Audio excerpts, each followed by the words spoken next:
All right, we're live. Ho, ho, ho, everybody. Um, Still Christmas, most of the places I'm streaming to, I think. So, Merry Christmas, Happy Christmas, and all the usual stuff you guys like to say around the world. Got some other cleanup to do today, so I figured what the hell. Do a little bit of socializing while I'm working, multitask and such. So, let me put the StreamYard link in the chat and pin it.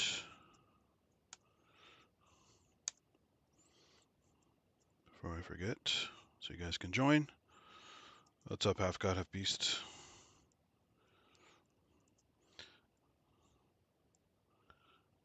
And I finally figured out the Instagram pin crap. So now we're streaming simultaneously to YouTube, Instagram, and Twitch. Fuck Twitter.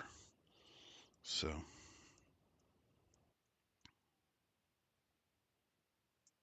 I refuse to call it X. So that's another reason.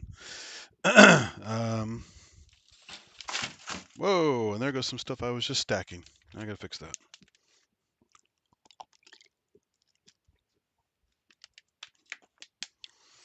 Anyway, let me rearrange these windows a bit. I'm curious to see if anyone comes in on Instagram this time. Cool thing about the chat, if you guys haven't seen it in StreamYard, there's a master chat list that shows little icons. So red for YouTube, purple for Twitch, and I guess pink for Instagram. So at a glance, I can tell who's actually chatting from where. So be another fun experiment.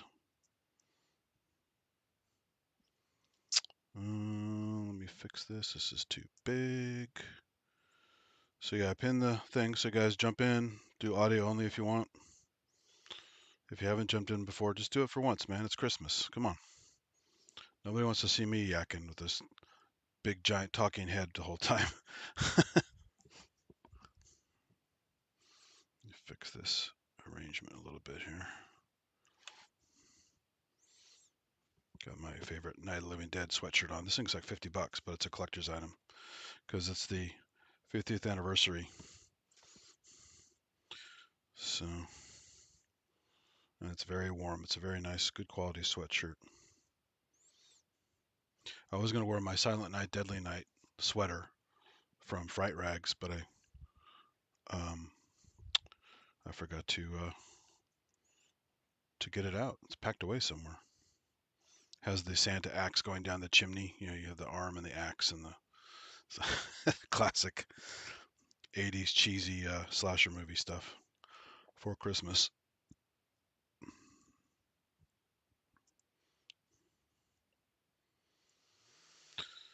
All right, fix these windows some more so I can see better.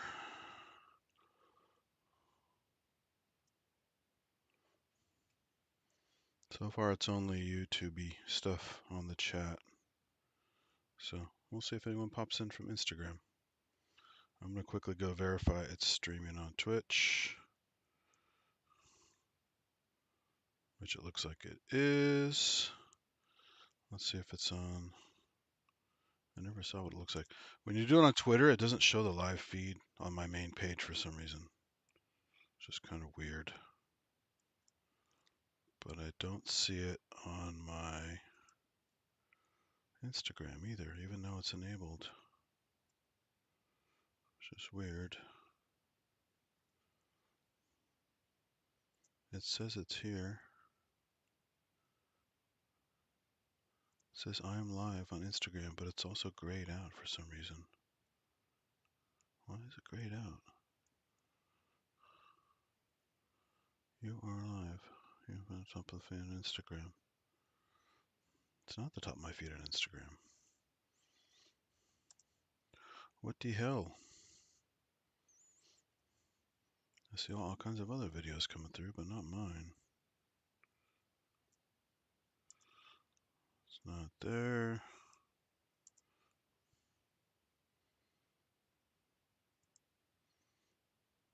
Weird. I don't get it. definitely on Instagram and watching other people's posts on here. Very strange. There's some crazy ass posts on here. I subscribe to some pretty weird people on Instagram. There's all kinds of weird content on here all the time. Dogs fighting, all kinds of cute animal stuff, astronomy stuff. But for some reason, it shows gray on here. I wonder what happened. It says I'm live on.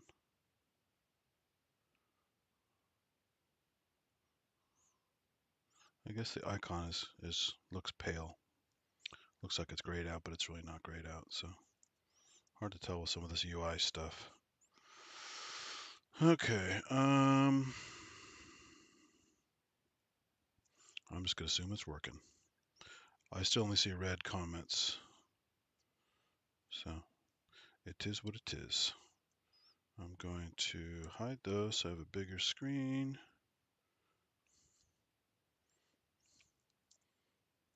And go back to the YouTube, which is the primary.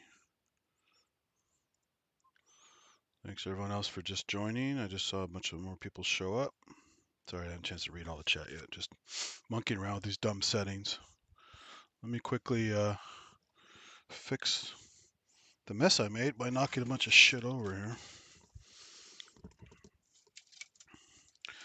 I have a bunch of these reels of fiber optics from where I used to work. They were throwing these out, and I thought I'd make some cool kind of light experiment with these. These are like, high quality laser grade fiber optics they were just throwing out, and so the total internal reflection on these is really, really quality compared to some of the shit you'd buy at like a Radio Shack type place or whatever. So they're actually meant to carry current, like high powered, not current, but high powered light going through the thing without melting or without diverging too much. So I was going to do some experiments with it, never got around to it. So one of these days I will. Now they have access to them. They were buried under some other boxes for a while because they threw these away at work probably 3-4 years ago. But fun stuff. I also found some other fun things. This is the book that actually got me into wanting to make synthesizers from just doing crap in magazines when I was younger. This pretty, as far as I know, it's a pretty famous book by Thomas Henry. Build a Better Music Synthesizer. And you can literally build an analog modular synthesizer with it. Has all the circuit designs in here, all the parts lists. Goes module by module by module. And I figured I could do like a module a month or something like that when I was younger. And then I realized after,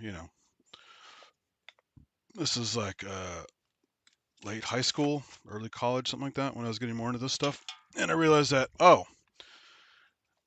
I didn't know a modular synth was monophonic, or in some cases, duophonic if you set it up right or whatever.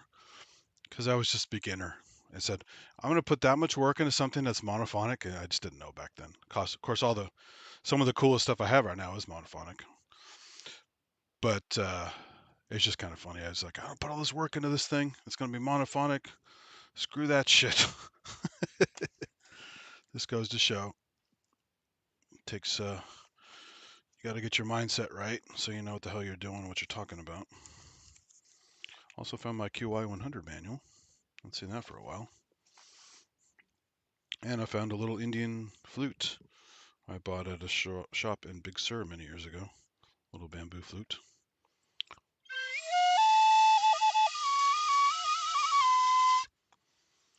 Just for sampling purposes. I can't play it worth a damn. And what else do I have here that's fun? A lot of books and magazines. A lot of other crap to go through. So, But yeah, it's a great book if you guys just want to read about building a modular synth or an analog synth of some kind. That Thomas Henry book, I think it's out of print for quite a while. But if you can find it on Amazon or somewhere, eBay, definitely pick it up. It's really well made and easy to follow. It just requires you to have, a fair amount of time, obviously, some good skills putting that stuff together. You don't want to make cold joints because that's a lot of circuits to trace if you make some cold joints. And all that kind of fun stuff you have to worry about when you're putting things together. All right, who wants to jump on? Go to camera, no camera. Come on, guys. No fun with just me on here.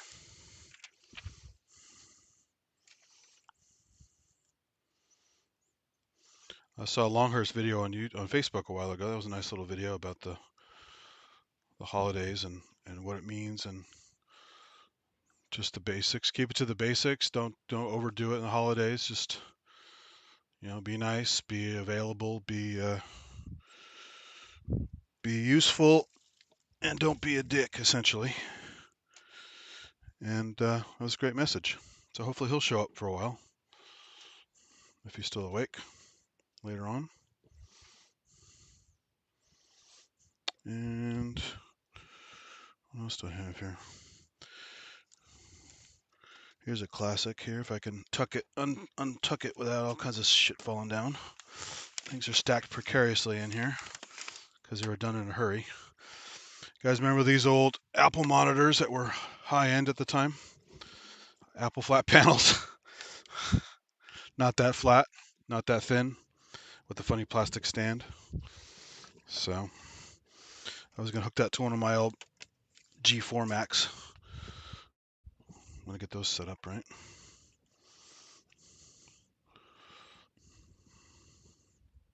Here we go. We got a guest. What's up? What's up? Happy Easter. Happy Easter. Really? Is this that Joe Biden joke? No. Well, in England, give it like 2 days and they'll be putting Easter eggs in the shops on the shelves. Oh, really? Yeah. They do that here with if we didn't have Thanksgiving, they would do it right with Christmas right after Halloween. Yeah, I'll be about But right. they have to do Thanksgiving first because that's a big deal here. But yeah, we would do the same thing if they didn't have some other stuff in between. It'd be a big nightmare. Way too much Christmas stuff. Oh, speaking of Christmas, I totally forgot. It's since it's still Christmas, I should put a little hat on for a bit. Ho ho ho! On top of my headphones. Get in the mood, eh? Yeah, I got Santa from the Rankin Bass. Oh. This one talk? No, this one doesn't talk. Let me see who has batteries. Rudolph still has batteries.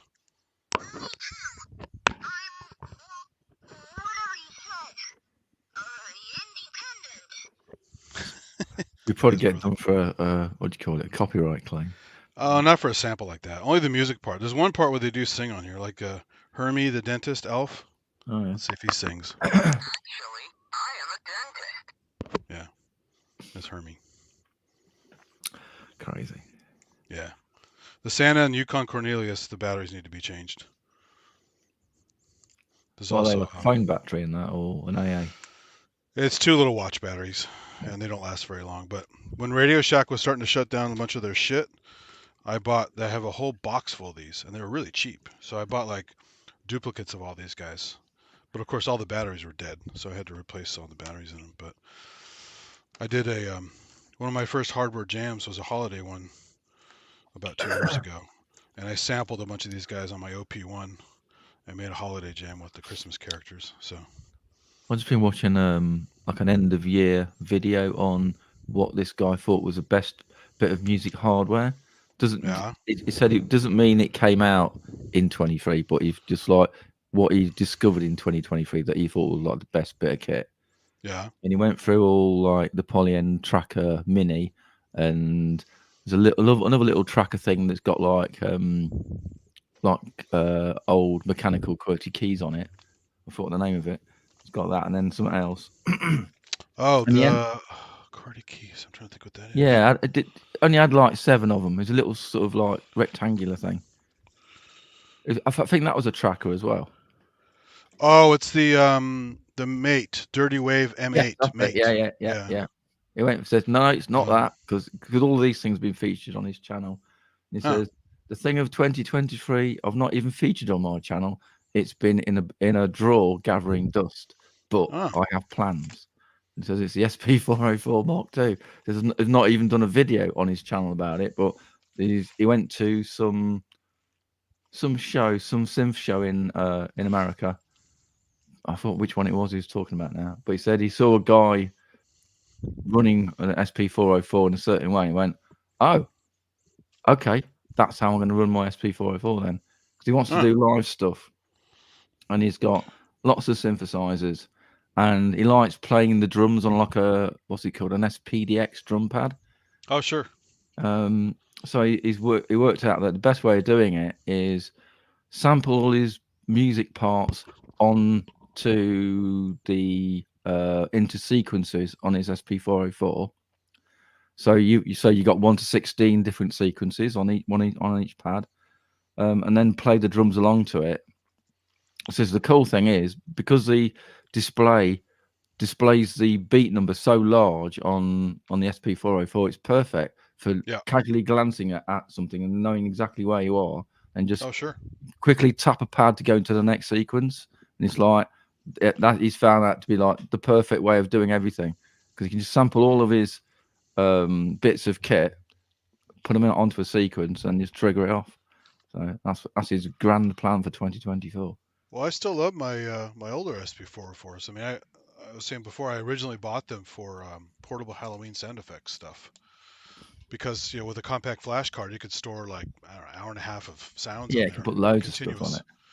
But also because the original EMX I had just gotten was jamming with a friend I like so much, but the ESX was a little more cumbersome to use and was really a pain to use samples. You couldn't really sample into it. You had to use a computer to load all your damn samples. And back then I was all about direct input on sampling, not copying together. So we used the 404 to make some jams and kind of a pseudo ESX Electribe hooked to the EMX, so they're all synced together, and that worked really, really well. Yeah. And you still had your pad you could trigger, because another problem with the ESX is it's just on-off pads. They're not velocity sensitive, so there's Is no that the old function. one made of metal, or the new one? The red one. The red one, yeah, the red metallic. Yeah, I've got the synthesizer version, the blue one. The EMX is great. It's one of my favorite pieces of gear of all time. It's so much fun to. Yeah, I've used it quite a bit. I'm not actually like finished anything on it though, but it's good for messing around on. Yeah, we did some jams with it and stuff, but it was always part of something, never a standalone. So like my friend would program some really cool beat stuff on it, because he was really good at doing. He could just look at the grid, like a TR style sequencer or a similar type of drum sequencer, and he could see the grid in his head and just do beats without listening. And he'd just go page, turn them all on, all the different sounds, and then go, here we go, and it will almost always be bang on without even listening to it first. He was really your machine, your machine, I always called. Yeah. Do you fire off different patterns? Is that what you do? So what I do is because I usually have to make stuff quickly. By the time I get around to making something, I have usually like 2 to 3 hours max before I have to upload it. Yeah. I'll basically have a kind of a rough idea of if it's going to be a horror kind of thing or depending on what the challenge is. Like one time it was like a classical thing, so I had to do some kind of I deconstructed a Wagner piano piece and kind of did a weird take on a Wagner piece. So I had classical arrangement in mind, but creepy sounds because it's a creepy track. And so I basically build it up in parts. So I'll go into the rhythm part, I'll do some kind of a rhythm, then I'll do a bass line, then I'll do a synthy line, and then I'll make variations of those. So I can flip back and forth. So is that sequences or clips? How's it work on a machine? You can use it however you want, because it's basically a DAW inside. But I'm basically super minimal when I do it. It's mostly just I put on I figure out a metronome. I lock in usually like 4 measures or 2 measures for a rhythm sometimes, Yeah. and then I just bang it out, and I don't really use the quantizing feature. I kind of do it myself because I really want to be playing it. That's part of the reason Yeah. I use that method is I want to get better at playing. And also, anytime I could try to do live if I chose to do something other than modular live, which is pretty much all I do live now is modular. But the it's just the feel of doing it just kind of like I used to do it with my friend, where we would just literally do stuff live to a recorder. He'd set up a sequence on the drum thing, I'd set up a couple arpeggiator ideas, boom, boom, boom, and then we'd say, okay, go, and we would just play. And sometimes we fucked it up and we got to start over. Other times we just went straight on through for like 4 or 5 minutes or whatever, and then okay, we nod at each other and then call the because he had a mic on sometimes. He was doing some weird ass either process vocals or just weird stream of consciousness vocals. He would like smoke out beforehand and get a high, all these crazy ideas and stuff. And it was just fun because I'm not really a vocal person with music other than listening to rock music, but I don't make my own vocal stuff. But some of the tracks we did were really fun with some of his crazy ass vocals. Um, they're usually pretty raunchy and pretty wild, but they really fit the dark, crazy tone of the music. Um, one was called High Class Society Bitches. There was some, obviously it's not politically correct stuff, but he was going from a hip hop angle as well as a kind of an edgy, darker kind of tone.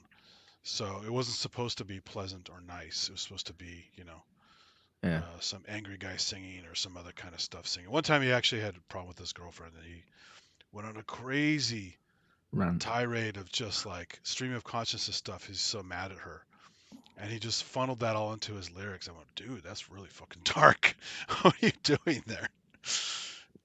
Nothing makes him feel better. That's fine. Yeah, but hey, it was cathartic for him. And at the end, it made a pretty goddamn crazy track. So I just say, hey, man, I don't want you to feel bad, but do more of that if you want because it was kind of interesting. But a casual listener probably thought, God, that's really dark. And what's wrong with those guys? And it's like, it's just fun, right? It wasn't like angry. It was angry at the moment or in the vibe, but it wasn't hate music or hate speech or that kind of stuff. It was just angry. So someone's put in the chat, Rage Against the Machine, and Exactly. yeah. Well, I remember someone a couple of days ago saying like, I wonder what the machine was that they were raging against, and it was. It It's said, the government. I bet it was a printer. Got to be. It's The definitely the printer. government because they're very political in their music. Well, yeah. But Well, they're very no, I corporate love now, Rage aren't they? Against the Machine. There's some. Not only was Zach did a great job on the vocals, but of course the guitar player is pretty cool with all of his clever techniques and stuff. Mm. Um, but So it's sort of weird though. They ended up as part of the machine, aren't they? They're all like well, sure. multi-millionaires now.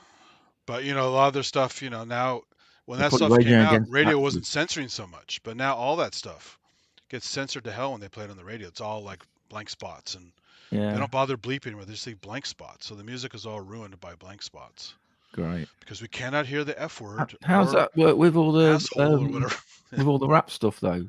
Do the rap? Same thing. Anything airplay, it's so sanitized these days. It's Is it? ridiculous. Oh, my When I was younger and they were just playing that stuff, like even stupid stuff like a Green Day song, where he's like sitting around in my room and I'm fucking lazy or whatever. I mean, so what? But they bleep that, mm. you know. But they still have Twitch. Bizarre, isn't it?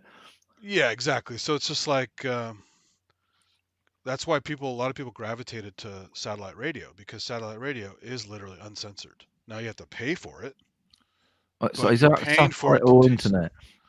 It's internet as well, but I mean when it first launched, it was home or car with these little. I had a boombox version and a car version. I still have the car version, and also I stream it. So on the app, use the Sirius XM app, and the cool thing about streaming is you can literally stream anywhere in the world. They used to just have satellite coverage over like Canada and North America, Yeah. and you really couldn't get it in Europe or whatever. But if you bought a subscription and you pay the streaming fee, you can get it anywhere because it's on the internet. Oh, that sounds like a bit like is it late 60s, early 70s in England? We used to have a radio station called Radio Caroline, I think it was, and it was a boat anchored off the coast of England, 3 miles out, so they can't do anything Pirate about it. radio. Yeah, Pirate radio, yeah. There's a whole bunch of that stuff. There's even a Miami Vice episode made in the 80s about a pirate radio station guy feeding information for drug runners on the radio and stuff. So, yeah, it's just one of those things where it's something gets away. You get away with something for a while. People finally catch on, and then everyone wants to shut it down. Either religious people or ultra conservative people who just can't be bothered to listen to something that's controversial. You get that, and you get something that catches on, gets popular, so the corporates want it. Oh, so there's that too. They make their version of it, and then they start sanitizing it. Right, and then they also, it's like the whole thing with once the parents think something's cool, the kids no longer want to do it. So yeah, it's like Facebook used to be cool, and the kids won't be seen dead near Facebook nowadays. Yeah, basically. I used to use it because I have a lot of friends on there internationally that I message with.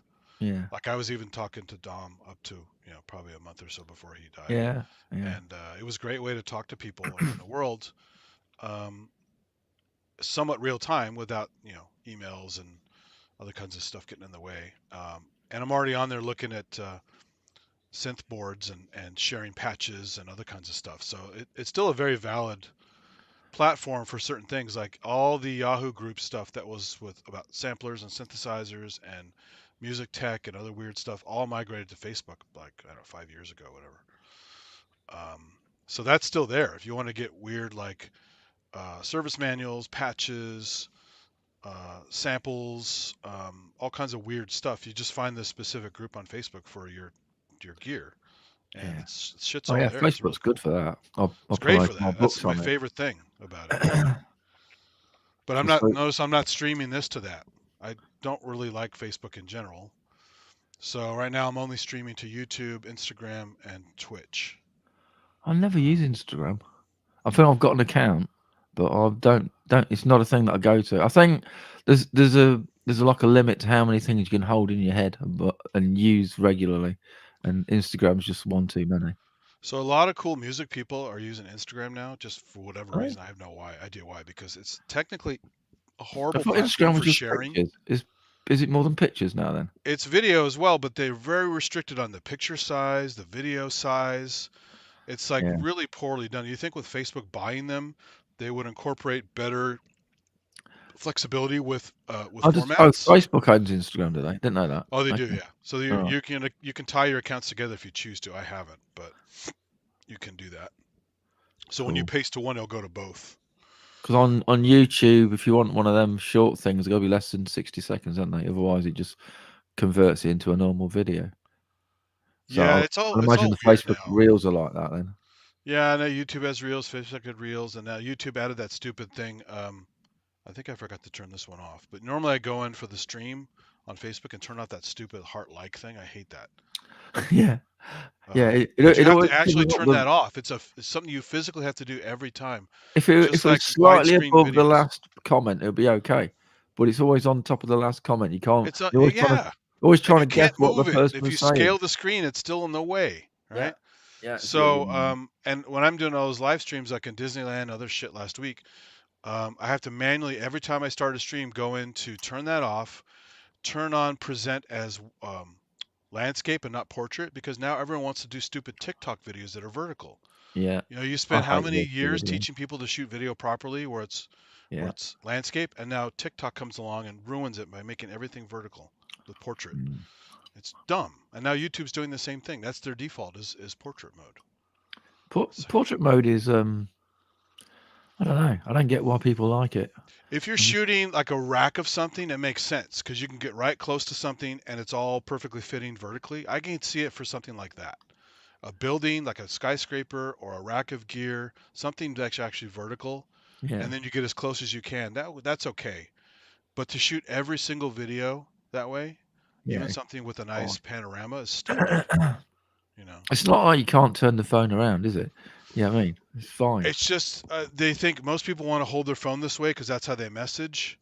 So, we'll just make the video format that way by default because people are dumb, Yeah, great. Oh, sorry, I got more people waiting. Oh, sorry, guys. I'm yakking here. Hey, Merry Christmas.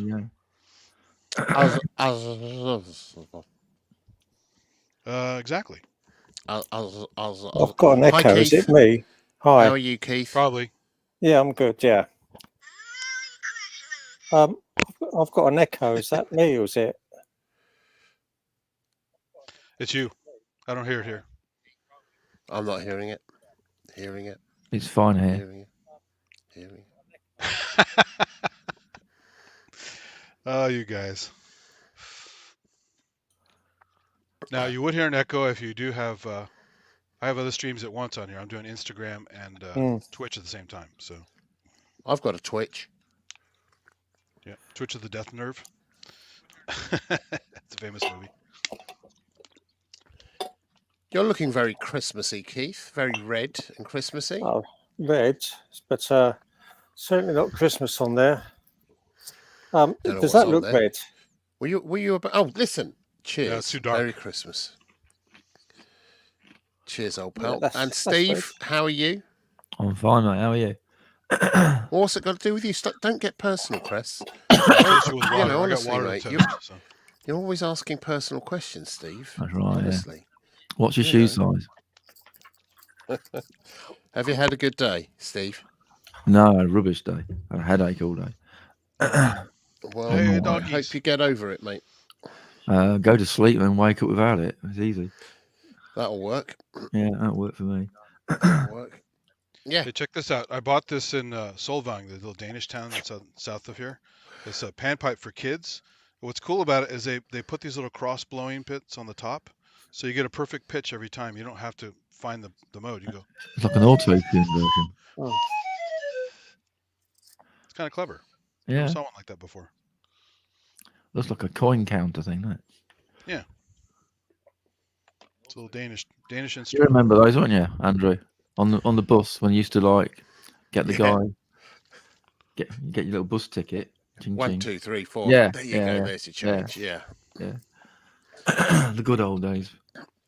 I was always fascinated by those kinds of contraptions.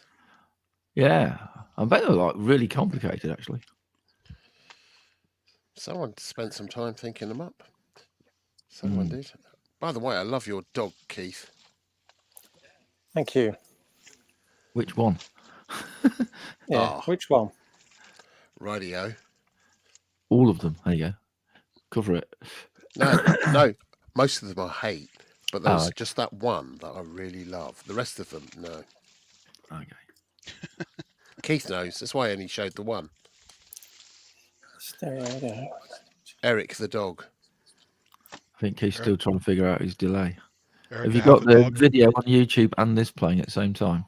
I'm using the MacBook Pro and the camera on it, and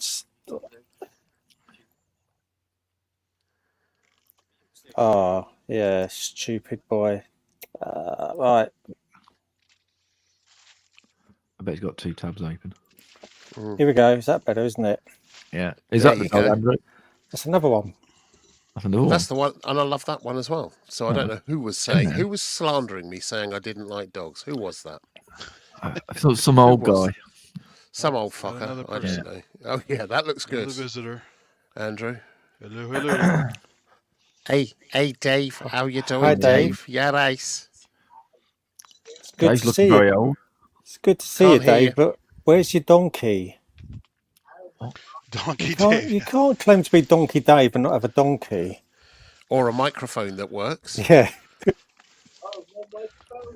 Well, he might be telling us something about his anatomy. Maybe there's something his donkey-like. So. Hello. Try plugging the mic in. That'd be useful. I was going to ask you to do a voiceover for me, but you know. I just got that lip sync. That was fuck off, wasn't it? Yeah. Fuck off. Go fuck yourself. Or could be for coffee. You for coffee. For coffee. Yeah. You for coffee.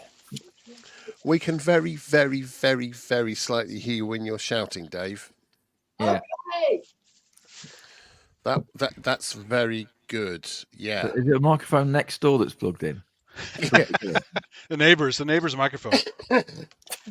Yeah. Is it your Ring doorbell that we're hearing you through? That's Andrew's mic that's picking you up. Here goes my hat. It's okay. Dave's an expert on audio of not how to use it, so it's fine. In his pajamas. I Ta-da! was talking about this book earlier. Andrew, have you seen this book? How to Build a Synthesizer? Yeah, I saw you looking at it earlier. It's pretty cool. Yeah.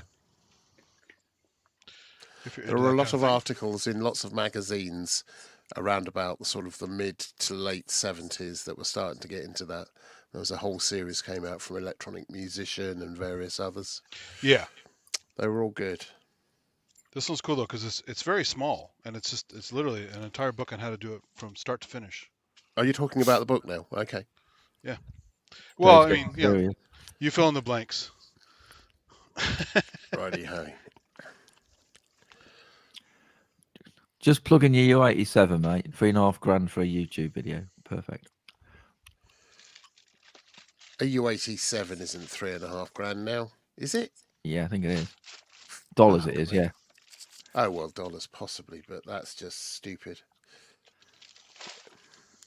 Well, you know, apparently it's the best one. I never really liked the U87s. For years, everyone was using them until I found the Massenburg mic pre and plugged one into that, and I went, oh, that's the sound. But then everything else sounded like it sounded brilliant when I plugged it into there as well. Studio, 67 was gorgeous, great for guitars. Mind you, each one sounded different. So, mind you, the Shaw 57 is good for guitars. That's like $100. Yeah, the 57s have always worked. They're a great mic.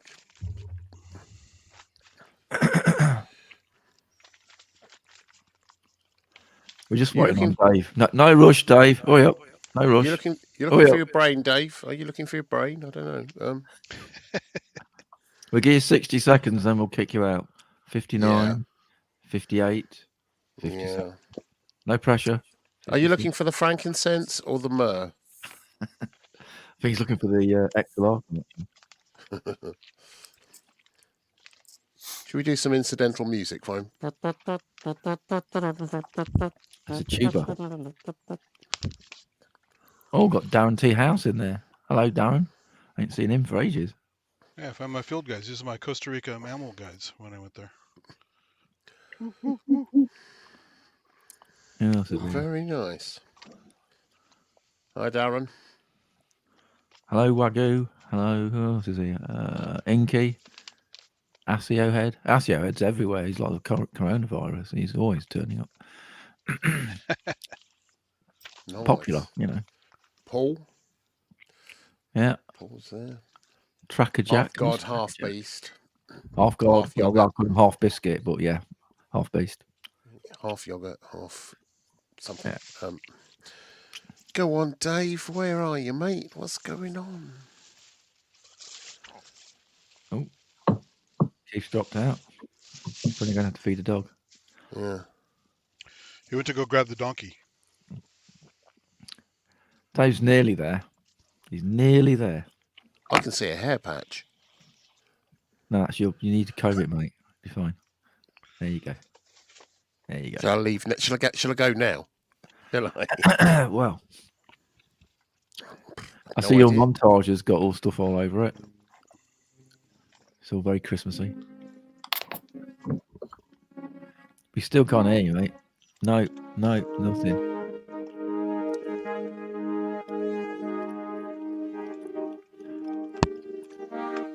Are you in the right room? It's your house, yeah? I'm just checking. You might be in the wrong person's house. Yeah. Did you break into next door? Did you? Oh, no. Dave, mate. Oh, got somebody else here. Oh, he's back. You're back. Yeah. Was it something we said, Keith? Is it something we didn't say? You had to swap dogs. Oh, yeah. Yeah. Hang on, I'm coughing a bit. Yeah, I think so, but no, I was just trying to. No, nothing happening yet, Dave. I was trying to knock out StreamYard and work on YouTube. That was all. Yeah. Right, here we go. Andrew often catches me trying to knock one out, but there we go. It's to do with One day we'll Well, monetize that. One day we'll get something out of that. yeah. I'm curious. Like, let's figure out on Andy's camera. Is this thing in the ceiling? This like square brown thing. What is it? That's the escape hatch Skylight. for Bruce Willis. It's a skylight. He bought the Bruce Willis escape hatch. That's what he bought. Yippee-ki-yay, motherfucker, and all that. Yeah. That's it. I've got skylights all around, so I don't really need lights on during the day because I have a skylight in the kitchen, a skylight in the living room. Yeah, but the problem, Andrew, is that with a skylight in the day, that lets the light in, but at night, it's letting the dark in. Yeah, I know, it's horrible, right? Yeah. I still think haven't we figured out heard what to do something with then, that yet. Dave. I think we might have... Well, there's something there, but it's very good. It's a Dalek. A lot of modulation going on there. Exterminate! You got a delay on, and you got the E4 on somewhere. What are you doing? Still got it. Yep, still got a delay. Dave, if you sort this out, I'll show you this elbow. I will. I'll just do it, mate. I'll just do it. No one can stop me. If you sort your audio out, I'll show you. Look, see, Yeah. he's gone away. I forgot I turned on his ring rebooting modulator. it Hold now. on. Let me turn that off.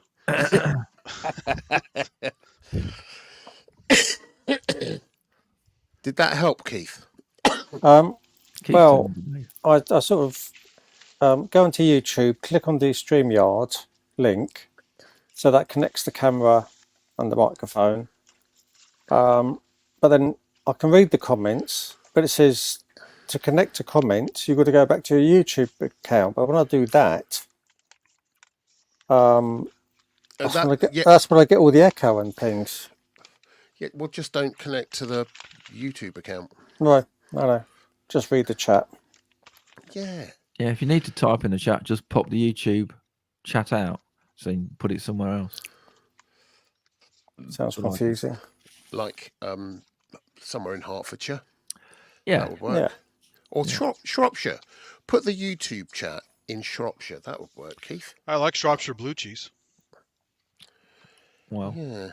But from the 31st of December, any cheese from this country going to, well, certainly to Canada, has got a 245% duty going to be added to it. that sounds fair. But that's cheesy off, isn't it? Yeah, very good. I've got a bit of a blue vein hearing that, you know. And Yeah, okay, yeah. Wrong channel, what carry on? Yeah. Oh, somebody's back. Keith. Chip, Oh. can you hear me now? Still a Dalek. Yes, I can. It's lovely. We're thinking you've been eating the wrong thing over Christmas and your voice has gone to pot. That's what we're thinking. Have you eaten a buchla? Be good at them. Chomped It's it either a down. Dalek or he's using an electrolarynx. Yeah. Electrolarynx. I have one of those, by the way. They're really fun. YouTube bits. I bought the one. Someone had it on Craigslist, and 1 minute. has the it'll be variable back in a minute. pitch. Bye-bye. So when you push the button, you can make it go so you can get pitch out of it. Right. Andrew, you have a house full of musical wonders. I try. Yeah, the Norwegian arse flute. I do have a nose flute. You have an arse flute as well, by the look of it. I mean, Yeah, you probably could put this one up your ass if you wanted to. It's pretty narrow, but well, I'd rather not. I'd rather find an exhaust pipe. You know, it is bamboo. you know. Yeah, we could have the flute on one end and your thing on the other Yep, end. So yeah, we go. Have you tried the pink oboe, Andrew? A self-confessed player of the pink oboe. Yes. Yeah. Hmm. I remember that sketch really well. I don't think I've ever stopped laughing since. Entirely. Here they just call it a skin flute. Andrew, what's his name? Andrew something. A self-confessed player of the pink oboe. Peter Cook. He was a lovely man. He actually was a lovely man. I've got a question for Andy because he collects synthesizers. I'm going to guess you don't have this make of synthesizer, and then someone else can have the next guess. So I think you don't have anything by MFB. I almost did a couple times. I do like them. Winner, Andy, you'll go. Go. Oh, fuck. I do like them. Actually, I want to get the What Dominion one, but it came and went. Like, you can't get them anymore. No. I bet you don't have a DS Tech original Syn. I've heard of it, but never seen one before. Keith, you'll go. What synth doesn't Synth Addict have? Sorry, what? I don't have a make- lot, to be honest. I mean, my oldest make synth is of a Moog synth? Rogue, What make? so, you know. What make of synth rather than what synth? Oh, What brand? shall I run upstairs and get my Peter Forrest books and go through it? Yeah, those are really. There's Yeah. a ton in there I definitely don't have. So. No. Try Tysco. Try a Tysco. Tysco is always. I have an SX240 Kawai, which is also a Tysco. So. See, I'd have lost if I said. Good job I didn't say that. Well, you kind of did. There's not many, is there? Yeah, I suppose you've got a Gen, haven't you? I have a Gem. No, Gen. J-E-N. J-E-N. Gen. SX. I don't. That's isn't that Well, from we're going to have Belgium or to something like rename that? you, mate. You're not much of an addict if you haven't got these three That's, things, have you? Is that Dutch or Belgium? Was it? English, I don't think. I think it's English. The Gen. Can't remember. SX. Yeah. Because I have a General Instruments, the Gem from it's an Arabic keyboard. It's really Yeah. cool. It has little Gen. pack overlays, doesn't it? And I have a Gem S2 as well. Same Wakeman one that had Native a VS lot got. of. That's what Wakeman had a lot Natives. of the Robert's got Gens. one, hasn't he? Same one, yeah. Yeah. He has the keyboard, I have the rack, but they're the same basically. Right. Were they any good? They sound great. I mean, if you like Corgo 1W and stuff from that time period, it sound like that. Yeah. They're awesome. I just wondered because I remember when they come out, and I always wanted the S3 Oh, we got another person back. Hold on. because it was Hello, they Ken. were a bit more knobby Hey. and things. Where the fuck am I? Oh, there I am. Jeez. Hey, you can hear you. You can hear Right, me now, shut up. right? Shut up. You're always talking. Bloody bloke. Shush. Not going to word in edgeways with you. Yeah. I think Hello. it's partially. Can you hear me now? Yeah. Yes. Sorry. No. I like that phone commercial. Can you hear me now? I think it's partially the internet. That's why I went daily. But oh, fuck. Who cares, right? Well, Yeah. you do because you got it sorted. So it's obvious. I cared a little bit. You're right. You did a little bit, yeah. What he said. Yeah, you did care. And you're the prettiest one here today, Dave. So you're my favourite. so No, far. Keith's pretty. Awful pretty. Keith's not pretty. Keith is just drop Red. dead gorgeous. I'm He's pretty drop dead gorgeous. Oh, Whereas I gotcha. Dave is pretty. Yeah, drop I dead wanted to be gorgeous. the sexy one though. Daggone it. No, Never that's did. Andrew. Come That's on, Andrew. Yeah. Up, All right. up. Well, at least I'm something. Oh look, you see now. Could be worse. Now we're all Oh, getting there we go. usurped. Oh, Oh dear. everybody How having was- a nice holiday. Found some old I games. guess. You guys ever play America McGee's Alice? This is kind of fun. Come here. Where are you, Andy? What are you doing in there? Cleaning up my storage shit because I'm trying to find some stuff. This storage room is actually a TARDIS. It's about 400 feet square. It's Did it you feels like find the the, Indiana Jones thing at the end with the guys walking to the pools of light. It feels like that. I did that What have you found? last year or year before last at the studio. I have a storeroom, but it was just every time I opened the door, things would fall out. Couldn't get to anything. That's kind of where I was at for a while. Yeah. So I bought some racking, a huge amount of storage racking, proper stuff. Moved everything out of there and everywhere else. Threw out everything I didn't need, and I have the best storeroom in the world now. I can find. That's my goal because right everything. now I have a carport full of free shelving from my last workplace that it's been sitting there for about a year. I haven't had a chance to get to it yet. I have Do to it. dust those off, put them in here, but before I can put them in here, I have to move all the shit out, all Yeah. my books and stuff, put the shelving in, and everything will be beautiful once I'm done. So I tried to clean my own storeroom out to start with, but everything was taking so long because every single thing I would go through and look at and remember and read and do all that stuff. So I employed someone to do it for me. Yep. And I lost a few things I rather wish I hadn't, but it happened really quickly. Look, I even found my old Super 8 film slice deck when I was shooting Super 8 film. Look at that. Oh my goodness! If you find a Steinbeck in there, let me know. No. Steinbeck. I'm not that fancy. Yeah. I have a question for Keith. Mm-hmm. The stairwell behind you, the what do you call it, spiral staircase? Yeah. Does that lead up into your loft studio? No, I'm downstairs now. Oh, okay. So that's the first just floor. upstairs. It's bedrooms and bathroom. Hello, dog. Overtaking my dog number 17. But the stair to go up the loft is just a pull down old rickety wooden stairs that you pull down. Oh, right, it's like a loft ladder type thing. Yeah, it is. That's all it is. Yeah, it's just only really rickety now. I haven't been up there for about 35 years, so. You guys haven't seen a mini DV rewinder? No. A what? A DVD? Mini DV tape rewinder from my camera, one of my old cameras. Oh, DAT, right. Yeah. No, DV. DV. Digital video, digital mini video. DV. Yeah. Before HD came out. Yeah, do you remember the Digital 8, the Sony version? That's what I had. My friend had all those, the high 8, the regular 8, the high 8, and the digital 8. Yeah. Oh, hang on. Did I have high 8? I might have a high 8, actually. Thinking about it. Yeah. I'm so glad those days are over of dealing with tape. God. Yeah, waiting for it to capture in Premiere was always a nightmare. So. Yeah. I never captured in Premiere. I captured in everything but, and then, yeah. Oh, I had a something capture card in my PC.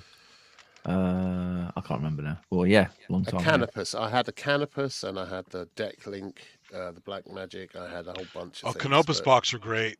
Came with Premiere. Transfer quality was so good. I love the transfer quality. Long time ago. Yeah, it was good, but God, I'm so glad everything's Clancy Brothers Irish drinking songs. Oh, my potato with my potato. I love the Clancy Brothers stuff. Tommy Makeup and Clancy Brothers. So, yeah.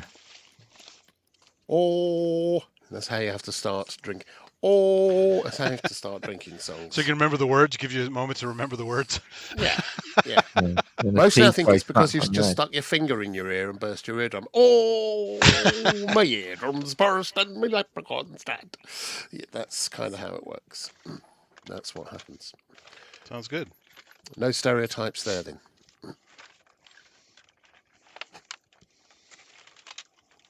Mm. You were very kind about my message earlier, Andrew. You had a great message, man. So everyone should be saying similar stuff, you know? Well, no, everyone has their own reasons for doing things. So, no, I mean, the sentiment, The sentiment, I think most everyone does have the same sentiment. Nah, a lot of people are assholes.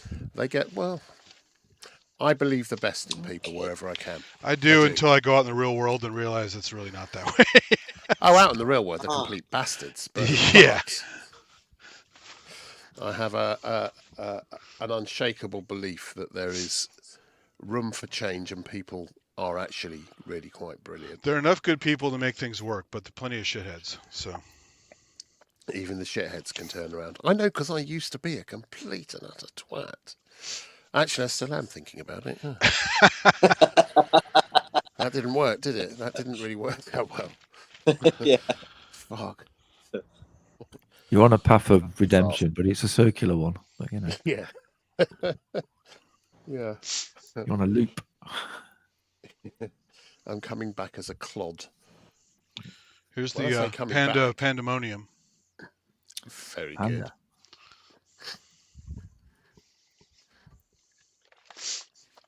I see no ships.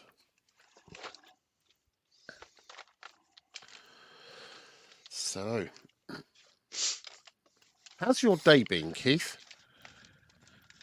Quiet. Involved a visit to the mother-in-law for a short while and things. and a late Christmas lunch. That's it, really. Cool. Managed to finish off my year because I've been dragging, as I put on Facebook, I've been dragging myself into the 21st century. So the Mac Mini 2's sort of up and running upstairs. Oh, that's cool. The Osbot camera is defeating me. Cubase, I've got the trial version. I feel like I'm halfway to where I even just like to start getting to. And then I picked up 49 key Hydrosynth on eBay today, so that's to come in the new year. That's really cool. So it is funny though, isn't it? Yeah. Because when it used to be that picking up a new DAW, going back when probably you and I posted on here 20, 30 years ago, you pick up a DAW, get into, in those days, either Logic or what was it? I think mine was Steinberg on the Atari STE. There was the Steinberg, and there was the eMagic one as well, which I had, which I used all the time. And it seemed to take very little time because there was so very little they did. And now, because audio's involved and all sorts of other things, anything that you open up these days, any new DAW, any new version, if you haven't updated for a while, you go into it and you just go, I've no idea. I don't know. And it's a pain. But that was the last DAW that I used, was my Atari, and it's not dead, but it's certainly been buried for well over 20 years. So I'm literally starting from scratch. We'll work on the one thing at a time, which is, start off with the audio, and then, the problem is they've become DAWs have become, especially Cubase and Nuendo and those, has become such a multifaceted tool. You can edit stereo, you can do audio mastering, you've got all these plug-in channels, you've got ways of stretching and playing liquid audio and all sorts of other things before you even get into the MIDI and God knows what else. It's a complicated, and video, it's a complicated beast. So just work on the, and actually I found going into the tutorials really helps. The starter tutorials for them. It's a really good place to start. Yeah, that's where I need to be, really. I sort of when I was on, it must have been the last pub, and I didn't go on camera, but just in the chat, and I sort of said, about routing the audio, because I've not been having to do anything, but if I play something, it just comes out a pair of speakers that's plugged into the mixer. So the other night when we was in the pub, and I said what I really wanted was, the keyboards or whatever to go through the mixer into the Focusrite Scarlett, and then I really wanted to hear what I was playing or whatever, or even the playback on Cubase through the, well, let's say smart TV. It's actually got a sound bar, so you've got a much better quality than a TV speaker. And I was trying, because I'm so used to just hearing things. When you press a key, it comes out of a speaker, not headphones. And I'm sort of slowly thinking that I'm going to have to just come to terms with, listening, monitoring with a pair of headphones now, rather than. No, you're not. So what Focusrite Scarlett do you have? The basic 2i, 2i, I2i. So there's only 2 in and 2 out. Yeah. Okay. You could use, what mixer are you using? Or it's a Mackie 32 channel 8 bus. With a Mackie 32 channel 8 bus, you could do all your routing through that and just use your Focusrite to route to the computer, back from the computer, and bring it up through the Mackie. And you can do all your monitoring from the Mackie. You can send out to your soundbar, to your headphones, and to your monitor speakers, and just route it all through the Mackie. That would be the best way to do it, mate. It's just that it's such a it's just, to me, it's just so complicated. And then the other thing I worry about, which I haven't tried, is is what the latency will be or not. Well, that doesn't matter though, because going in it doesn't matter. It's just what you're hearing back. And if you're playing back from Cubase or whatever, you can adjust the latency anyway, so you should be fine. Hello. Hi, Justin. Greetings. Merry Christmas. Right. Okay. Kalikimaka. Yeah, I just need to spend some more time up there and. If you want to have a chat about it live, just a direct thing at some point, let me know, because I've done lots of this, over the years. Okay. I might take you up on that because I'll help you fuck it up. I can do that by myself. It's Kent and I could completely screw you together. yeah. Oh, and I can make it even worse. We go. Misery loves company. Hi, Kent. Is your microphone not up and working?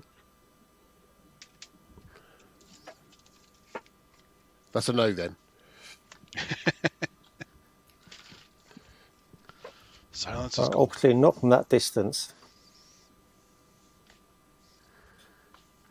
Yes, main mix bus. Switch it on the doofer.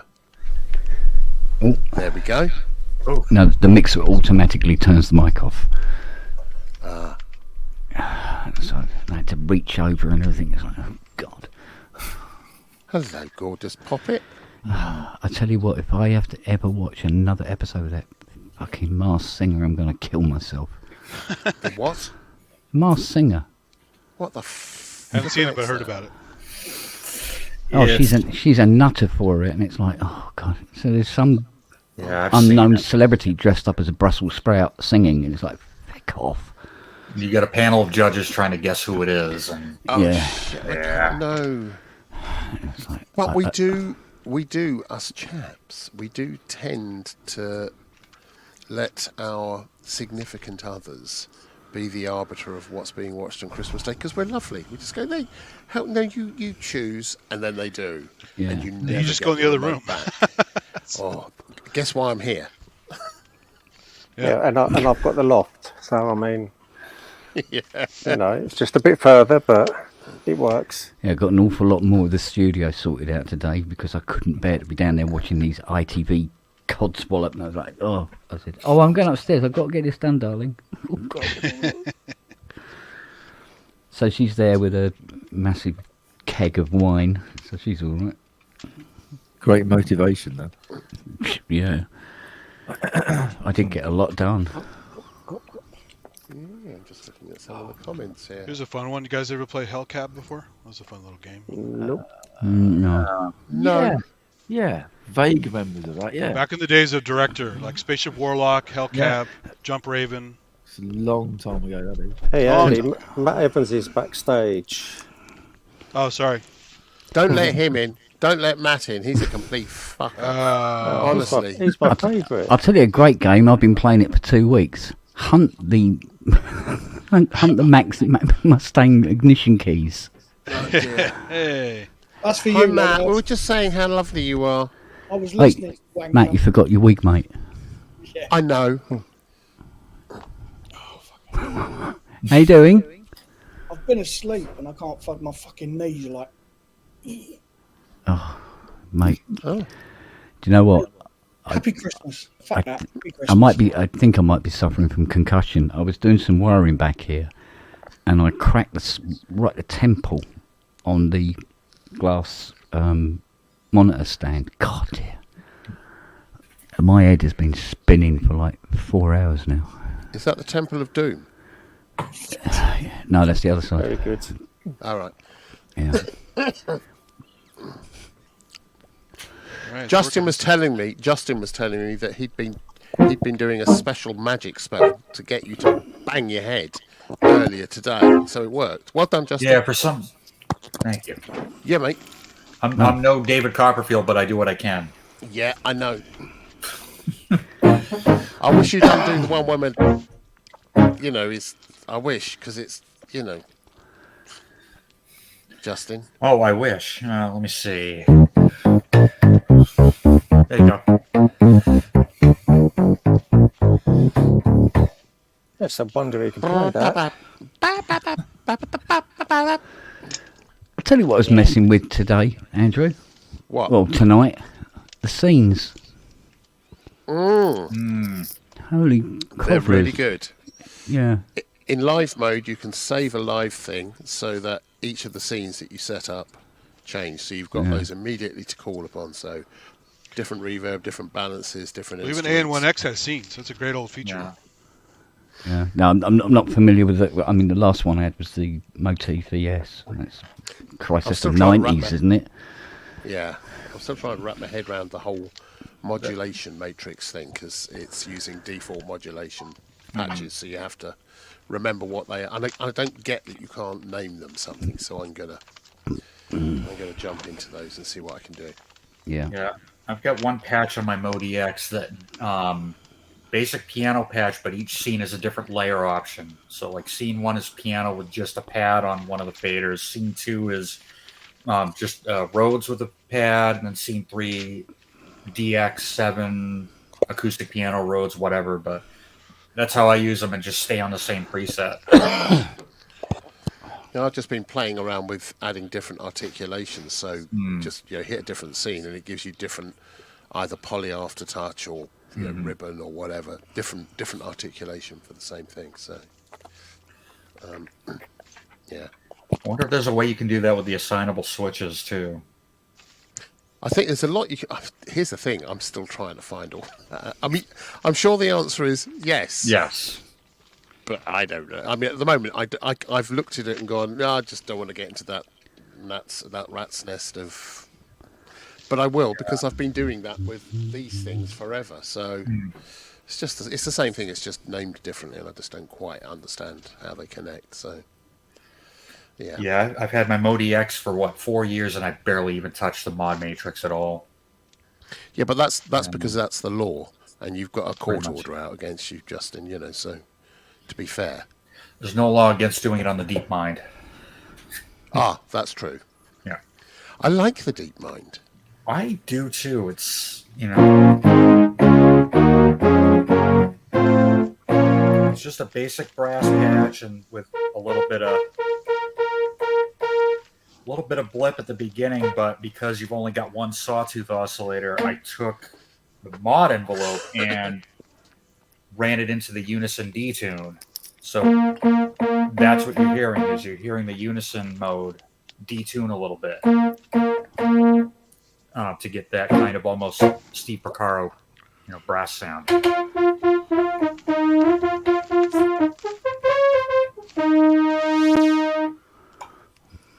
But yeah, I like the synth.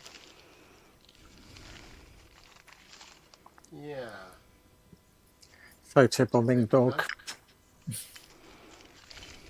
A question for Kent. Go on then. What is the violin VST, the fantastic one that you use? Oh, the Vir harmonic.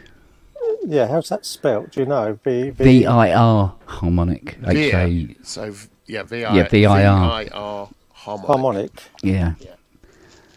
Well, don't ask me what the name of the actual company is because it eludes me again. Well, Every time I try to think of it. I'm sure it's on Google. Yeah. And I'm sure I can't afford it, but it's not cheap by any stretch of the imagination. So. Is it still on sale? It usually go on sale. Well, there's bound to be a sale coming up. Yeah. How about the cello on sale? Yeah, the cello is very nice as well. Cello. What door did you go for, Keith? I'm on a trial version of Cubase 13. Nice one. I think it's about a 2-month trial. That's all right. To see how I get on with it. It's seems a bit limited in its way, and then I sort of wondered whether whichever way to go, but to actually get a controller. Limited? Well, no, I've got the trial version, so I find it a bit of a pain using, for the transport system. You're having to go up the top menu all the time if you want to, especially if you want to rewind and things. It's all on shortcuts.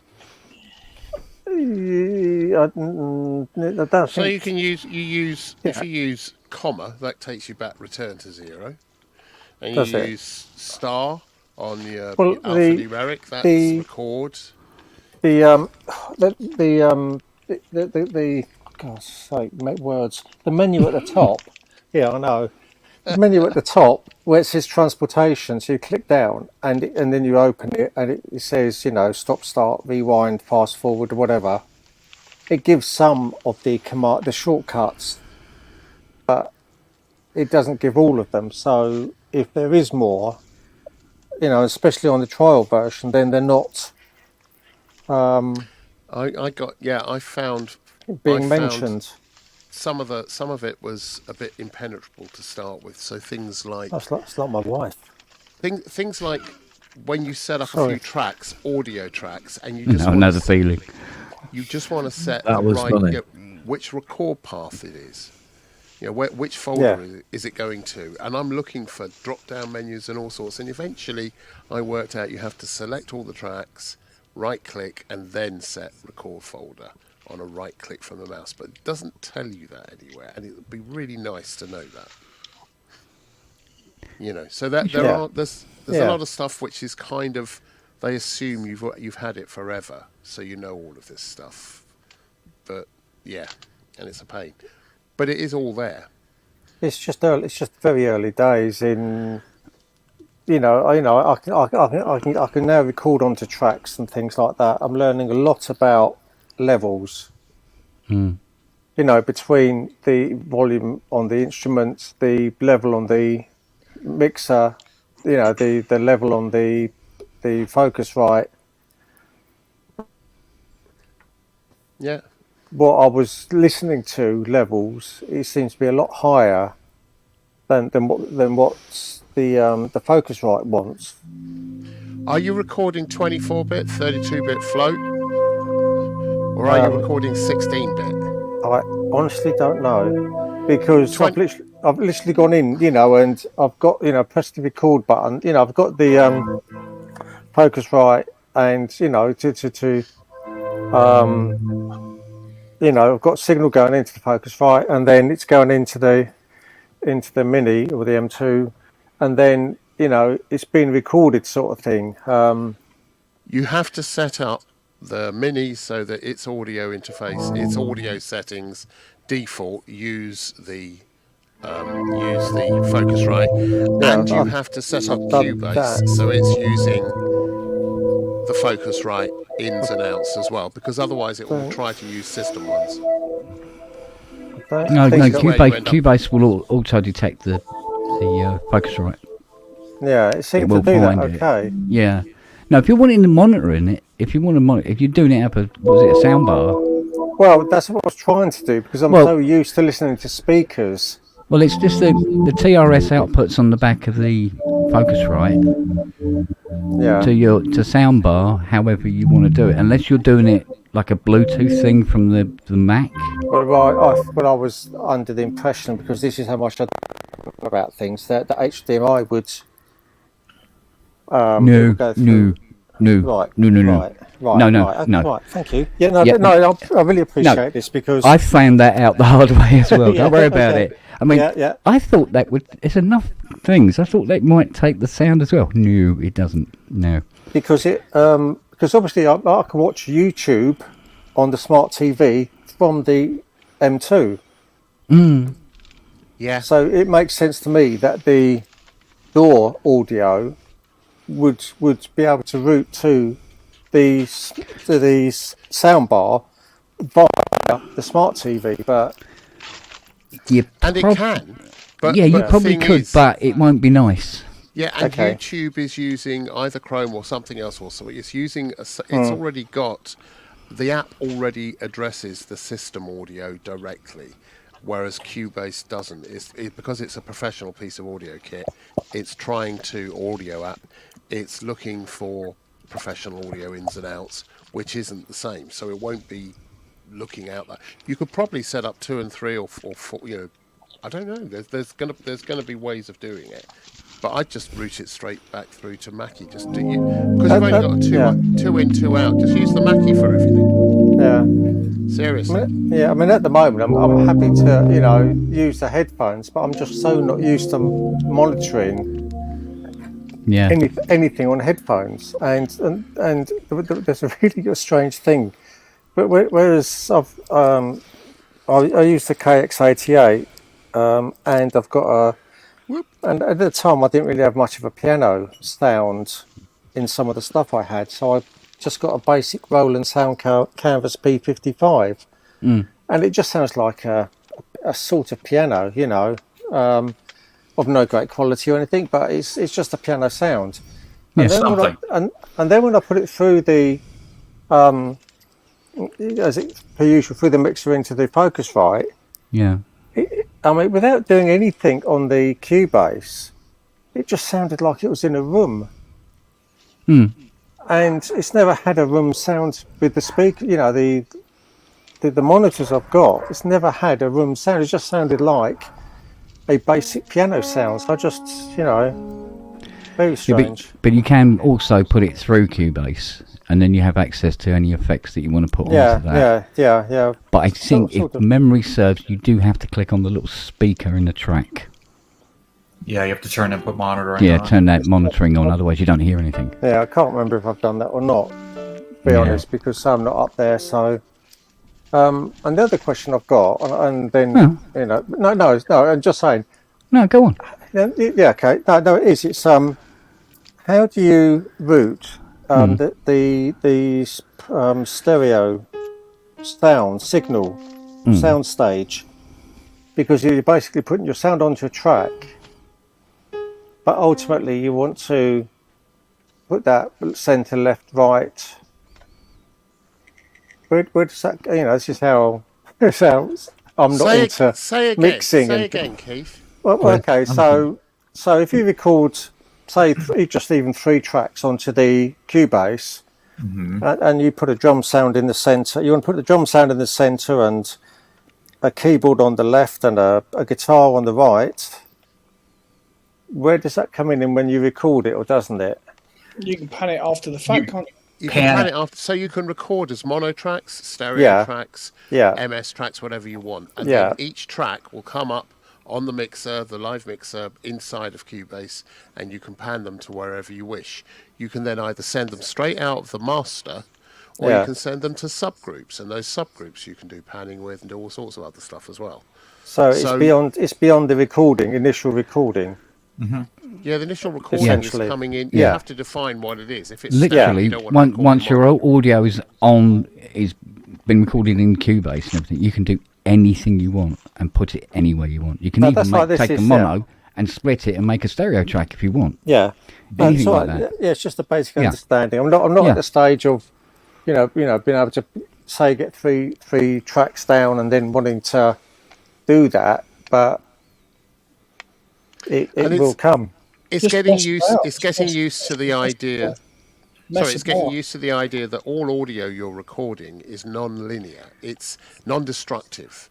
So it will just be recorded, and you'll pull it into a track. And when it's in a track, you can move it, change where it's panned, add things to it, take things away, change the volume. You can do whatever you like. Yeah. Because it's digital audio.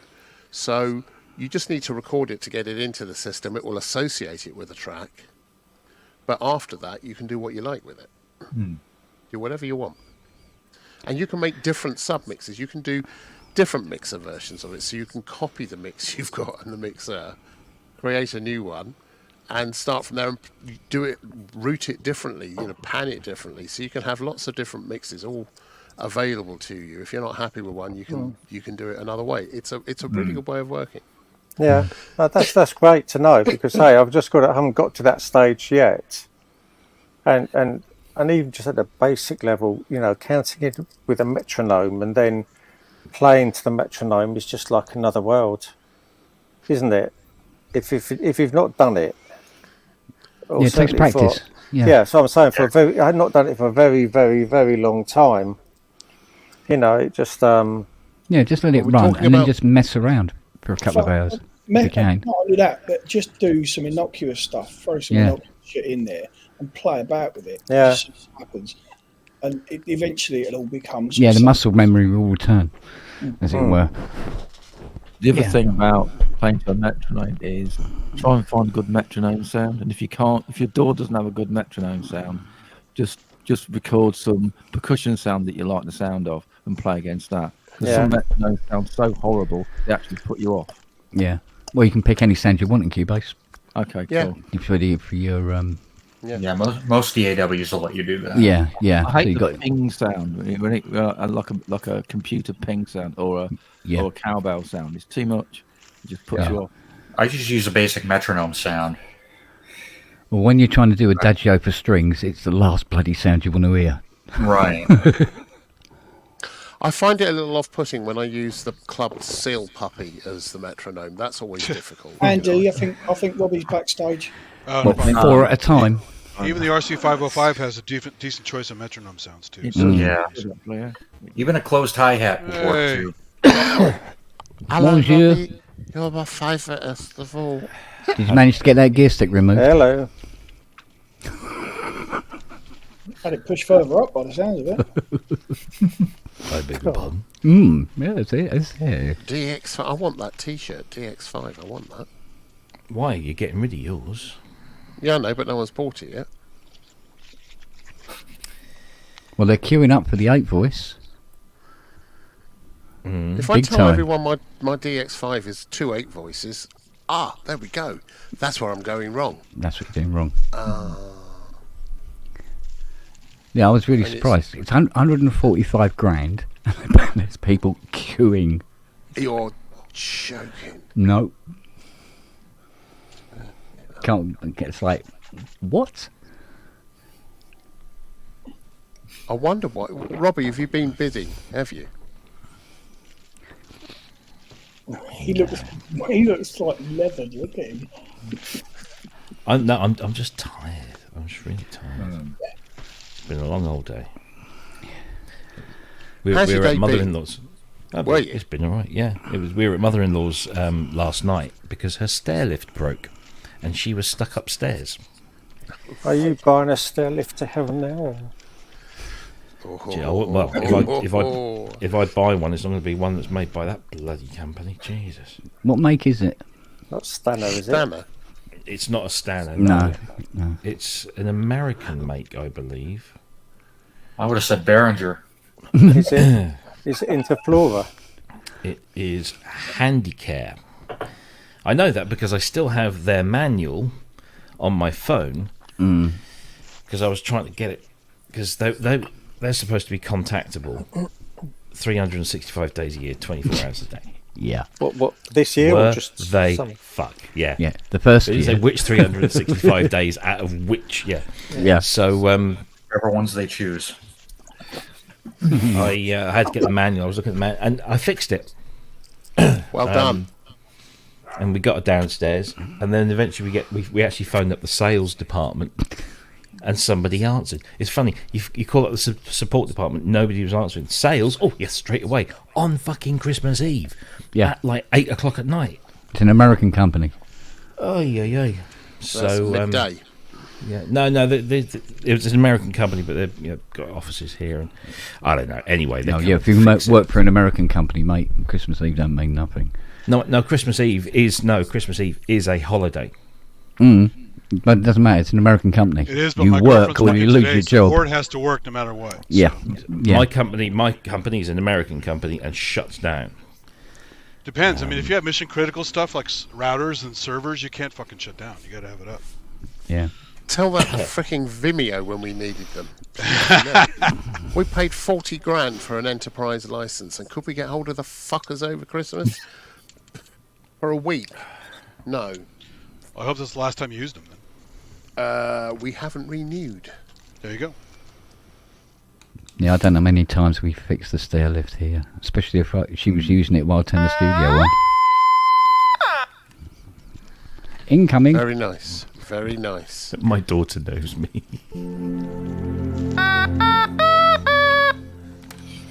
Is that an automaton? Yeah. I have one of those.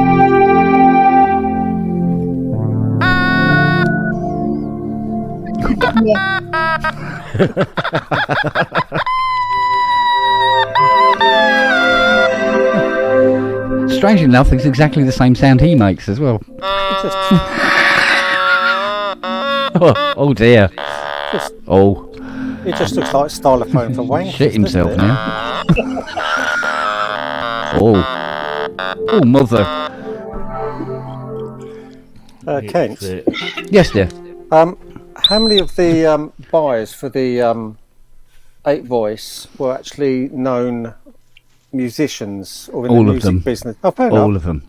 There was no bankers and merchant. There were no. No, funnily enough, no. I don't think it's filtered into that area. It wasn't advertised that way to start with. No doubt it may get there, but I don't know. But there seems to be plenty queuing up. Including You think it will go to a working home? Oh yeah. Ken, how many of them were cock-wobbling minge trumpets? Of them, probably about 20, maybe 20. Because there's a few as well that are actually 4 voice, but with the expander, and they're not actually serial numbered matched 8 voices. But personally, it doesn't make any bleeding difference anyway. Just that one will have 2 separate serial numbers. Hey, one only graphics has guys 1. appreciate this. I found some SIGGRAPH animation T-shirts. My godfathers. Jesus is like me in the morning. Those were the days. Yeah. This is from SIGGRAPH 2005. I'm like that, but it's all day. It doesn't have to be in the morning. Oh, you're green. Yeah, green and very sort of like, ugh. Oh, dear me.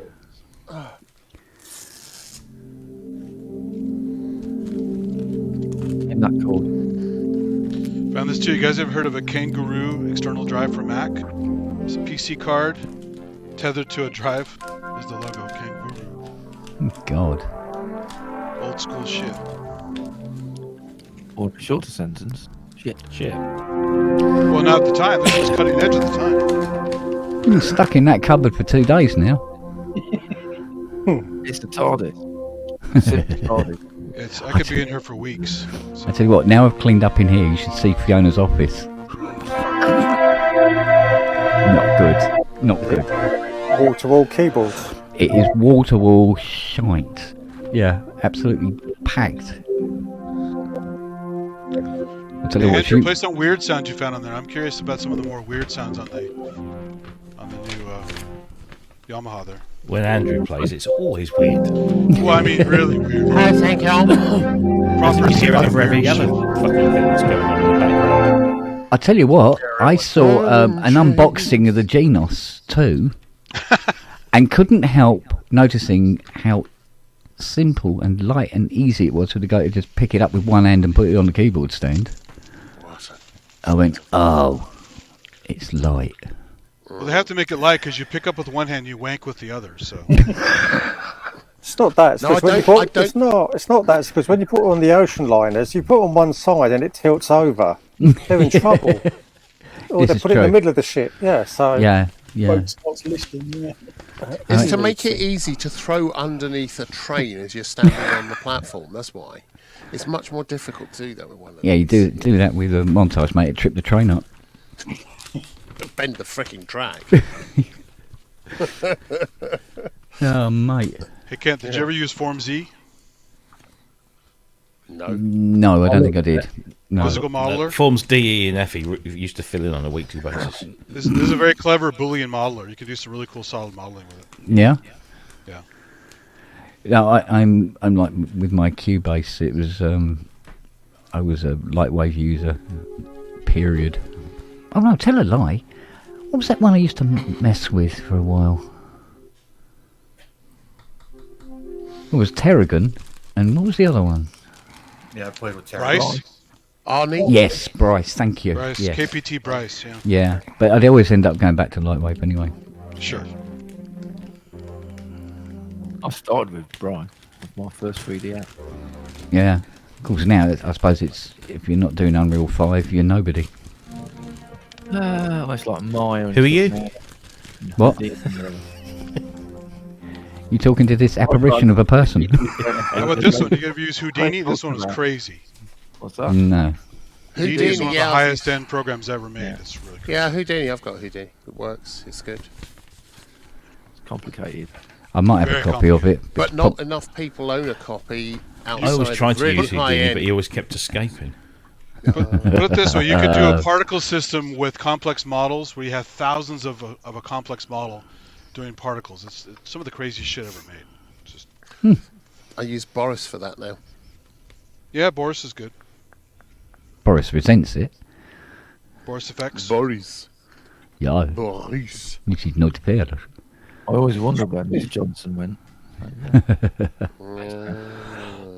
Yours, apparently. Speaking of Wow. Genos 2. Yeah. Gravy train, anyone? Understand the mindset. Me.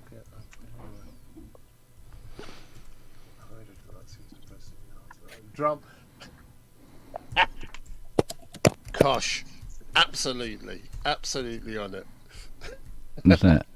Speaking of the Genos 2, says Koss, to understand the mindset of that market, I was showing my father this Christmas the Hydra Deluxe. He was impressed until he asked about the drum and bass patterns that it had. Wait, drum and bass like the electronic music genre, or drum Yeah, and bass? I'm sure like... if it's his father, absolutely. He's probably looking for jungle, so bang out some jungle tunes as well. Yeah. I would say trance, Well hard, innit? Jungle is my In it sleeve. though. Yeah. I know I bang out a few. Yeah, I've heard you bang a few out. Yeah, that's the thing. Jesus Christ. Bang or rub? Wallpaper didn't stand a chance. No. Did it? wallpaper I mean, was really? wonky. No. Yeah. Where's Jeffrey? Where's Jeff? With Bungle. No, He's on Canada time. Zippy. Giraffe of Indecision. The giraffe. Oh. There it is. Yeah, but did the frog of fuck it? Frog and Fuck It isn't here yet. Bloody whatever the thing's called. Amazon. Panda or something. piss off.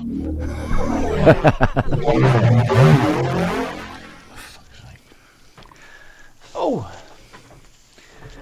No, it needs to go through.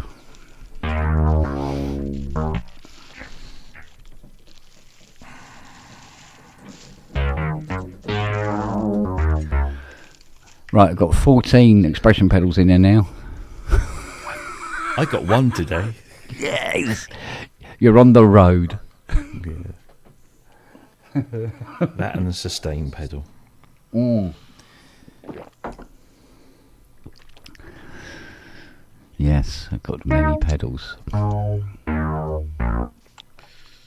about this? Imagine how much money they spend on AOL. These metal cases around the world. Did you guys get these? Metal case AOL? Not metal, no. I always just get the little cardboard sleeve. Yeah. I remember getting those. Who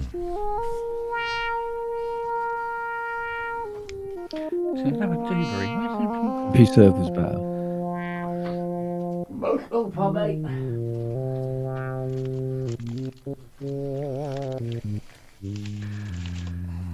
So have you got your classical piece ready, Matt?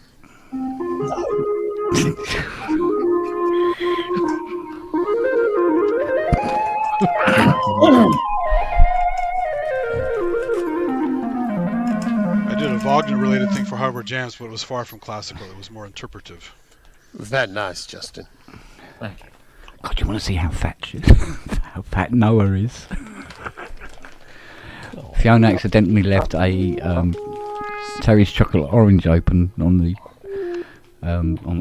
dining table. Well, on the coffee table. She forgot about it. Went to bed. There wasn't the Terry's chocolate orange in the morning. A very, very fat dog. Because he's nearly not. He's only just a little bit bigger than a Terry's chocolate orange. But he looked happy. Give him that. Oh. Does that work yet? It bloody does it. Yeah, but Andy, asking about the practical piece of music, getting it ready. And that's why I had to get the M2 up and running, which I bought in the summer. Then I had to invest in I've got the DAW and a trial, but I think I'll probably end up, buying a basic level one because it's the only way I'm going to get tracks of music down. And then going through even things like the Tegra 7 and the Phantom XR, is it, up there, listen to the sounds on there, and then you listen to the Ver harmonic, and listen to the difference in the sounds. And I think with the Roland stuff, you'll get some nice tracks, and sounds out of them. Yeah. But going up to the Ver harmonic is just another level, isn't it? Well, yes, but it's that thing, that jump of it's a completely different road to be on. And I know you can go Spitfire and others, with their string libraries and things like that. Yeah. I'm just saying it's just going up another level to try and get the best sound that you can, especially as certainly concentrating on violin, viola or viola, whatever it is, and the cello sort of sound. For what I want to do. But it's finding the library of the sound that works for the way that you play as well and arrange, because often you hear these libraries and you'll go, oh, that sounds great, and you'll download them and you go, I can't make it sound like that demo. Right? You need to find, and you need to download some of the trials and just try them until you find the ones which work the way your brain thinks and the way your ears want to hear it, and that's sometimes completely different from the ones that... So when you see the Spitfire and, it's Christian Henson now, isn't it? Does anyone know what the controller is he uses on his left hand? So he's playing it's those things that go together like blocks, and I can't ever remember those the name. Buggers, yeah, the French company. Very expensive. They are, they? Yeah. Okay, no, fair enough. I mean, just it obviously works for him, and their software and things like that. But if it's expensive, then it's not worth looking at from my point of view. I'm looking at one of those rings, that. So what's moving you down this path of a new DAW then? How does Don't bother, Andrew. Why? I got one. Well, I know you've got a ring, but have you got one of those special ones? Yeah. And Andrew's got a special ring. What are you eating? Yeah. It's the ringtone. Why not? It really didn't do what I thought it was going to do, the way I thought it was going to do it. Is that about getting used to how it does it? Do you have control over that or not? Well, I think it's because I'm right-hand dominant, and wearing a ring on my left hand was driving me insane. Do you have the Japanese one or the Niova ring? The French one.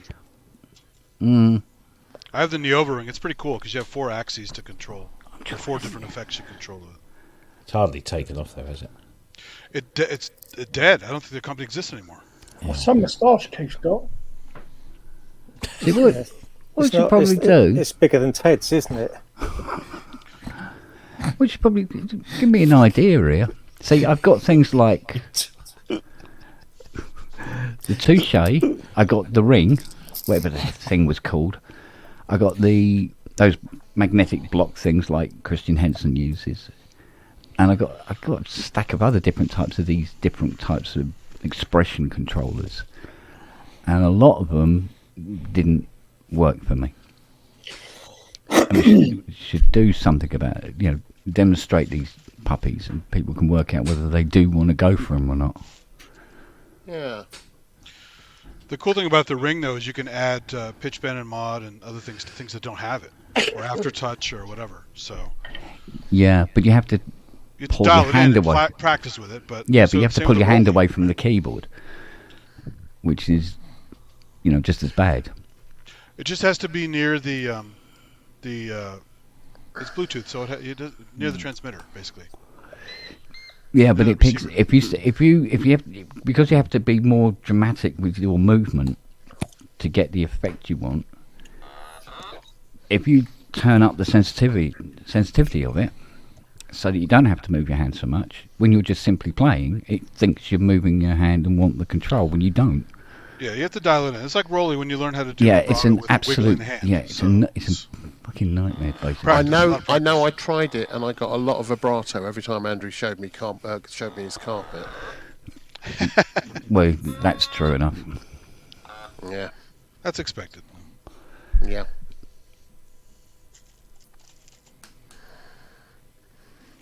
I accidentally playing a piano piece earlier, and I'm bugged if I know what it is and where it came from. Accidentally playing a piano. Yeah, I was just fucking around, getting sound levels right and stuff like that, and I started playing this little piano piece, and I don't know where I've heard it, where it comes from. Bang! Well, I reckon my brains about it all day. I'm not sure we can help you with that. Yeah, but how Once can you you play? post it, you'll find out pretty quickly. You'll get a claim. So. What? Yeah, but how can you play something and then don't know what it is or where it come from? Well, play it again, Sam. Got to try and remember how it went now. Oh.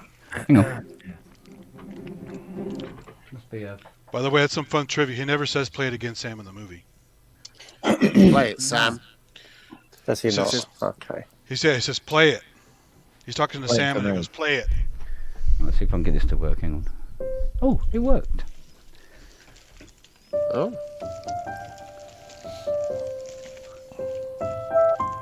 Right, okay.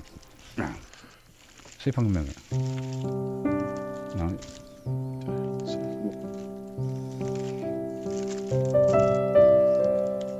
Was it?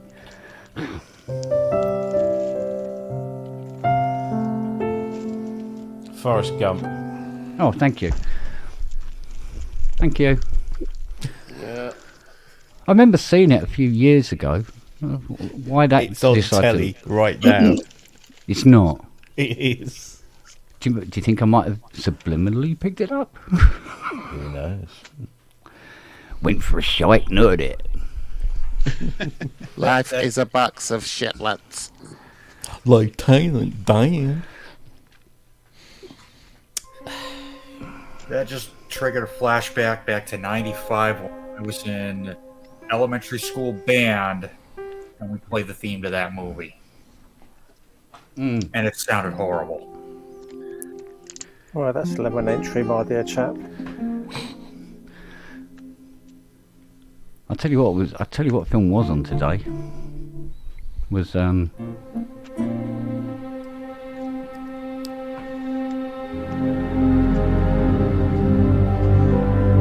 not going to tell us, are you? Platoon.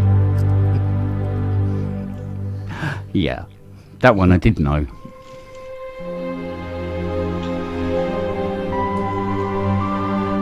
And so forth and so forth. I was at my barber's the other day. Oh yeah, Yeah. that was handy. Did he play it for you? No, he wouldn't play it. Tight bastard. He had Agio there that was going to play it. We got there in the end. He had agita, your barber. I beg your pardon? Agita. I think that costs extra. The Italians called indigestion. I got me agita. Oh. The Sopranos kind of shit. You should have known that, Robbie. I know I've been chuffing a bit. Coming from the Norwich. gangster talk. Oh. Sound like any Italian I know. Really? It's the typical American Italian stuff, the mafia. Yeah, stuff from New York and New Jersey. Joyzy. Like they say gabagool instead of Capicola. Wow. Yeah. And instead of there's that toast they do. May you live 100 years called Cento Anno. They call it Cendan. Cendan.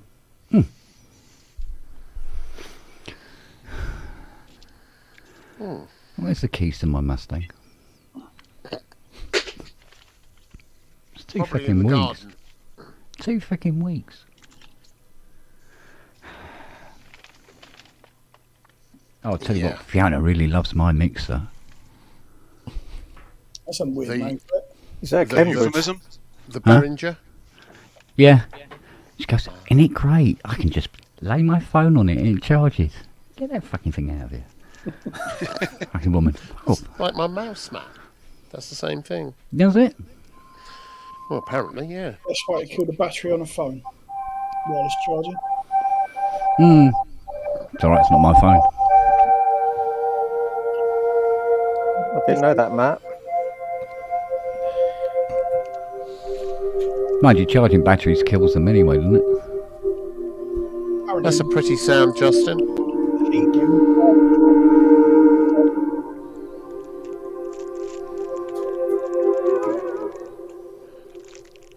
Right up until you put the wobble.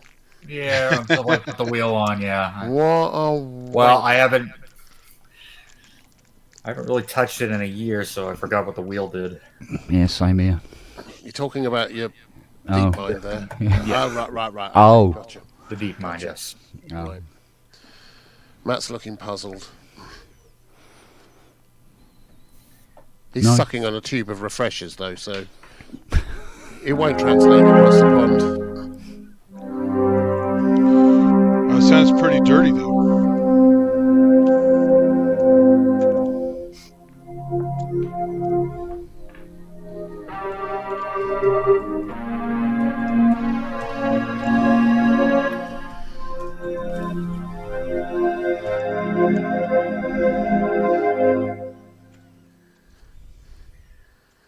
Yep. So it's just gone Christmas Day. We're now into Boxing Day. And Oh, it's over. What does it say about us that we're here?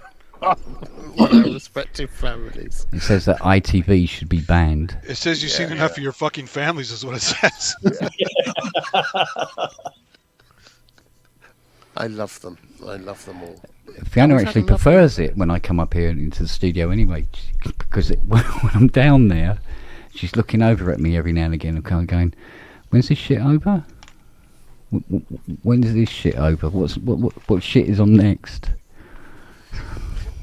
Do you want to watch a film? No." I don't wanna Just watch turn it. it off. We could talk. We could play a game. Yeah. Get your knockers out. I mean, you could be anything, couldn't it? Yeah. So, I mean, I'll watch Heard Die knockers. Hard because it's Die tradition. Hard. Die Yeah. Hard, that's what I meant. No, I'll watch Die Hard because it's traditional. Got to do it. I think, doesn't Alien take place during Christmas? Aren't there Christmas decorations on the Nostromo? I What's can't that? remember. I read that somewhere. I didn't verify it, but There's Don't Christmas remember. decorations in First Blood. yeah. Yeah. Yeah. That's a Christmas Excuse me, movie. gentlemen. I'll be right back. Yeah, look what I found. Andrew's gone off for an enema. He'll be back shortly. You guys ever see the takeoff on this, where they did David and Goliath as son of Sam? No. And he's like, "Gee, Davey, I think we need to kill those people in the car." The dog is telling him what to do, and he goes, "Okay." And it's just claymation violence everywhere. It's hilarious.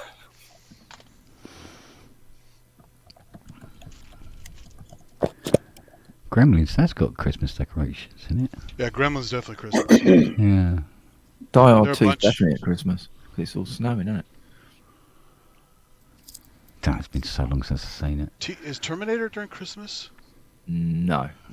No, Don't think so. Don't think so, no. No. Oh, the first one. I think the first one might be. Yeah. Not sure.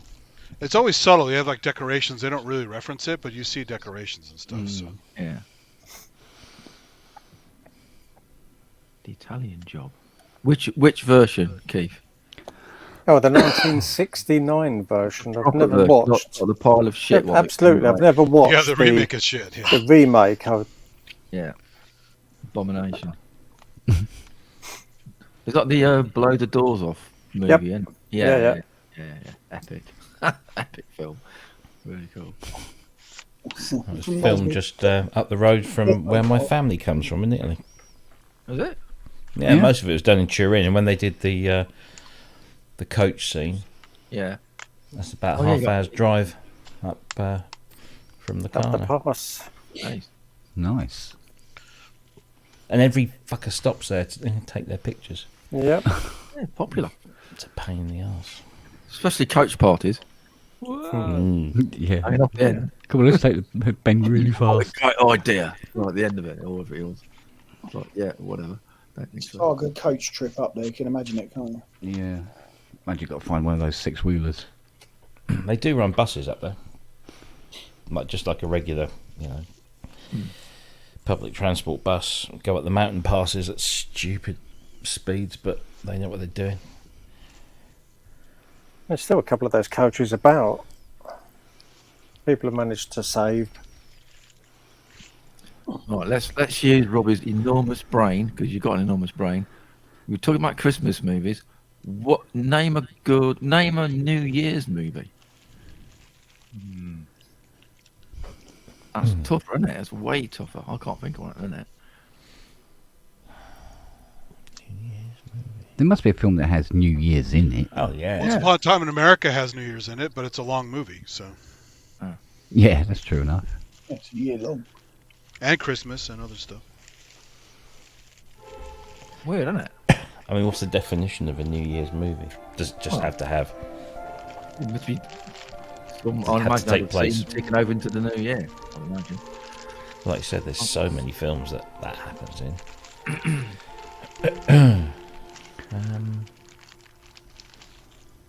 Don't know.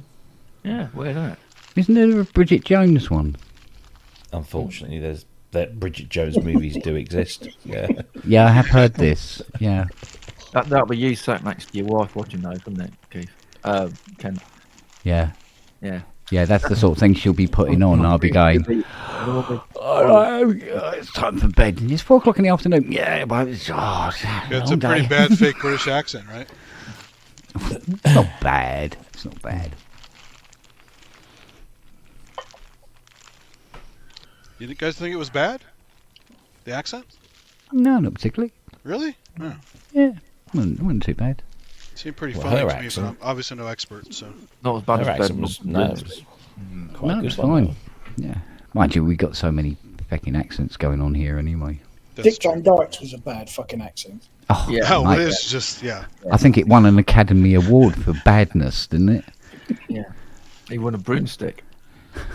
You guys know about the Razzies? The Razzie Awards? Golden Yeah, Raspberries? because we had a dog called Razzie. Mm. So, yeah. The raspberries.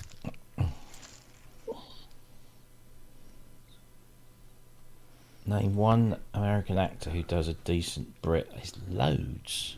Oh, yeah, there is loads. There's some good ones I've seen, yeah. I was watching something the other day, and I can't remember what it was now. And then I saw an interview with the guy, and he's from Connecticut, and he's got this, just standard American accent. I thought, fuck, he was good. Oh, I can't Brad remember what it Pitt was in that Irish one. Oh, that was brilliant. Then you flip now. Well, it it wasn't on its Irish, was it? That was Traveller. Well, yeah, it was way Which- crazy, wasn't it? It was brilliant. It's like, what the It was fuck very are you good. talking about? Yeah. It was really good. You guys ever watch The Wire? That series, The Wire? No, I'm right. No, I've heard of it. Half the cast is British, but their accents are so fucking good for like New Jersey and Baltimore or whatever it is. It's crazy. Yeah, I think there was something like that when, what's his name, played House. Oh, there you go. Was yeah. on a chat No. show and started talking with his normal accent, and people were horrified. They thought it was American. Yeah, like Idris Elba was a tough guy in The Wire, and his accent was okay. amazing. It's just.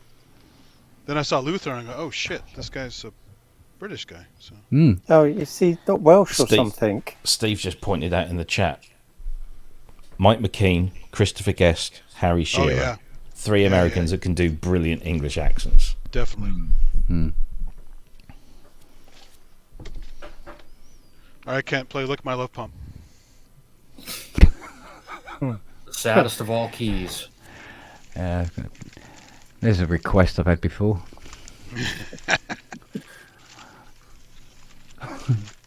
How many? Well, a few. And I have to get into trouble. Well.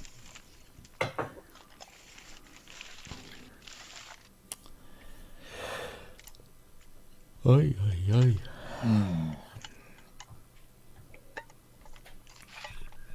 Happy Boxing Day. Indeed. It is. Why are we not looking happy? We're all delirious here. I must admit, though, I am enjoying the Reacher. I didn't think I was going to, but I did. Oh, Reacher's fun, yeah. Yeah. Although I like the first season better so far. Yeah, the first season very good. Did anyone watch Vigil on Yes. BBC? Did you enjoy it? I did. Good. Yeah, Well, it really had me, watching it, and I'm not really good at following stories, but I mean, it's just something I've actually sat and watched and really enjoyed. No, it was very good. I was interested to see where they would go after the first season. What was Fiona watching earlier? Oh, that Doctor Who. Oh, don't. Oh, after so much hope. Apparently, it's quite awful. I've not watched The it. first half is abominable, and it's slightly picked up, but it could not make up. It could not forgive the first half. Yeah, But but just that writer, is that the problem? That No, writer sticks with it? it was just this episode. It was just. Was it Doctor Who the musical, Yeah, exactly. Pretty much. Yeah. amongst other things? I know it's a Yeah. Christmas special, and so they're gonna do something a little left field, but this was his introduction, and it just wasn't good. It's a bit more like Doctor What the Fuck rather than Yeah. I miss the days when you used to hide behind a settee. Yeah. Oh, for me, that was black and white days. Sneaky Yeah. Hey, check it out. Here's another old laser that's stripped down. Look at all the parts in this guy. All the optical parts. Oh. It's got several different crystals in there. And optical. you know what you need, don't you? A dustbin. Very big skip. Yeah, a big skip. Yeah. Oh, I love collecting gadgets like this. It's cool. Even though it doesn't work, it's just fun. It's I'm sure engineering all the marvel. refuse collectors would love to collect. Yeah, I've been down that route. Honestly, Andy, don't mate. Yeah. Oh, it's too late. It always ends up with a huge dumpster out the front. It's too late. Always.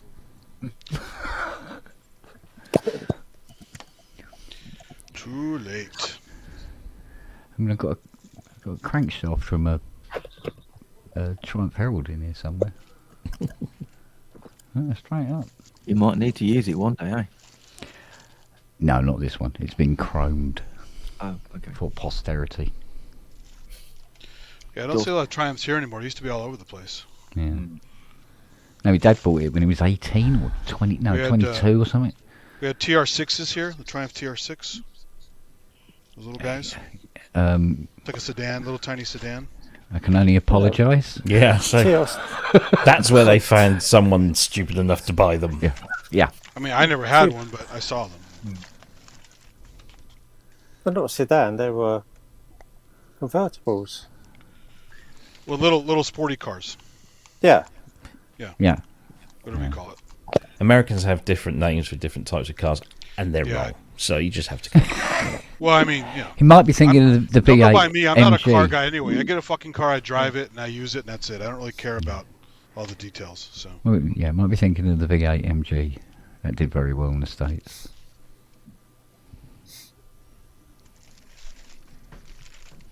I love the way they put the rubber on the bumpers. Still fucking hurt when you hit you. Yeah, that was American, wasn't it? Yeah, that was for the American market. Yeah. I have friends that are car guys, and it's just, my eyes turn glazed over, and I'm just like, whatever. Mind you, you were never exposed to the Morris Marina, so you're all right. Or Allegro. Oh, We have the AMC Austin Pacer and the Allegro. Gremlin, though.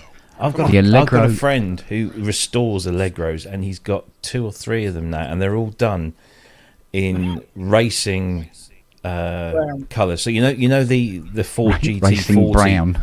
Yeah, no, seriously, I shit you not. One of them is brown, but he's the Gulf Oil livery for the GT40, that very pale So the blue. blue. He's Yeah. done an Allegro. I'm going to find a picture of it. And he Please takes do. it to Le Mans every year. Good God.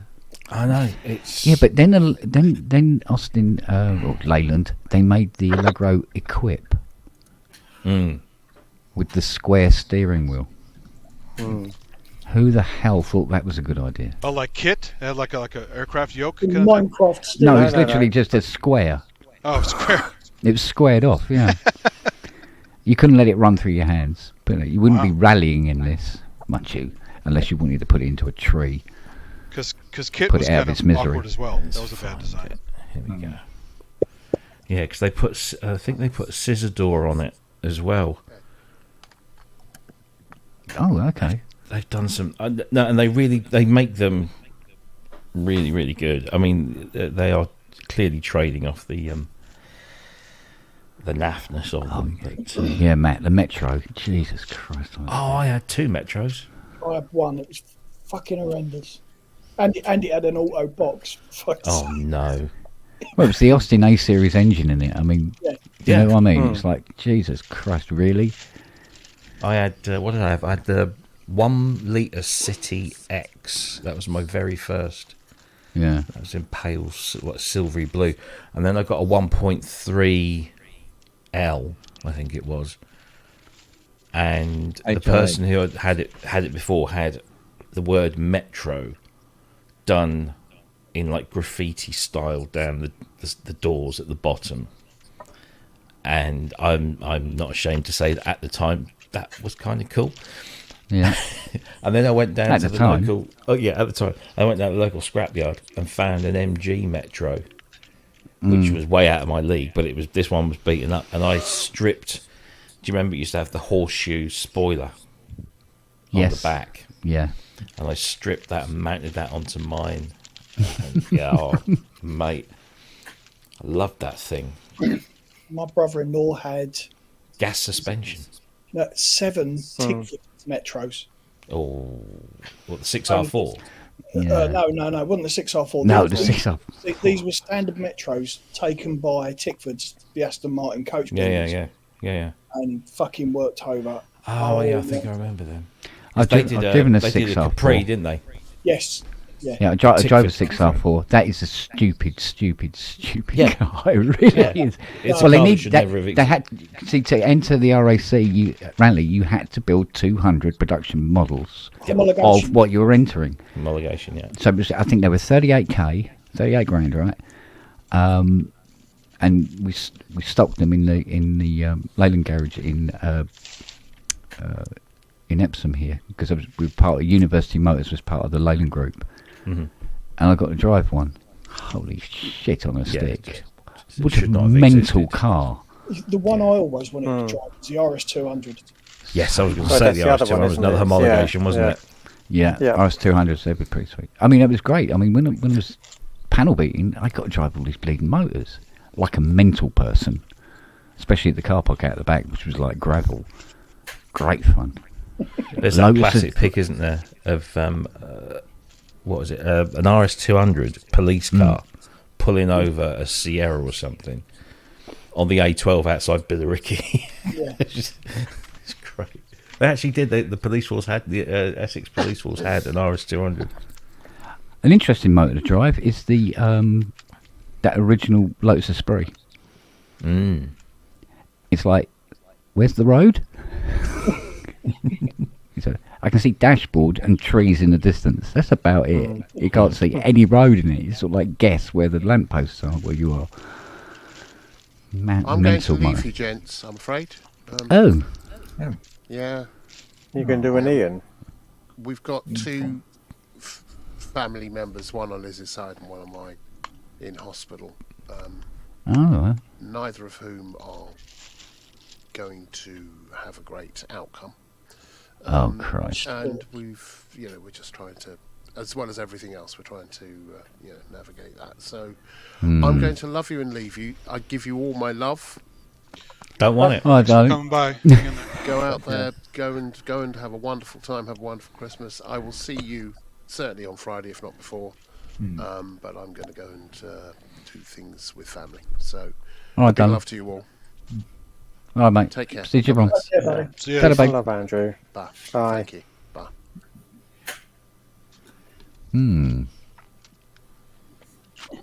Time of year, innit? On it, and on that bombshell. Yeah, but I mean, it happens all the time, but it just seems to be more poignant around about this time of year, doesn't it? Yeah.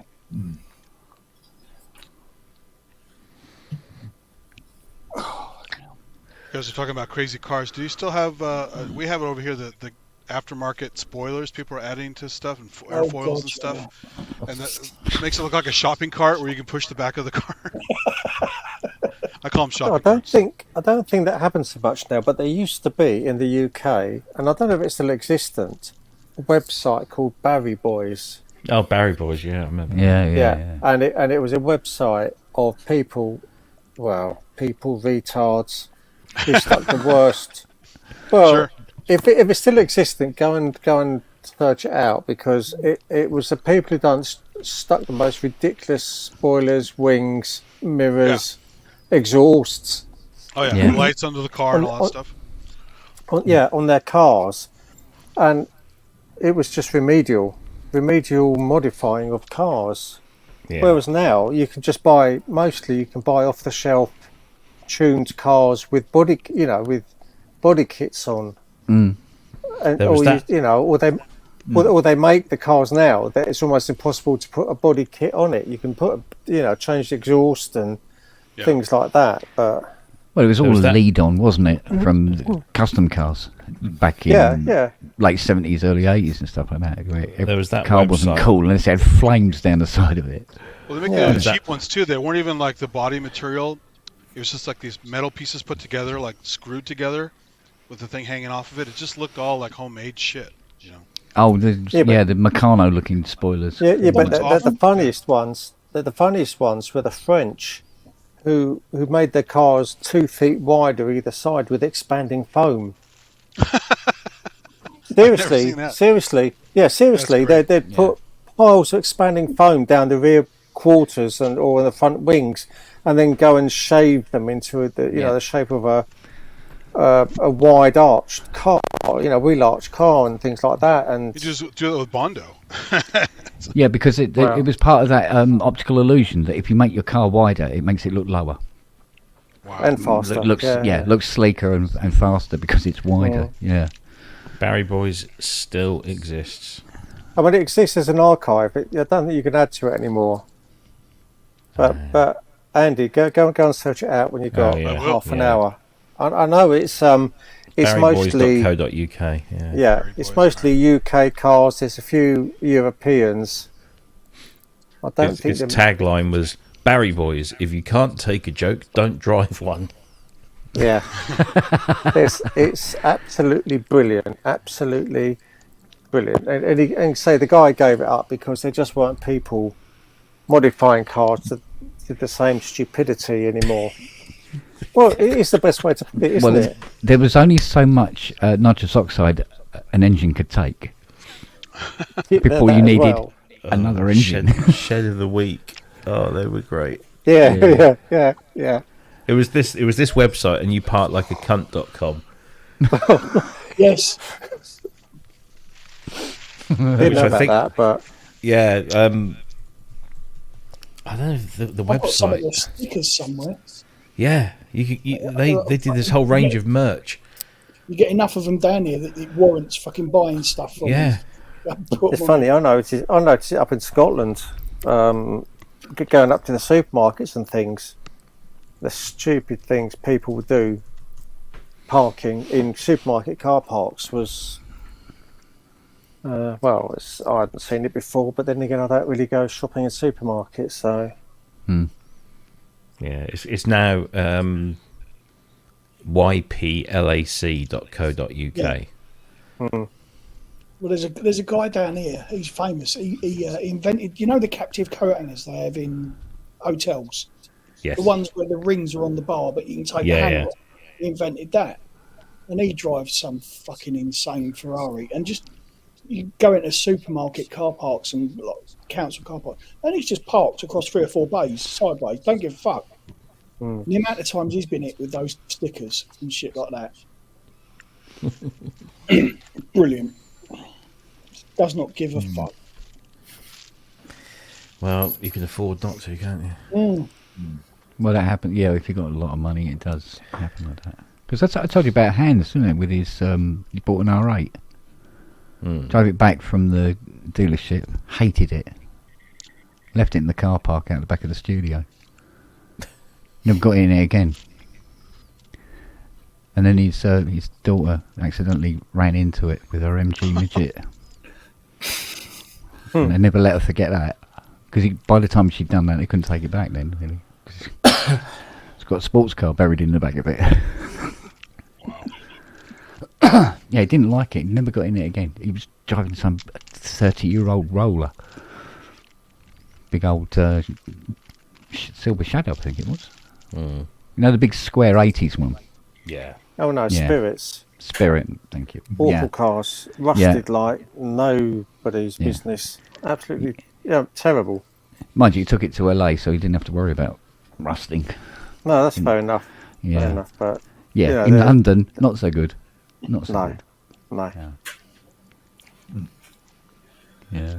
God dear.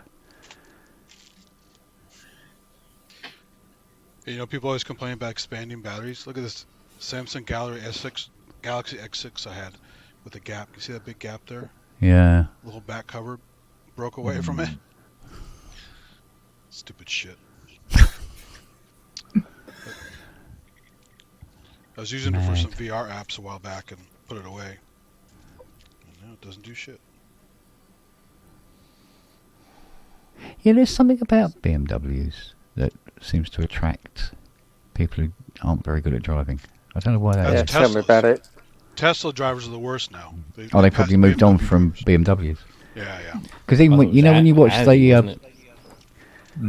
no, I don't know. That wasn't so bad. It seemed to be mostly Beamers, didn't it? I mean, even when you know those videos on YouTube where you got people going around, track day at Nuremberg. At Nuremberg, yeah. Yeah. And you got the guys in the BMWs, and they've been such twats. Yeah. Yeah, Nuremberg. Sorry about Nürburgring. Nürburgring. That one as well. Wow. Yeah. Nuremberg, different gathering. It's a bit of a trial for them, wasn't it? Sorry. Oh. Different bunch of twats in Nuremberg, yes. Yeah. Yeah. As much time trials as other kinds. Those Nazi track police. Yeah. But I have the pleasure of working for a BMW Mini dealership. Oh yeah. So I have no There's direct a contact misnomer, with isn't there? customers. Yeah. I have no direct contact. I have no direct contact with customers, so I just That's hear handy. things and see things. Absolutely, because I'm not good with customers. Germans didn't shall we win the say. war, but they bought fucking Mini for £1. Yeah. We'll sell you Rover. We'll sell you Rover back for £1, but we'll keep Mini. And they fucking agreed to it. Yeah. Yeah, but there again, we saved the Beetle and then gave it back to them. Well, exactly. What does that say about us? I don't know, that we're idiots. Perhaps. It makes me laugh though. You see these BMW Minis with the Union Jack tail lights. I'm thinking none of this was made in the UK. No, it's assembled in the UK. Right, and the convertibles have got the Union Jack roof racks. Fuck's sake, the convertible roofs. Yeah. If you want, My if you next door wanted. neighbour's got one. My Were brother. they still owned by a UK company when they made that Italian Job remake, or is that already sold by then? Well, it was already sold by then. It was sold. It was all. It was all the new shape binny. What we call them binnies. Rover couldn't negotiate their way out of a cardboard box, let alone a movie franchise. The four owners of Rover. Yeah. For the biggest UK industry crooks that were going at the time. I think the lucky manufacturers are the ones that died in the 70s. Like Humber. Oh. Yeah. The Humber Super Snipe. Do you remember that? Yeah. Yeah, I do. Because again, I started. My first job was with a Roots dealer. So we had Hillman's, Humbers, Thingers. Yeah. Commas, the vans. Oh, comma vans. And things like that. The Humber, what was it? The Snipe was very popular for a while. I loved them, but when I started working there, which was 78, I loved, don't know why, but I loved those cars.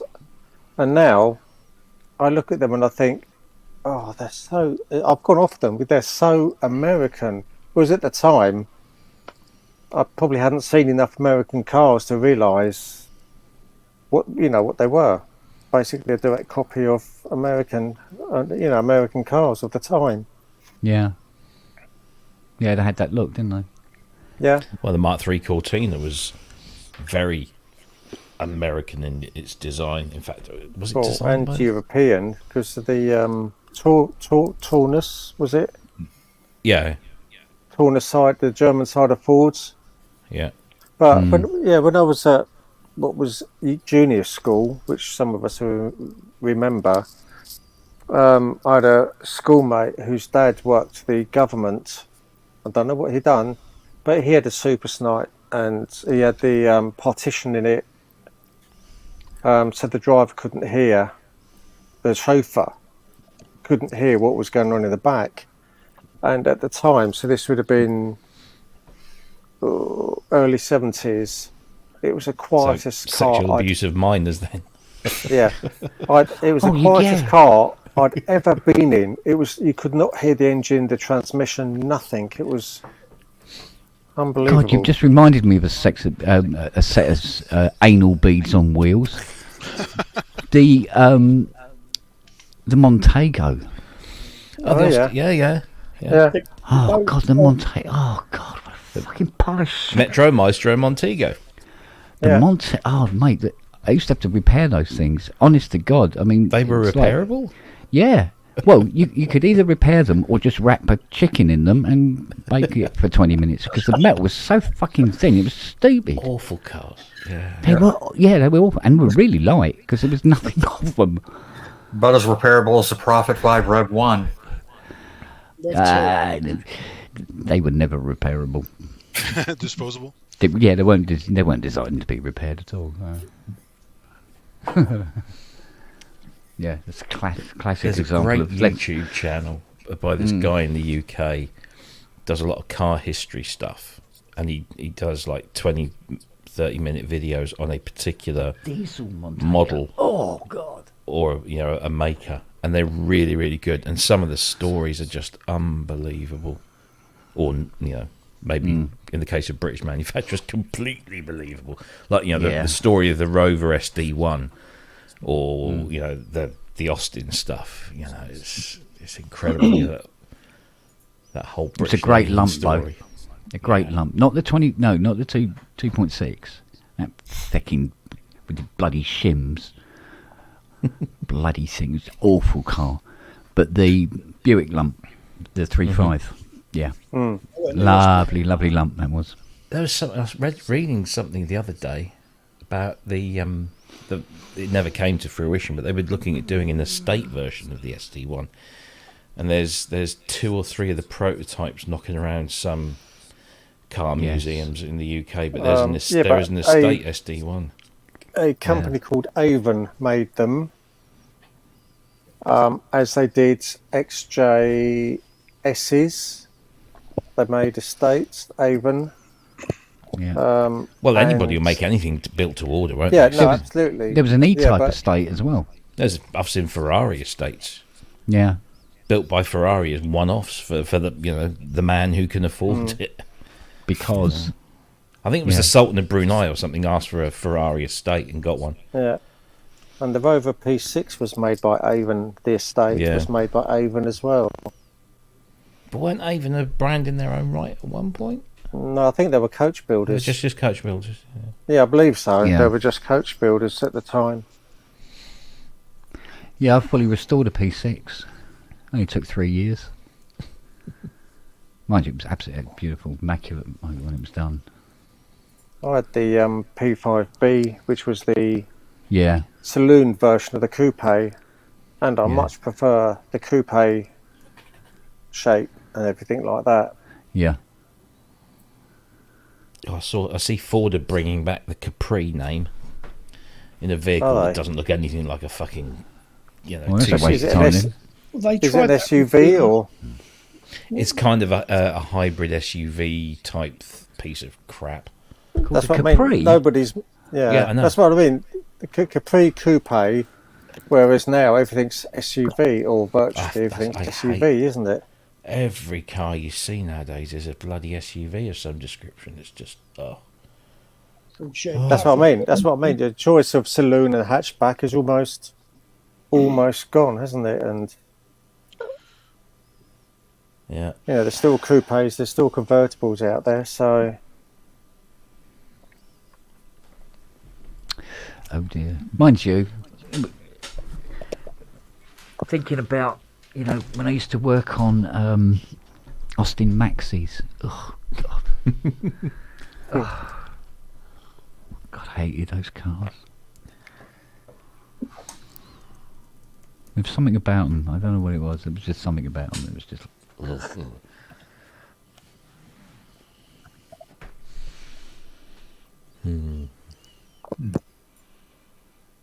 Oh, well.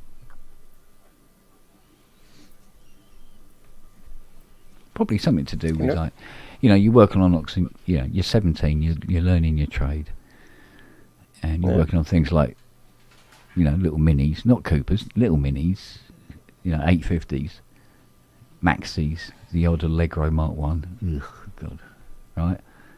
And then you go home and you're watching programs on TV in the evenings and people are driving, Mach 1 Mustang 1967s, and you go, yeah, you fuckers. And then you get one, and then you go, oh, God. Bloody thing. Can anyone put up a picture of the new Capri, because all I've got is WTFs in the chat. Please. If you value your eyesight, you don't want to see it. If You don't want to destroy the name. You don't want to destroy the name in your psyche. That's the problem. I suppose it had to come back at some point, but an SUV? Why? Because that's what sells these days. Yeah, but why does a mum of two need a car that's capable of surviving and crossing frozen tundra and lives in Croydon? The thing is, those SUVs couldn't do that. Yeah, that's true enough. They just look sporty, but they're not that sporty. Like when I bought my Ford Explorer, it was a decent 4-wheel drive SUV.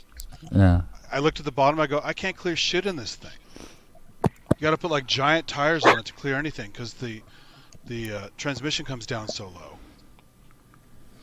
So you basically need to either put giant tires or buy a different model. Like Hummer has the correct thing, where there's a very high clearance, but then you're driving this massive gas guzzling monstrosity. So fucking keyboard still doesn't work.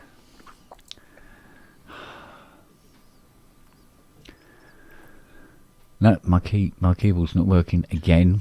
like I see a lot of Subaru Outbacks here. It's kind of like a half SUV, half regular car, basically squat. It's kind of short and long, almost like a station wagon. Like a short and long. It's a contradiction in bodywork. It's the Volvo contradiction. Yeah, that's what it's called. No, they should bring back the V70. Yeah, they killed that, didn't they? Yeah, that was it was a touring car, for Christ's sake. God, that thing was fast. So I look at my motor is it's a coupe saloon. I know it's a slight contradiction in terms, but it is a saloon, but with coupe styling.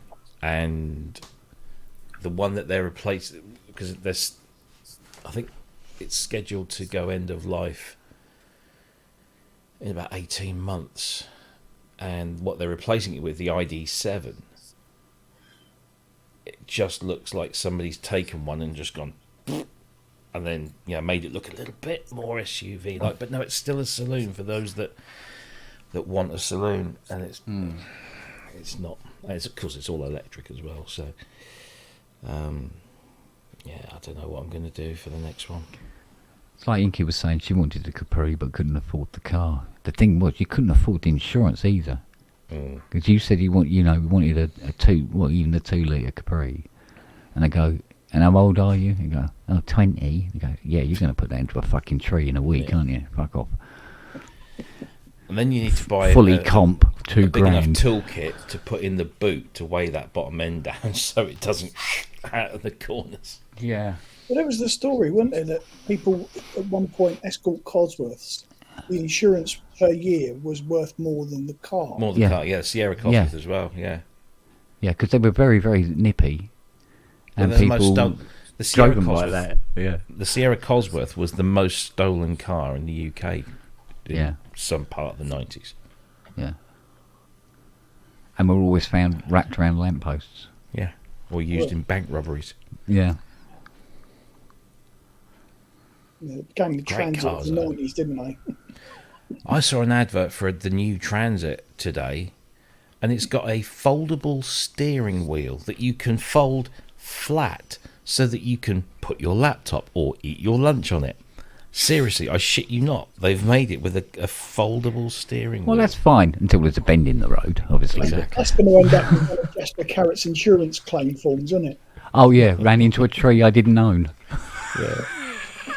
I had to swerve several times before I hit him. Yeah. It was it. Drove into my driveway. No, drove into someone's driveway thinking it was mine and crashed into a tree that I don't have. Yeah, that was it. I have to say, when I used to work for BT, and oh, you're responsible, are you? Yeah. Whilst I was waiting for my company car, I used to have a hire car, and I had a Citroen Picasso.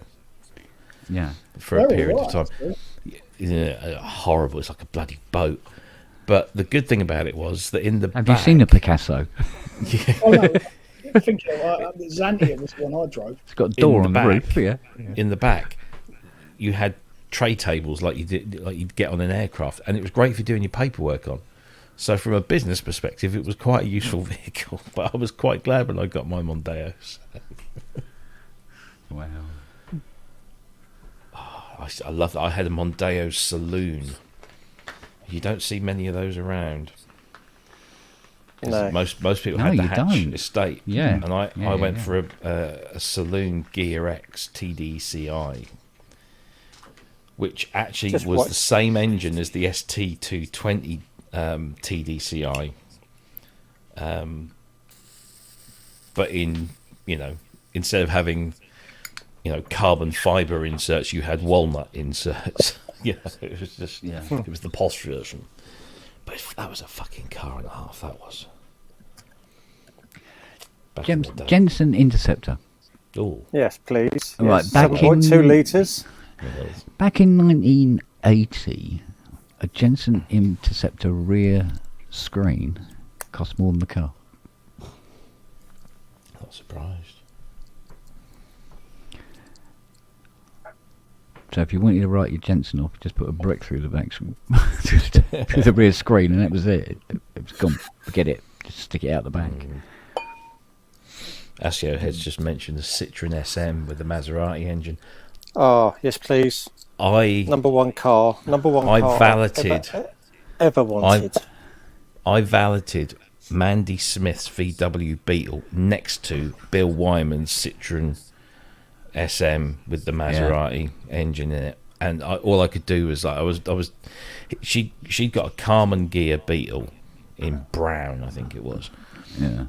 And the guy that played keyboards in the band that I was playing in at the time was a professional car valeter, and he would, he had this one of those little Honda vans with the motorcycle engines in, those little things. Yeah. Custard wagons or whatever. And he used to drive around, and one day he phoned me up and he said, "You doing anything today?" And I was like, "On the day off." He said, "Do you want to earn yourself a few quid? I've got Bill Wyman, he wants some cars doing." Because Wyman lives around here. And so off we went, and he was doing a Ferrari while I was doing Mandy Smith's Beetle in this massive barn, and right next to me was this I didn't know what it was at the time. I just said, "What is this?" He said, "Oh, it's a Citroen Maserati." And they really he sold it recently apparently. But yeah, what a car. Wyman wasn't there, he was on tour at the time. But yeah, what a motor. But at least you knew it was his. Yeah. I worked on an emulator too. Go on. Right. So, working on this emulator too. What it was the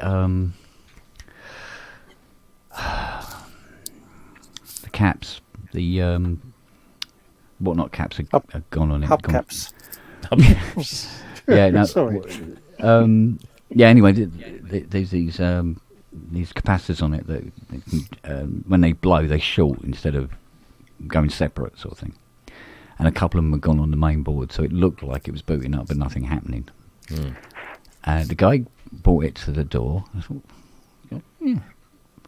Is he familiar? No, it's not familiar. I don't think familiar.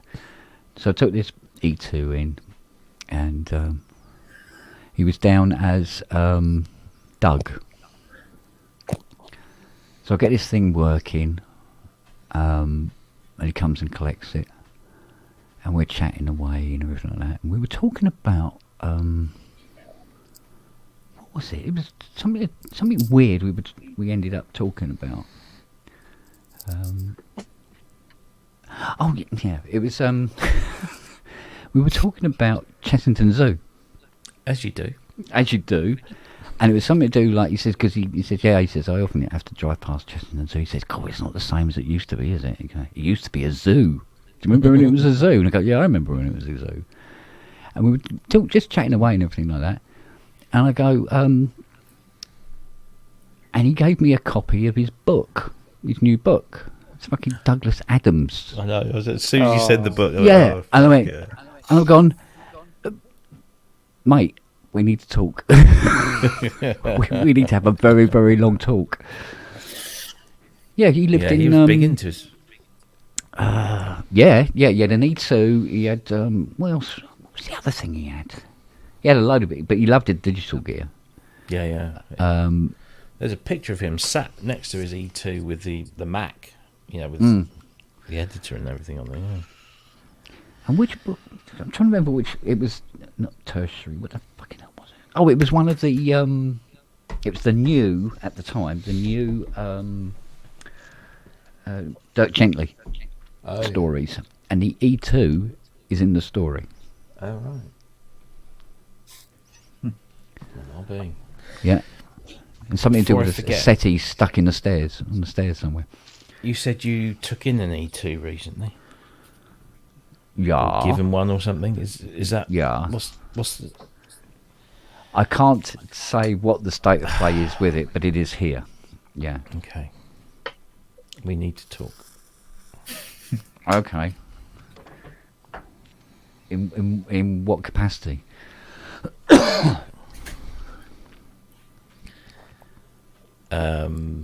Like how can how can we acquire it? How can that be here? On loan. I see. Oh yeah. There is a very good reason for it. It's not just fulfilling some childhood ambition. No. Yeah, this is. I really need to get the rust out of it first. Yeah, I remember you saying it was rather afflicted. The most unhappy E2 you could ever possibly hope to come across. Yeah. And it really needs one of those go-karts, whatever they call them. The Go-Tech drives in it. Yeah, well, that's emulator. Go-karts. Yeah, it needs a go-kart, mate. Yeah. Fucking steering wheel on it. I tell you what, this is the most fun you can have. Like a truck. We had a go-kart with Costs the same with a truck. A 210 Villiers engine in it. It's brilliant. We took this go-kart to this track. There's a go-kart track over in just off Tarworth here. We took this bloody thing up. We go, yeah. And of course, everybody else has got. Was it Yamaha 250 water cooled? It was like being in a fucking shopping trolley behind all these other guys. All passing. We thought, yeah, 210cc. It'll go like stink. And it was direct drive. And they had gears and some fuckers.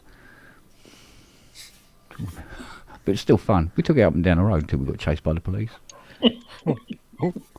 I tell you what, police cars can't catch a go-kart. No way. If you're ever thinking of robbing a bank,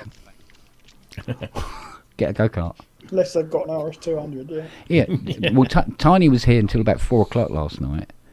And he said, look, I've got to go back home. I went, oh, okay. So he drove up to Islington, and he phoned me when he got there. So it was like, I was going to sleep, and the phone goes, and I go, all right. He says, yeah. He says, do you know what? He says, I've just been driven back from your place to Islington. He says, what's that?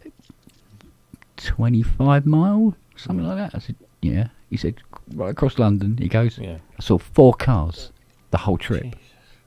He said, London is deserted. Wow. He said, there's no fuckers on the road. I drove over the bridge here, over the A14, last night, and it was empty. I've never seen it empty.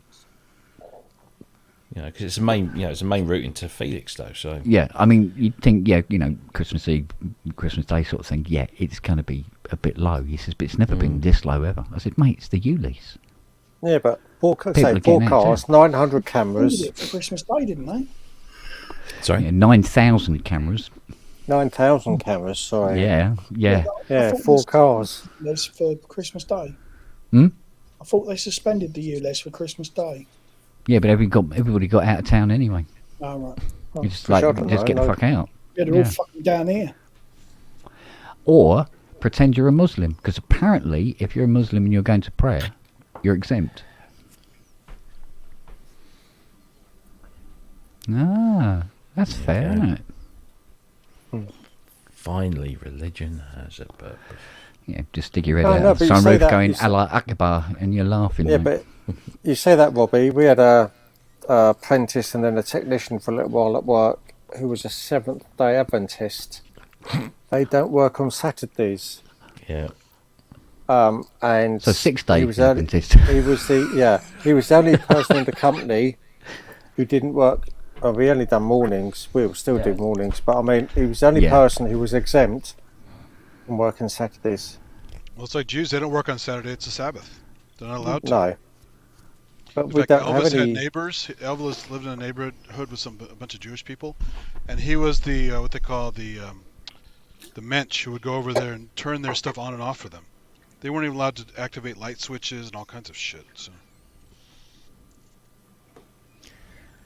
Madness. Yeah. Although you mustn't knock the Seventh-day Adventists; they do a lot for genealogy. So And well, certainly the So do the Americans do, don't they? No, but I mean the Americans. So I did think the, is so run did the the Nazis. who run the- Oh no, that's who run- genetics. No, it's the Yeah. American side that run the genealogy site and things like that. And yes, it has been useful to me in the past when I've been looking at my ancestry. Mm. I saw a thing at Mormon Temple Square when I was in Salt Lake City, and they had a whole tree tying Bill Clinton and George W. Bush at the time. Tying them to the tree. The families, yeah, all together. They had the whole tree for their family set up, linking them together way back when. well, let's be honest. Okay. You can link anyone to anyone Yeah, if you much. try that is hard true. enough. Oh yeah. I mean, That's fucking- true. But the If fact Danny that they're Dyer, into it, Danny it's one of Dyer their can be things. connected to what was it, George the Second or something? Well, Yeah. didn't he go through Cromwell as well or something? Oh Or- yeah, we all go back. But well, no, absolutely. Yeah. I was apparently a 36th cousin of the Queen There you go. because He's one fucking of the royalty. because one of the paternal line went to America, and I haven't looked at this properly. Got into the presidential side of things, not being a president, but got into the presidential side and things, and somehow that went back to whatever king or queen, probably king of something. I really must look it up again, but Yeah, I think my brother-in-law is related to Trump. He's a fat wanker as well. Yeah, do you want to know the weirdest thing I found on in my family history? Go on. I'm related to Mr. Spong over there. Quite closely as well. You have my sincere condolences. In what way? I know my mum got around, but bloody hell. It's hang on. It's on my mum's side, and it's her parents' generation, so it's up there somewhere. It was up something. Yeah, I can't remember the direct relation, but we are family. Really? Where's my Christmas present, you fucker? Yeah. You're up for your birthday. Yours is here. Yeah, yours is here, honest. Yeah, but how much Rumour do you know has about it. your? Yeah, So rumour has it, I'm related to Italian royalty, the House of Savoy, because apparently I love their sausages. yes, Savoy truffle. the they do great cabbages. No, the House of Savoy, which was up in Piedmont, and if you want to know why the Italians play in blue, that's why, because that was the colour of the House of Savoy, which basically was the dominant royal family before Italy became a republic. Anyway, apparently makes the defence easier to see as well.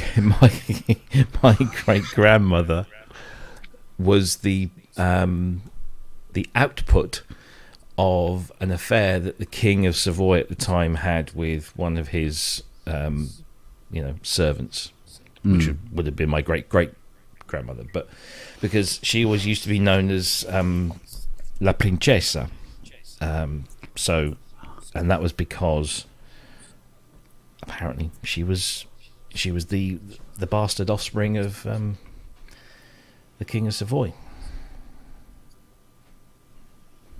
So, But how much do you know about your family history, Kent? Your paternal line? It seems to drift off towards Vikings at some point, but then most people in this country drift off towards the Vikings at some point, don't they? So, yeah, there's a lot of there's a lot of intrigue in my family history. Apparently, lots well, the male line seems to have. I looked at it a long time ago, and I only got so far. But on Ancestry, there's someone who's taken your line back to the 1600s, and doesn't. You don't get much further between yourself and Chobham. You have stayed. The Spong male line has stayed in virtually the same area. Well, it's weird because the next road over from us, Robbie, you've been here. We've got the school out here. The road that's on that side of the school, so it's in a straight line. It's 300, 400 feet away. Yeah, is a Spong family, and we're not related to them. well, as far as you know. No, they looked into it and said no, don't cross anywhere. Don't seem to cross anywhere. It's weird, isn't it? See, we made the discovery. Chaz Spot. Chaz Spot is your dad, wasn't it? Yeah. Yeah, well, that's my relative. That's where I've come in on your line. Really? Mm-hmm. Well, I'll be. That's weird because he was only child, and my nan's sister lived next door. It was a big thing in the 18th century, wasn't it? And they had no kids that we know of. Well, that's how it's come in. It's picked him up. So, anyway. Oh, weird. But you see, I made not a discovery. Yeah, small world, mate.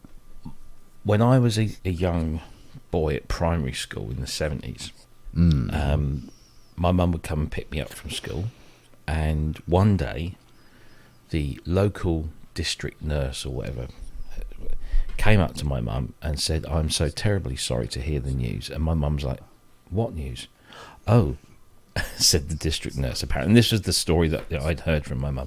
"Oh, apparently your husband has got the washer-up pregnant at the restaurant." Now, knowing my old man as I did, that doesn't surprise me. Okay. But that story was told to me, and I think it was probably told to me in the heat of the divorce proceedings that happened a few years later. Not because of that, but, anyway. And that story kind of just stayed in the back of my mind, and we never really, it was never really mentioned or anything.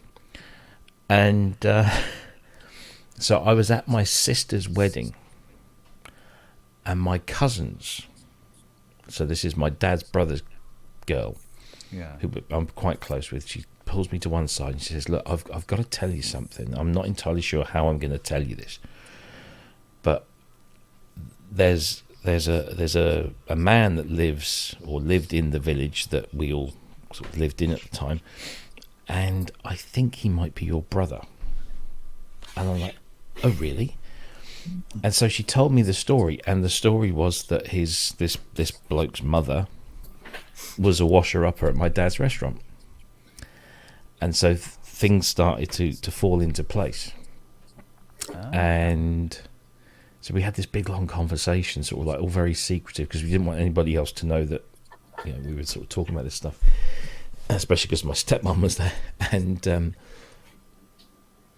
the reason she came to speak to me about it was because she went to school with him, and apparently he asked my cousin out, you know, and she was always struck by how similar the family resemblance was with this guy. And so she showed me a picture of him, and I think I have a brother. and so we basically spoke to people there at the time, including my mother.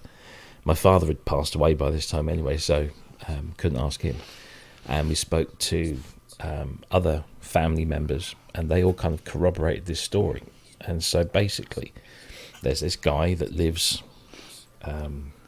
in or around the Norwich area who is basically my half brother. DNA, Robbie. DNA. Well, no. I sat down with my brothers and my sisters and said, look,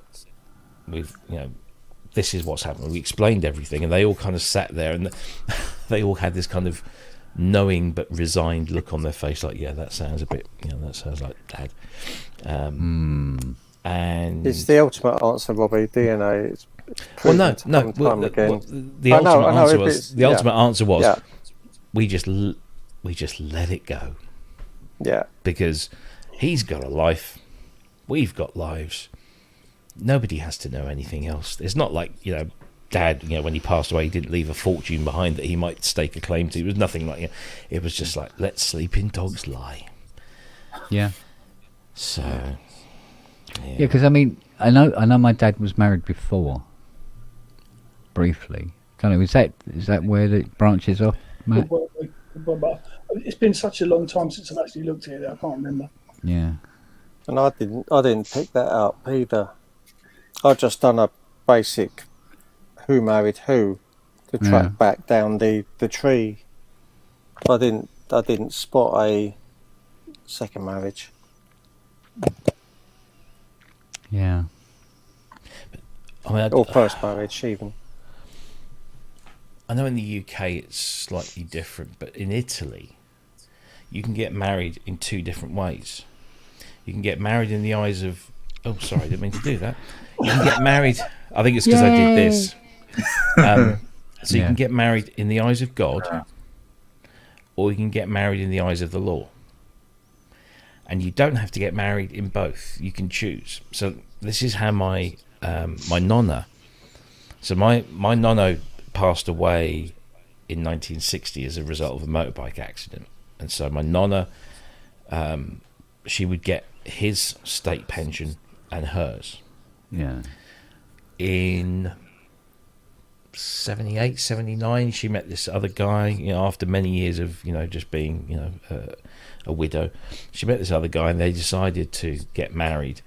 But they only got married in the eyes of the church. So they went to church, they got married by a priest, Catholic priest, and that was that. But they never registered that with the local authority or the government.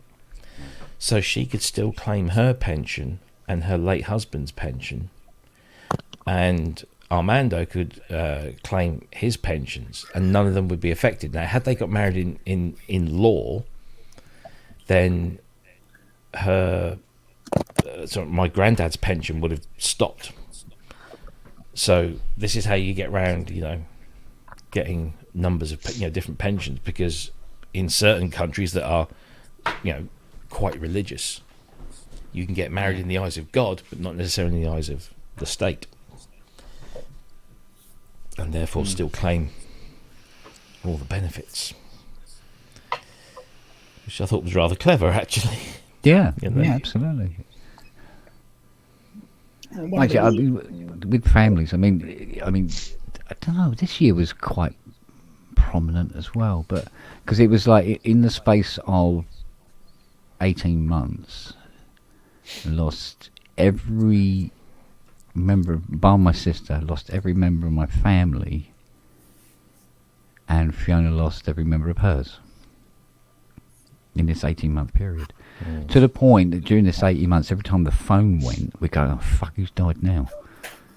Do you know what I mean? And, you know, we used to say it as a bit of a laugh sort of thing, and then you pick it up and go, who? Have they? Oh. So Christmas time was a bit weird, because it was a bit sort of like, we haven't got many presents to buy this year, have we? No, I had 3 in 2020, which was one was my best mate, Yeah. and then on the date of the funeral for my best mate, I told about 10 days later that my sister had passed, and then in the October my aunt, and then we'd lost 2 dogs that year. I mean, it was 2020 was none of it was COVID. Yeah. Because all that going on, and I lost my 9 dogs one by one, literally one after the other. Sometimes they were separated by a couple of months, because they were all exactly the same age. They were all from the same litter. And then even the ones that weren't sort of went at the same time anyway. So, but in the end, my mate, who I'd known for forever, committed suicide during lockdown. But we did inherit Charlie. Because of that. But he had 2 dogs. He had another husky called Shamira, and we could never find out what happened to Shamira. Because it would have been nice to have had Shamira as well. She was a lovely, lovely husky, beautiful thing. Although she didn't really get on with Charlie, or vice versa. No, it'd be Shamira. But yeah, and it's like, bloody hellfire. People drop like bleeding flies. You know, and I remember Milan said to me, knee high to a grasshopper when she told me. And she goes, oh, you know, you're young, enjoy the time. This is the time of your life where you get given everything. Because you get older and then you take it all away again. And she's fucking right. It's sort of like, oh, I had a period last year it started with Dom, funnily enough, 5 weeks. Yeah. 4 weeks, and I lost 5 people. Yeah. Fuck it. And I know what you mean about you say, oh, right, pick the phone up, who's next? Yeah, I mean, Dom was a kick in the face, I must admit. Oh, fuck. For everyone. Because, I'd made a real connection with him. And, you know, he was here this one day with... he met up with Richard Hilton, and they met up here, and we had a right old giggle, a real scream it was all day, and it was great fun and all the rest of it. And then the next thing you know, he's sort of like, it's gone. He's like, what the fucking hell happened? I remember watching the Sonic State when Richard Hilton was on just after Don had died, and he recounted the day at your place. Yeah. As his memory of him. Yeah. It's funny enough, I was thinking about him yesterday, but I was actually thinking more about Luna May, because I remember what my first Christmas without my dad was like, and she's about the same age. She's amazing, isn't she? She's tall. Sophia put some lovely pictures up.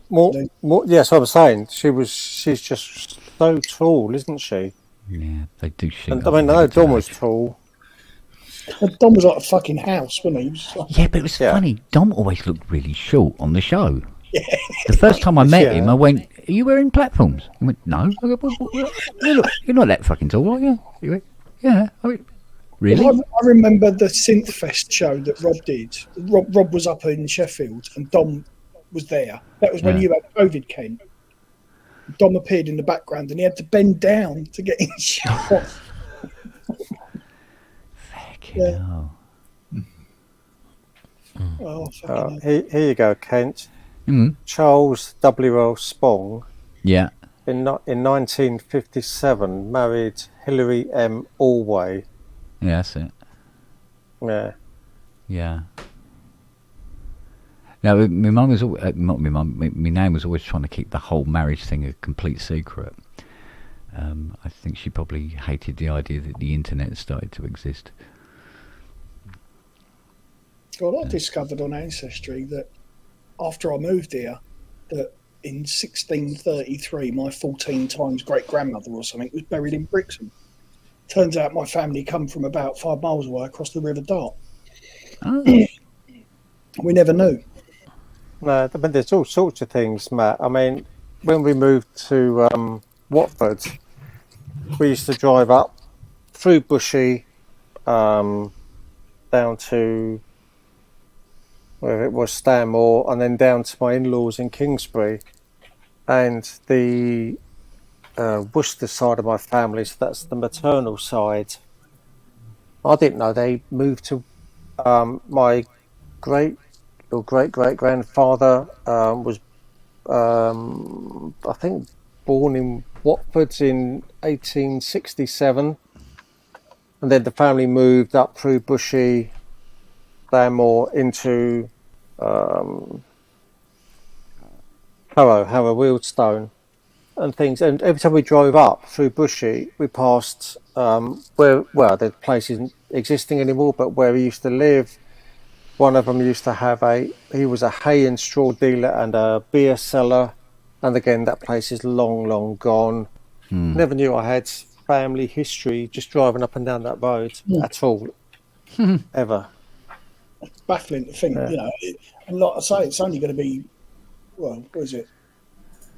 10 years' time, 400 years since she was buried in what would have been the only church down here then. So we know exactly where she is, or, you know, the churchyard where she is. It's just spooky to think that the flat that I'm sitting in now, you can literally hit the churchyard from here with a fucking stone.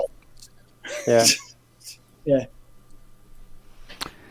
Yeah, it's funny because, I mean, Dom's going to be playing a key role in everything next month because, you know, Ty's got to get all this gear dealt with. A lot of it, an awful lot of it, is still here.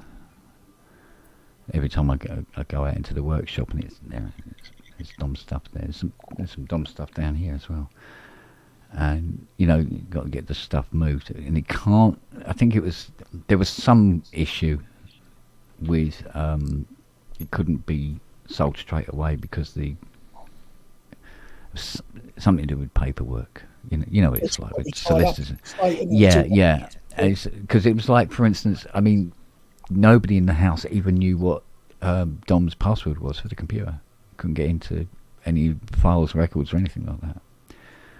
So that's dragged things out a bit. But I know Ty's got a lot of stuff that he's got to get sorted out for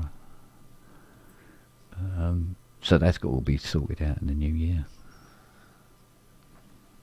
It's really fucking weird to think that it's, you know, it's not that long until his first anniversary, is it? No. February 6th, isn't it? Yeah. And he was a git. I kept phoning him up and saying, "How are you today?" He said, "Oh yeah, a lot better. Yeah, you know, it's all right." He goes, "Yeah, I'm sure it's migraines." Even when he knew it bleeding wasn't. Because he did the mental health podcast, which I got involved in quite a lot. I remember him saying, "Oh yeah, just a bit of a stomach ache. I think I've been taking too many paracetamol." It was like, "Mate, get your health checked, fuck's sake."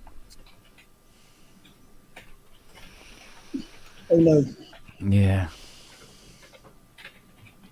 Yeah. Well, I'm getting the same thingy now with this thing with these sort of like moments I have as well. I'm getting the same bullshit from Fiona at the moment. I go, yeah, all right, all right. Yeah. Right, well, do we have to start on you? It's not bullshit, that's the thing. Yeah, I know. Yeah, Dom is complaining for many months about digestive issues. Too many sweets, too many this, too many that. It's obviously an indicator of more stuff is going on. Well, I was talking to Dom's assistant on the phone, and I've forgotten her name, and she was saying that he used to just drink these energy drinks all the time, every single day without fail. Yeah. And she goes, it just wasn't good for him. You like sweets a lot, though. I know you eat those hot cross buns and stuff all the time. And... Yeah, I'm the same though. But Me too, not so much with the fizzy stuff. But he would put away fizzy stuff like like some people put away water. Sure. And wasn't doing him much good at all. So, but yeah, it's hindsight and all the rest of it. And that. I mean, you'd say the same thing about me drinking coffee, smoking fags, and consuming chocolate like it's oxygen.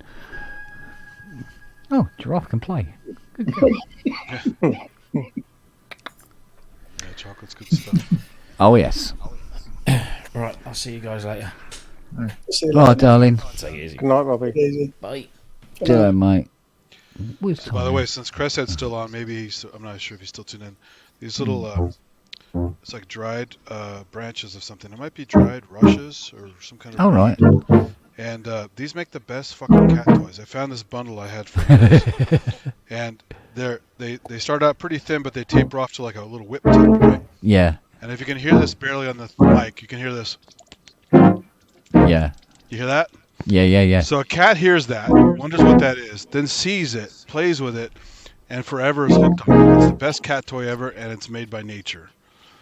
And they hear this thing in the other room, and they'll come running. Where is that sound? Where is that sound? Because they associate it with, this kind of swishy thing on the ground and stuff. It's more fun than a laser pointer. We know those. Those toys that they do where you sort of like looks like feathers, coloured feathers and stuff like that, and it's for the cats to play with. Yeah. And you can have it on a wire. Yeah. And they destroy those though. Yeah. But what you do, I saw one today. What you do, it's like a strap, and you put it around the cat with it hanging in front of it. Oh, right. Mate, you want to see this cat go. One time my brother did tape a plastic bag to the cat's tail, and it went running. It was being chased by the plastic bag. Yeah. It was kind of mean, but it was Come here. definitely YouTube type video. Come here. Yeah, it's true, Manny. Chocolate is oxygen. Yes, it's true. But these little whippy things are great. Chocolate is my only drug. Mm. Get up. Chocolate and coffee. And Noah's, No, apparently. just chocolate. Yeah. Noah consumed that entire chocolate orange little bugger. And he did it well because none of the wrapper was damaged. He unpicked all the wrapper. I wonder if he tapped it on the table as well to separate all the pieces out. Little git. Okay, you little sod. I even found my little sneaky belt buckle. I got this in Chinatown. It's a little kind of ugly Western kind of belt buckle. Yeah. And this comes out, and it's a knife. Oh, that's clever. Yes. That is clever. Fold-up knife. You tried getting that through an airport? No, but since it's all metal, it would definitely not. I mean, they would have to know about this and see that it comes out because it's a solid piece of metal. You can't tell there's a knife in there when you X-ray it. So. Not that I would sneak something on there. Oh yeah, no, I know what you mean. But it makes you wonder, like, other people might be able to if they had access. But it is to one. easy. I mean, have you seen those ones that look like a key and a little blade comes out of those? No, I haven't seen that. They never catch those. Wow. And they're not dangerous. I use them for cutting cables and cleaning fingernails and stuff like that. They're not that useful. They're just like for cutting like pieces of tape off of packages and little stupid things that you need a knife for that your fingernails won't do. They don't seem to catch those. Those go right through the system because they look like keys. Makes you wonder what does get smuggled onto planes sometimes. But you're hardly going to, do a September 11th with a little key with a knife on it, right? Yeah.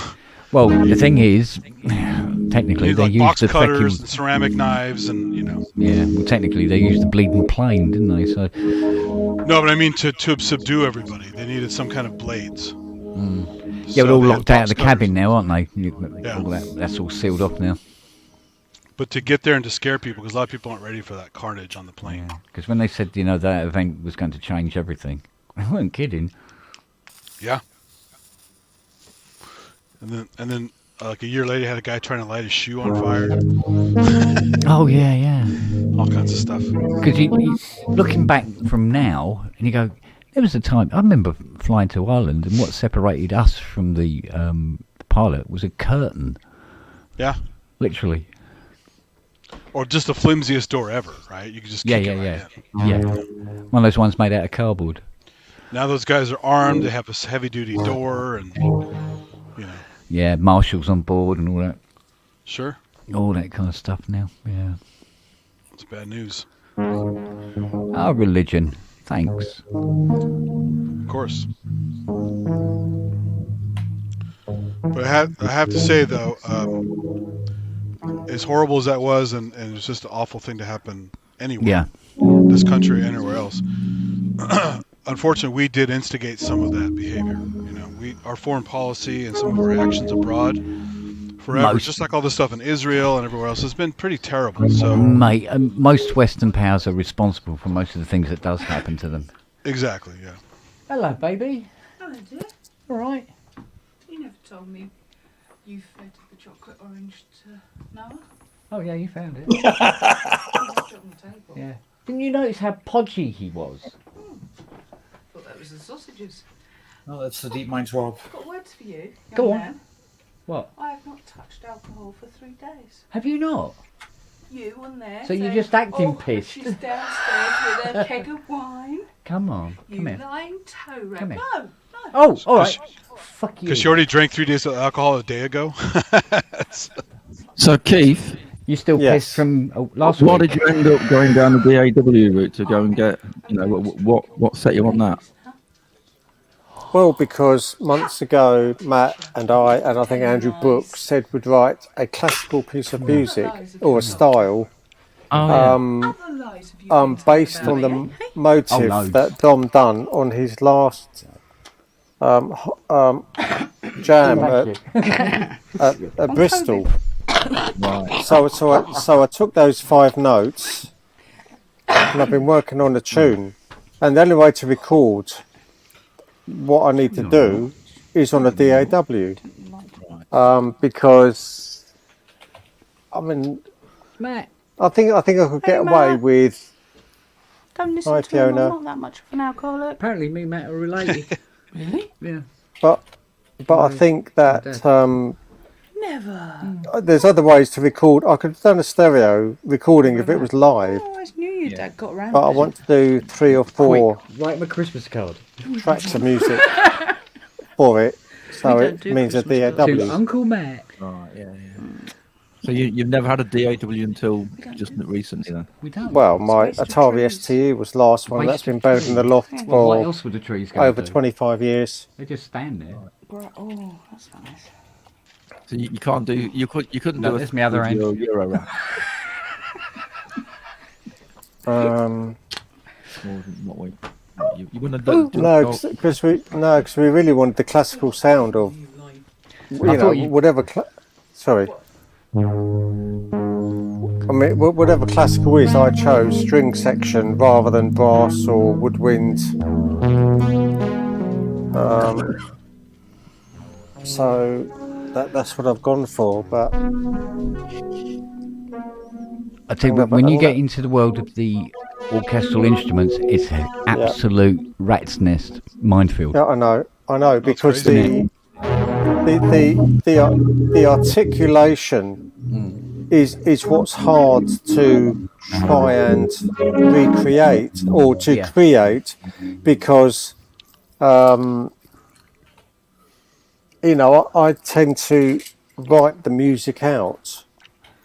Right. So out of the first Dom's motive was dum dum da da dum. So to me it's 2 dotted notes, and then the other 3 notes were I don't know what it's called. It's got the sort of semicircle thing over it, so you play them together. So it's dot dot da da da. So you play them all together. So, not together, not in a chord, but one after. I don't know what it's called. One after the other.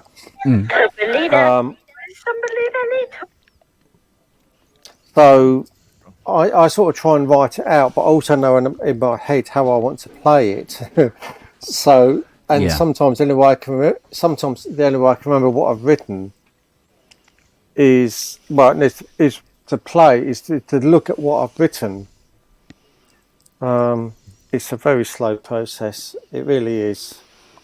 Yeah. And what I've done is what I want to do is done in 3 parts, in 3 different styles, and it's all doable. It's just I really need to, it's January next week or whatever. I really need to crack on with the DAW to record what I've got in the first part, and then write some more. I don't want a 20-minute piece of music or anything, like that. I was aiming for about 5 or 6 minutes. I don't know what you've aimed for, Matt. Yeah, about the same. About 5 or 6 minutes, and then have 3 sections of it. Because I had 3 different ideas. So I just want to put them together. And you're able to write this as notation? Yeah. Because it's all single line, it's all lead line, if you like. Although I was using a string quartet patch on the Ultegra 7 as a lead line, and then I was writing basically a cello line, right? And I hadn't really got into viola or double bass or anything. I hadn't quite. Still haven't got around him. I really need to. It is a lot of sitting down and listening to things, and just trying to establish the patches that I want, and then just go through it with it. Not keep messing about thinking, oh, does that sound better than something else, and blah blah blah. Yeah. Have you tried using the notator in Cubase? No. Yeah. Try the notator. I do have the Sibelius notation. Well, there's one built in Cubase as well, so it gives you direct access to whatever instrument you're using at the time. So do you play it in, say, to a violin, and it will notate it? Well, if you play it, it will notate it. Yes, I'm saying, does it notate? You can also notate it, and then it will play it. And it'll play it back. Yeah. Yeah. I didn't really want to do that, because I think is that how Robbie does a lot of his stuff. Because he always says that when he produces these fantastic pieces of music, which is a recreation of something else, it's always done by programming. So does he play it in? I imagine he plays it in rather than notate it. Yeah. I've never got the impression that he notated. No, he probably doesn't. No. Yeah. But I mean, it doesn't mean you can't mix and match anyway. No. You can mix and match it as much as you want. Yeah. And just find what you're comfortable with. There's no rules to it at all. No. I was trying to play it in. I was trying to play it in so that it was played rather than just notated and played. Which is also the sort of struggle with, learning to use,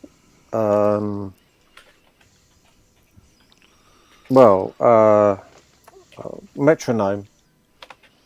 Yeah. And then say recording, if you can get 1 or 2, 3 bars recorded, and then yet again going back and then putting in, counting in the next bars and then recording them, whether it's 1 bar, 2, 3, 4 bars at a time. I know you can go back in, and if you've overdone your notes, you can shorten them and you can delete them. I don't know if you can put them back in, or I know you can, or you can basically quantize it, can't you, as well, which will probably be a big help. Yeah. As well. Yeah. Yeah, well, if you look in something like your piano roll, you can see where all your notes are. You can if you need. That's right. You can. Yeah. That's what I mean. I'm sure quantize will be a big help. Yeah. Well, quantize my playing. Move stuff off grid a little bit to give a bit more life to it. Yeah.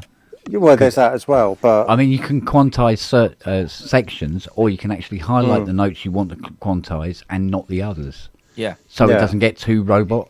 Yeah. No. You know. You don't want it sounding like a clock, do you? Mm. Yeah, because no, absolutely not. No, which is why, you know, I go between using the existing sounds on the well, it's mainly 19-inch rack stuff I've got, as opposed to then looking at the harmonic to get what I think is even more lifelike playing. Yeah. Well, the idea behind the Veer stuff is that you play it, and then it will put in the different articulations depending on what it is you're playing. So that's right. I mean, that's spacing between each note and stuff like that. But that's right. And that's much. Yeah. Yeah, I think if you play the notes back in a notator, it still does the same thing. It still reads those notes. Yeah. But probably be easier for it, you know. Well, yeah, because again, that's what the Spitfire stuff does, doesn't it? You say pizzicato, something else, something else, something else, and it'll. Yeah. But you don't want all your notes pizzicato. You might only want 2 notes pizzicato, and then you might want legato or something else or something well, what else. You do is you record. You know, you got the RW buttons on the track. Yeah. So you hit the. Oh, here we go. You hit the. I know. You hit the right button, and you can change from the pizzicato setting to the Soltano setting or whatever for whatever notes, and it records those movements. So as it's playing, you change it. It records what you've done.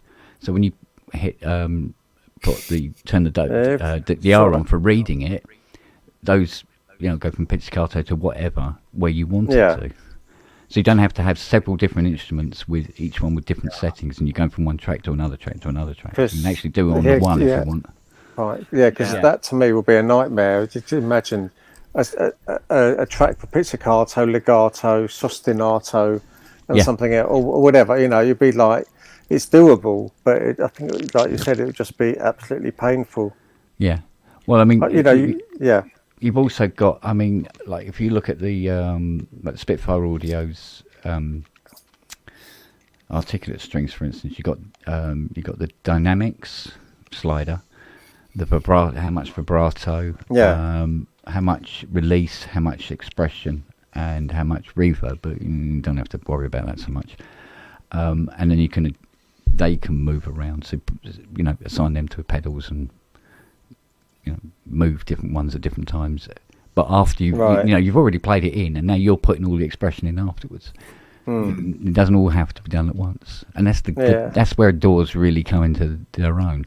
Yeah, you can do the same thing with key switching too. If you've got a plug that does that, the problem is remembering which freaking key switch does what. Yeah, yeah, it helps. Because even though it actually shows, I mean, if you've got a complete control keyboard, it will show you, but you still have to remember what one it was, what actual switch was doing. It shows you where the switch is, not necessarily what the switch is. Yeah, I've written them in manually, but that's still a pain. Yeah. Sounds like a right time suck, doesn't it? You can for you. Yeah. Well, it takes time forever. Over 2 days. Well, it takes time forever to put a piece together. Yeah. Although he will obviously have this is why he has every single library conceivable, and he'll have different libraries to do different things. Sometimes he'll change libraries from note to note to get because he goes, oh yes, it does a Soltino, but it doesn't do the Soltino like that library does. So we get the Vienna one down and go that note in Vienna, then the next note's Spitfire, then the next note's Native Instruments, and whatever works. But when he plays his stuff back, I mean, he's played me some of his stuff, and it's like, so when did you hire the real orchestra?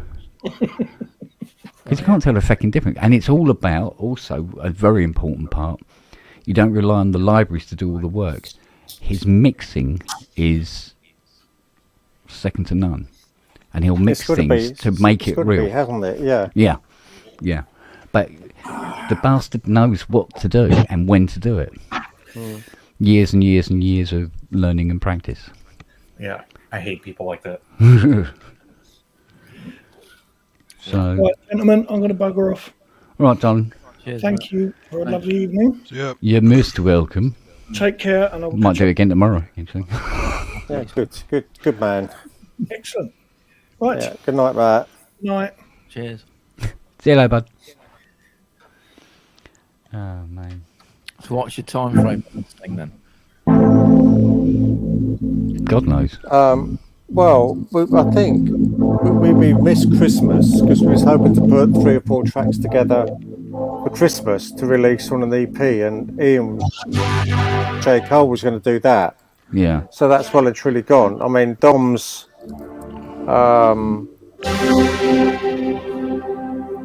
Feb 6 will be another date. But at the moment, for me, that's really not a realistic target. Yeah. Because I've got such a steep learning curve. I think I need to get recorded what I've got written down, Yeah. and then see what time that is, and then see what I want to work to get to the end of that. Think about the next section, and the last section, Yeah. I think, is going to be largely. I want to really sample Dom. Simple as that, in a couple of his shows. So I don't think that will that would be interesting, because for me, because I'm going to have to learn to use a sampler, which I have many. So yeah. 6th of Feb. Yeah. So sorry. It's got to be ready by February the 6th. Well, no. I mean, it was another date that was in my head, and I think people were trying to aim for. Right. Because at the end of the day, if we got 3 or 4 tracks together, I mean, we just put them up, to release on an EP, and the profits of money would go to charity. Yeah. So that was a second date, so I think people were possibly aiming for, but. Yeah, because I felt guilty about not sending any money to the Great Ormond Street, so I did a direct debit now. so they're still getting the money. Okay, fair enough. Because before I always used to do it through the show, but for Luna May, Yeah. Well, one of my thoughts for the last year or so, well, for the last year, well, not a year, but I mean since Dom's passing, was, would you, with help, be willing to do a 24-hour charity show?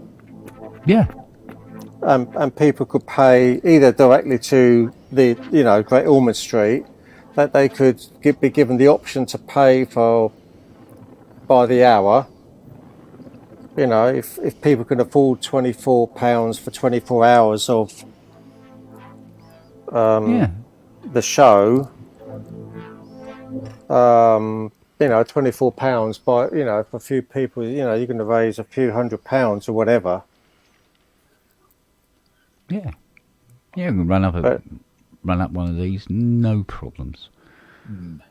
Run it all day, not a problem. Yeah. And as long as it was attended, it would just keep running, wouldn't it? Yeah. Well, the good thing about it is because we have such an eclectic bunch, there's always somebody awake. Yeah. At any particular given hour. We've got people across the world, haven't we? Got people. Yeah, exactly. Yeah, Australia and all over the shop. So we're usually up at like 3 o'clock in the fucking morning, so whatever. That's right. Oh. Somebody says combine it with a Jam Taba session. Thing is, Inky, me on coffee is my natural state, so we're fine. You and coffee equals Kent. Yeah. You could have a few like sound bites from Dom as well, couldn't you, throughout the show or something? Yeah. Yeah. Some little cool things that he's done, or some of his ridiculously stupid but really funny competitions. Because he had some amazing stuff. Really. Cool. Yeah. Yeah, that'd be nice. No, it would be nice. That was one thought to possibly plan for. Good idea, mate. Good idea. For Dom and charity and things like that. Yeah, good one. Yep, no problem. Just let me know when you want it. Well, 6th of Feb, really, isn't it? Whatever. I haven't even looked at next year's calendar to see. Inky was talking about his birthday. Yeah, when's his birthday? When's his birthday, Inky? It was April something she put up. Yeah, she put that up as another idea as to How we go when we're approaching February, if it's a bit further away. 19th of April is his birthday. Okay. Oh, okay. So you could always have that as a. Inky was saying how lovely. Oh, sorry. No, Inky was saying how lovely would it be done at that date. And yes, it would, Inky. It would be lovely. I don't mind whether it's his his day of his passing, or whether it's his birth. To me, April would give me more time to put together what I want to do. Yeah. What day does the 19th of April fall on? I don't know. Must be one on sport. Yeah, okay. I'll tell you. Who captained? Oh, here we go. Yeah, exactly. April 19th is a Friday. That's not a good day, is it? Because that's PSN. Oh, it's better than Tuesday. Yeah, well, Saturday. Well, I mean, only in terms of whether you would run the show after PSN, you'd have to gear yourself up to, run it from, what was it, 9:30, or even 10 o'clock. Well, the thing is, if there was going to people who were going to be doing donations, I haven't got anything set up to be able to do that kind of thing anyway. So maybe speak with Robbie and see if we can make it sort of like the PSN channel do it. I'd have thought it would have been like Dom, or you'd have to speak to Sophia and see if Lula May still got a link to, because it was her name that the charity account was set up, wasn't it? Which is why she became one of the 10% of the highest charity fundraisers for Great Ormond Street. It all went through her name. Yeah, that was the idea of me always doing it. Yeah, to get her up high. That's right. If that's still existent, no, it won't be now. It would have been tied. That would have been tied up through Dom's company, which is now defunct, shut down. Yeah. So I don't have anything in place. Well, I mean, I suppose I could try and get something in place. You got a few months, and exactly. And but Rob knows exactly how to do it, or I can do it as a kind of use the PSN channel to do it, and then that thing is in place to do it. I think that's difficult. But I think that's difficult, isn't it? Because Rob was sort of complaining about your tyre donations and splitting the money, whether you wanted the money or not, but splitting the money between PSN and you. Yeah, I see what you mean. I don't know whether the link would just go to Great Ormond Street itself, the charity itself. Mm. Or what's the other one? Was it Just Giving, or YouTube takes 30%? Yeah, it does. Yeah. Yeah. Oh, fucking hell! Is there a better way of doing it then? On top of that, Just Giving's one of the ways to do it. You said the page.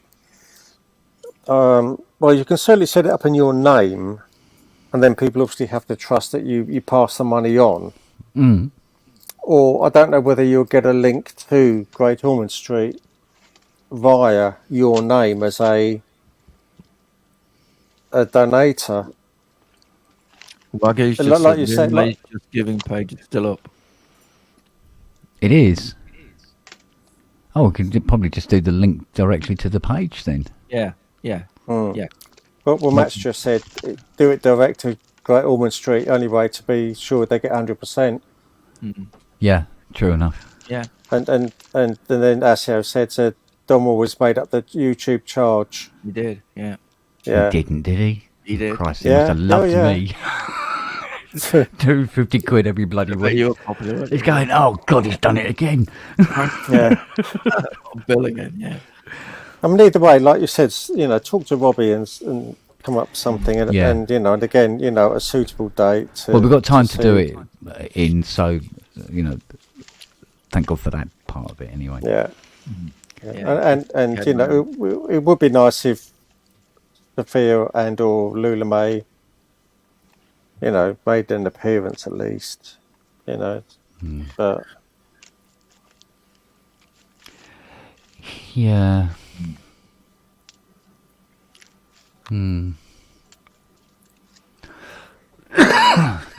Yeah, it might be a bit awkward for them. Yeah, well, whichever way. Oh, God. Well, maybe not Luna May, but probably. Yeah. I don't know. No, I can't speculate on their behalf.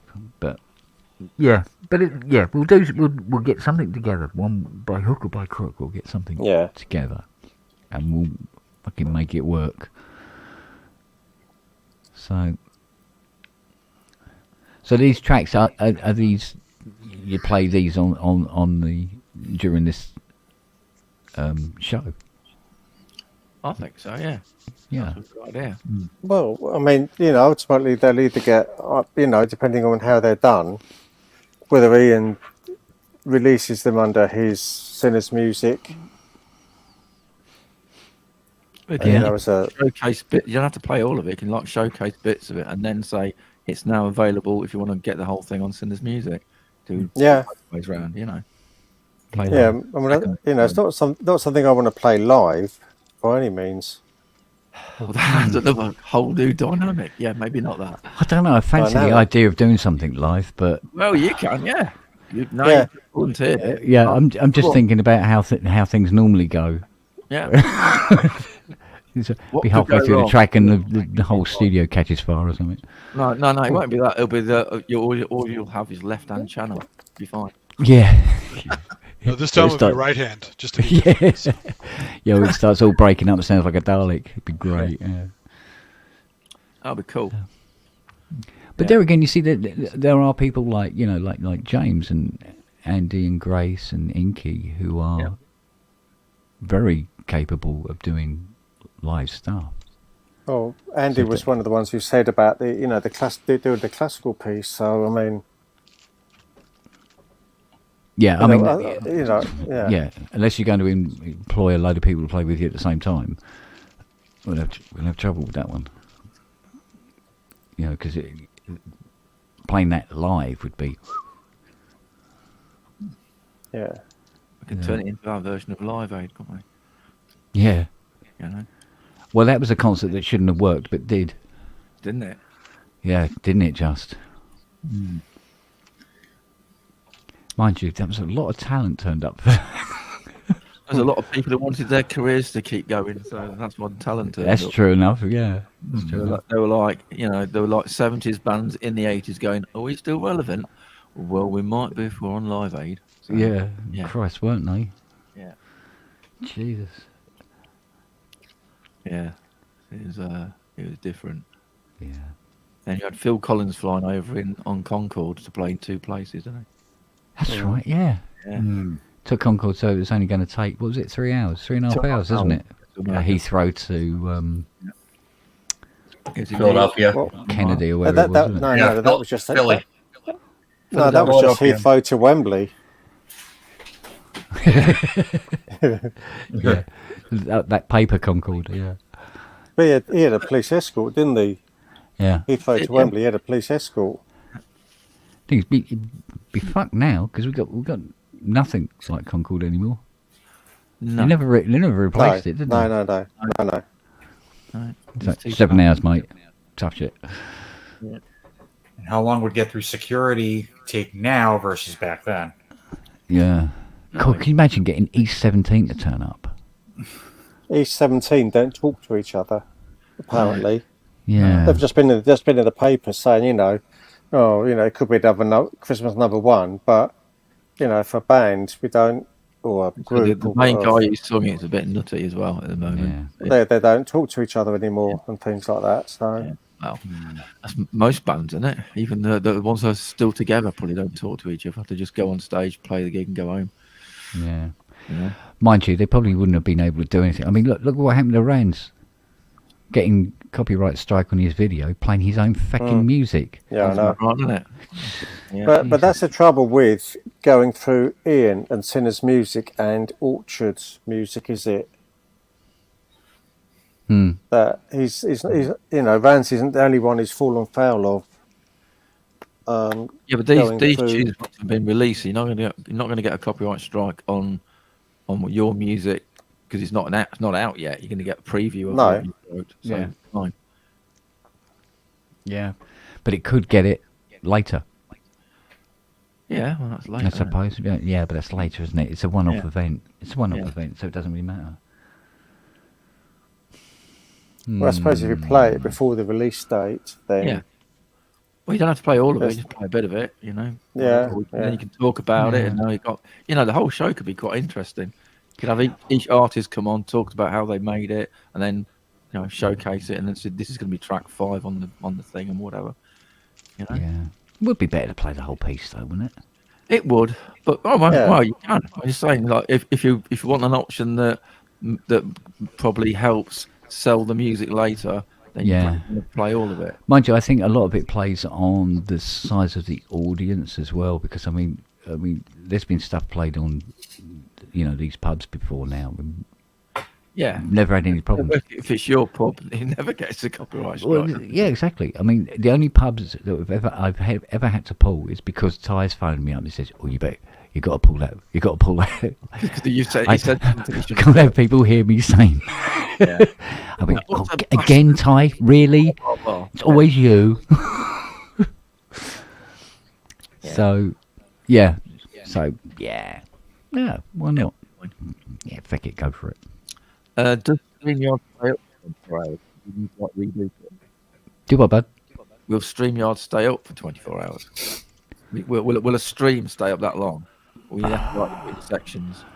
I don't see why not. I don't see any restrictions. You can put as long as you want. So, can you? Yeah. Yeah.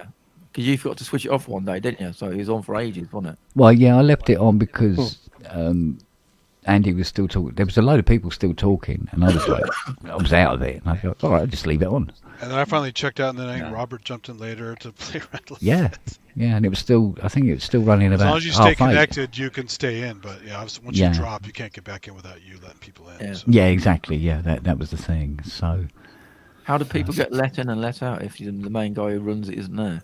That's it. You can't. You can. I think you can hand it over. Like for instance, Robbie can bring people in if I haven't seen. Well, them. he has. If you have the higher tier, you can get multiple admin accounts. Right. But for example, my tier only has 2 potential accounts. I think you guys have 3 or 4. Well, you see, the thing is, that, Andy, with you having that 9 hour ahead or behind, yeah, you could cover it, couldn't you? Is it 9 hour? No, 9 hour behind. It's 8 hours. Yeah. 8 hours. Yeah. Yes. All right. So give you moderator, whatnot, and sure. And then you can take over if I fall asleep in my chair. Yeah. And as Asio said, Vans could do a few hours. Yeah. Maybe. Yeah. If he's up for that. Remember the BBC show called 24 Hours Rock Around the Clock? Remember that? No. Yeah, you do. It was on in the mid-80s. It was on when New Order had... I wasn't born then. Goodness me. Mid-80s? I was out shagging women, mate. Now you're lying. Wasn't watching telly? What are you on about? Yeah, BBC had a 24-hour show of rocking around the clock, live music for 24 hours. Oh, well, okay. No, seriously, I don't remember it. Well, it was all what a big... music was it? Just... It was on Radio all 1, sorts? BBC 1 or BBC 2. It was on. Oh, you sure it wasn't Channel 4? No, BBC for sure. Really? Yeah. Because I remember the big thing about Channel 4 running, late, and I think eventually they through the night or something, and then the other stations went, hang on a minute, there's people watching this, we better start doing it as well. Yeah, it's funny you mentioned people not watching TV and going out shagging and stuff, but Yeah. when Miami Vice in the 80s was moved to Friday nights, people stayed home to watch it instead of going out. They made a huge impact. People thought, oh, the show will just die because... Oh, that's wrong. But well, it was a very stylish show, wasn't it? People stayed home to watch it, so it had the opposite effect. Yeah, but I mean, there's so much stuff on all the time now. There's nothing really special anymore. Not really. Yeah. It's all shows you can just stream anytime you want. Well, we used to get like a premiere of a Bond film or something would be on ITV. There was no bugger around it. Stuck your head out the window. There was no one around. Everybody was sitting down and watched this premiere that, on the TV. The only draw is something that's free for a short period of time. Like they have these free previews. Yeah. So if you want to get it for free, you have to catch it while it's there. Otherwise, you have to pay. Yeah. Yeah. But I mean, back then, if you didn't watch it when it was on, you had to wait for it to come round again when the station decided to put it back on, which Like when I could first be got up to cable, another year. When I first got cable, the day they gave it to me, they said, "Okay, you have all channels on for 24 hours." Yeah. So I literally this is back in just after college. I was like, for 24 hours I watched everything I could because it was free. Yeah. But it's like when John Wick, was it 4 came out or 3, whichever one it was, I can't remember. It's one of them. Probably 3 or something like that. And she goes, "Oh look, John Wick 3's come out already." Yeah, we'll watch that at the weekend or next week or whatever. Yeah. Oh yeah, okay then.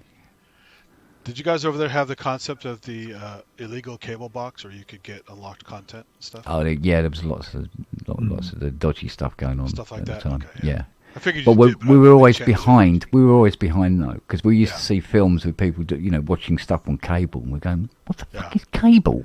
Well, because I remember working with this guy. He goes, "Oh, you got to get one of these boxes. Just return your box. say you have a built-in thing on your TV, whatever, and you're just using that one. Order from this company, but don't ask specific questions. Just say, I want to order this part." Yeah. And it's because if you ask them, they think you're somebody checking up on them to shut them down because it's illegal cable boxes. So you actually could order them without problems, but as soon as you start asking too many questions, they get a little fishy and they go, "Oh, they're about ready to hang up on you." So yeah. Yeah. It's pretty good. Yeah, good old days. Yeah, the good old days. But now with torrents and everything else, nobody gives a shit anymore. They just But that started off quite a different kettle of fish when it was people doing the cams in the cinema. Oh sure, they still do. In fact, I saw a couple Are they really? that were really good quality, shockingly. Yeah. So I didn't want to go see some of these stupid new Marvel things. They weren't that interesting to me. So I just watched the cam rips, and they're pretty good actually. Huh. Yeah. Cool, bloody hell. The only thing you get is like coughing and people laughing in the theater, but otherwise the quality was good.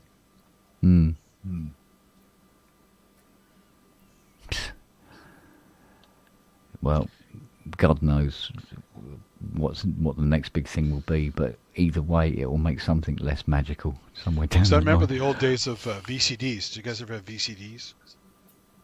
It was like video content on an audio CD.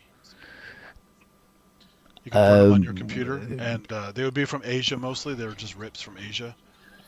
No, I don't know whether that really... So like the first time I saw the movie Hero, before the Jet Li movie, before what's his face? Quentin Tarantino made arrangements to have it come over here. Yeah. I saw it like 2 years before it came out on VCD from some guy who got it from Hong Kong. Oh. And but it's just lower quality video. It's not DVD quality. Well, there was a massive pirating thing going on in Hong Kong anyway. Yeah. And there used to be this huge German server. Usenext, I think it was called. There's one in Australia that was huge. But although it was all pirated stuff and everything like that, you had to pay to get access to it. Yeah. And it'd have all those, all the films on there and games and crack this, crack that, crack the other. Yeah. You'd be downloading gigabytes, well, not almost gigabytes, because we were talking about 5K a second here. And you had all these little bits of software that turned up that would find all the RAR files and download there's one them called one after the eDonkey, other. which is really, really good. Yeah. I remember that. eDonkey was amazing. Yeah. When I couldn't afford VSTs, I was just out of college and stuff. And eDonkey came along, and I go, I can get all these VSTs now I can't afford. So I had like these massive libraries, massive sample libraries, and VSTs. That's how I got FM7. Exactly, yeah, I could afford all that shit. And Fruity Loops, 3.4 or something like that. Yeah. Yeah, I remember downloading, I think it was a very, very, very early, what was it? Logic, I think it was, or something like that. And I was going, put that on, I'm going to try Logic. Then read the little, the little file at the bottom saying, it was Mac only. It was like, oh, Jesus Christ, I've downloaded this thing. It's taken like a week. Buy a Mac, not bother. Okay. Delete. Well, they did have Pro Tools for PC for a while, but then they stopped supporting it. Yeah. Yeah. Yeah, it was brief on it. Right, I'm going for a pee. Logic was on Windows, wasn't it, until Apple bought it? When it was owned by And that's the one eMagic. I thought I downloaded. eMagic, that's it. Yeah, eMagic. Because eMagic also made Sound Diver, which is really cool for converting samples and stuff for stuff. Samples and I think synth, maybe just samples. I forgot. A long time ago. But when I worked at Apple last time, we were at the Valco offices over there by the old mall, and a bunch of the eMagic staff had to be kept on because of the German laws about buying companies and firing people. So they had a bunch of staff in Germany still running all the Logic stuff, but the main guy and a bunch of local people were running majority of the show in Cupertino. I'm going to wait until the Mac Mini becomes an M3. I'm not going to buy another Mac Mini just yet. I can hang on. My Intel Mac Mini is still working, so yeah, my Intel stuff is still working great. I'm not bleeding edge. So yeah, I'm okay. I still use my PC more than my Mac just because I have so many other tools for it. I just use my Mac for the internet. That's it. Yeah, it'll do. Matter of fact, for what I use my Mac for, I can get Wi-Fi. Oh, yeah, muffled there. What just? I don't know. So, Keith, all your tracks are going to be orchestral then? You said you got 3 or 4 tracks to do. They're all going to be orchestral? You're muted. You're muted. Take a drink. Take 2 drinks. Sorry, I was muted because I was sipping. You was actually drinking. You knew I was actually drinking, and rather than have a gulp of 2 of wine. No, it's going to be one. You do 3 movements, right? 1 track, 3 movements. Yeah, that's right. 1 track, 3 different sections, and 3 or 4 tracks in the first 2 movements. They say the last one was possibly going to be. I haven't thought this through totally. Certainly some sampling because I wanted to sample Dom. Yeah. And probably put some orchestral on it. That's about the best way I could describe it. Cool. And I'd say I've got tomorrow, as everyone else has, probably holiday, so I shall go up and have I've mapped out stuff sort of thing, but I need to get on with it. Sorry? What sample do you have? Yes. Yes. You then, yeah. My 2 samplers are buried, so I need to think of something else. Just use Koala on your iPhone. I'm going to say Cubase has got a sampler, hasn't it? Or should have. Pass. Yeah. Koala's very good. I don't know. I need to go and look. There's just so much because say I bought Cubase, or not, I haven't bought it, the trial version a few days ago, and I'm just the worst person to, instead of just say completing the first movement of the work and then get on with the second one and then the third. My head just goes through 3 different movements all at the same time as to what I want to do, and then I change it, and then I go and look in an instrument, I go and look in something, I find a different sound or patch I want. Yeah, you need to get all that's better than the last. I'm just one of these people who's I don't know, there's loads of musicians who create a piece of work, a song or an album or whatever, and they're never happy with it. And I think I'll just be one of those people. You need to get your production head and produce, as in get stuff out rather than just tinker. No, you're absolutely right. I mean, I'm not trying to be unhappy. I just put it out. Yeah, it is. At the end of the day, I think it's too much. Get fucking done. I think it's do my best with what I've got, at the end of the day, isn't it? And but I've also got I've done orchestral stuff on my FA07, and you've got an Integra, so you could do it on that. You don't have to, you know what I mean? You just need to get shit done. No, I know. There's just so much out there that I need to get my head round. Yeah. And say April would be a better date but for me than March February. Or April. You need to be on it. No, you're absolutely right. I need to get on with the writing side of it, so that it all goes together. But it's really difficult for me. I get at the moment. The way I would approach it would be use something that you know, which is probably your Integra. Find sounds that are okay, might not be the best, and get on with writing with them. And that's right. Once you've got it written with those, then go and find some better sounds if you can find better sounds. Well, Integra's pretty good. It's got all those 1080 sounds on it and stuff. I like the 1080. Yeah. So Integra's pretty cool. I've done some orchestrally type things with the Integra. It's amazing. Yeah, and it has all those sample upgrades, all those card upgrades that were. Yeah, you've got all the SRX cards in there. Those are great. Yeah. I know, it's absolutely. That's why I bought it. It's absolutely amazing. Bang for the buck is. And it's got surround sound. You got surround sound. Yeah, I know. There's absolute madness in that box. I only have 2 of the SRX. I have the vintage one and the world one. I think that's about it. So.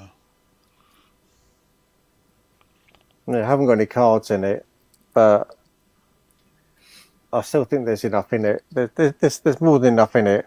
The Integra cards in it. All the cards that ever came out for the yeah. There are tons of them. Plus, you don't have to worry about the caps drying out and all that stuff on the real cards. So.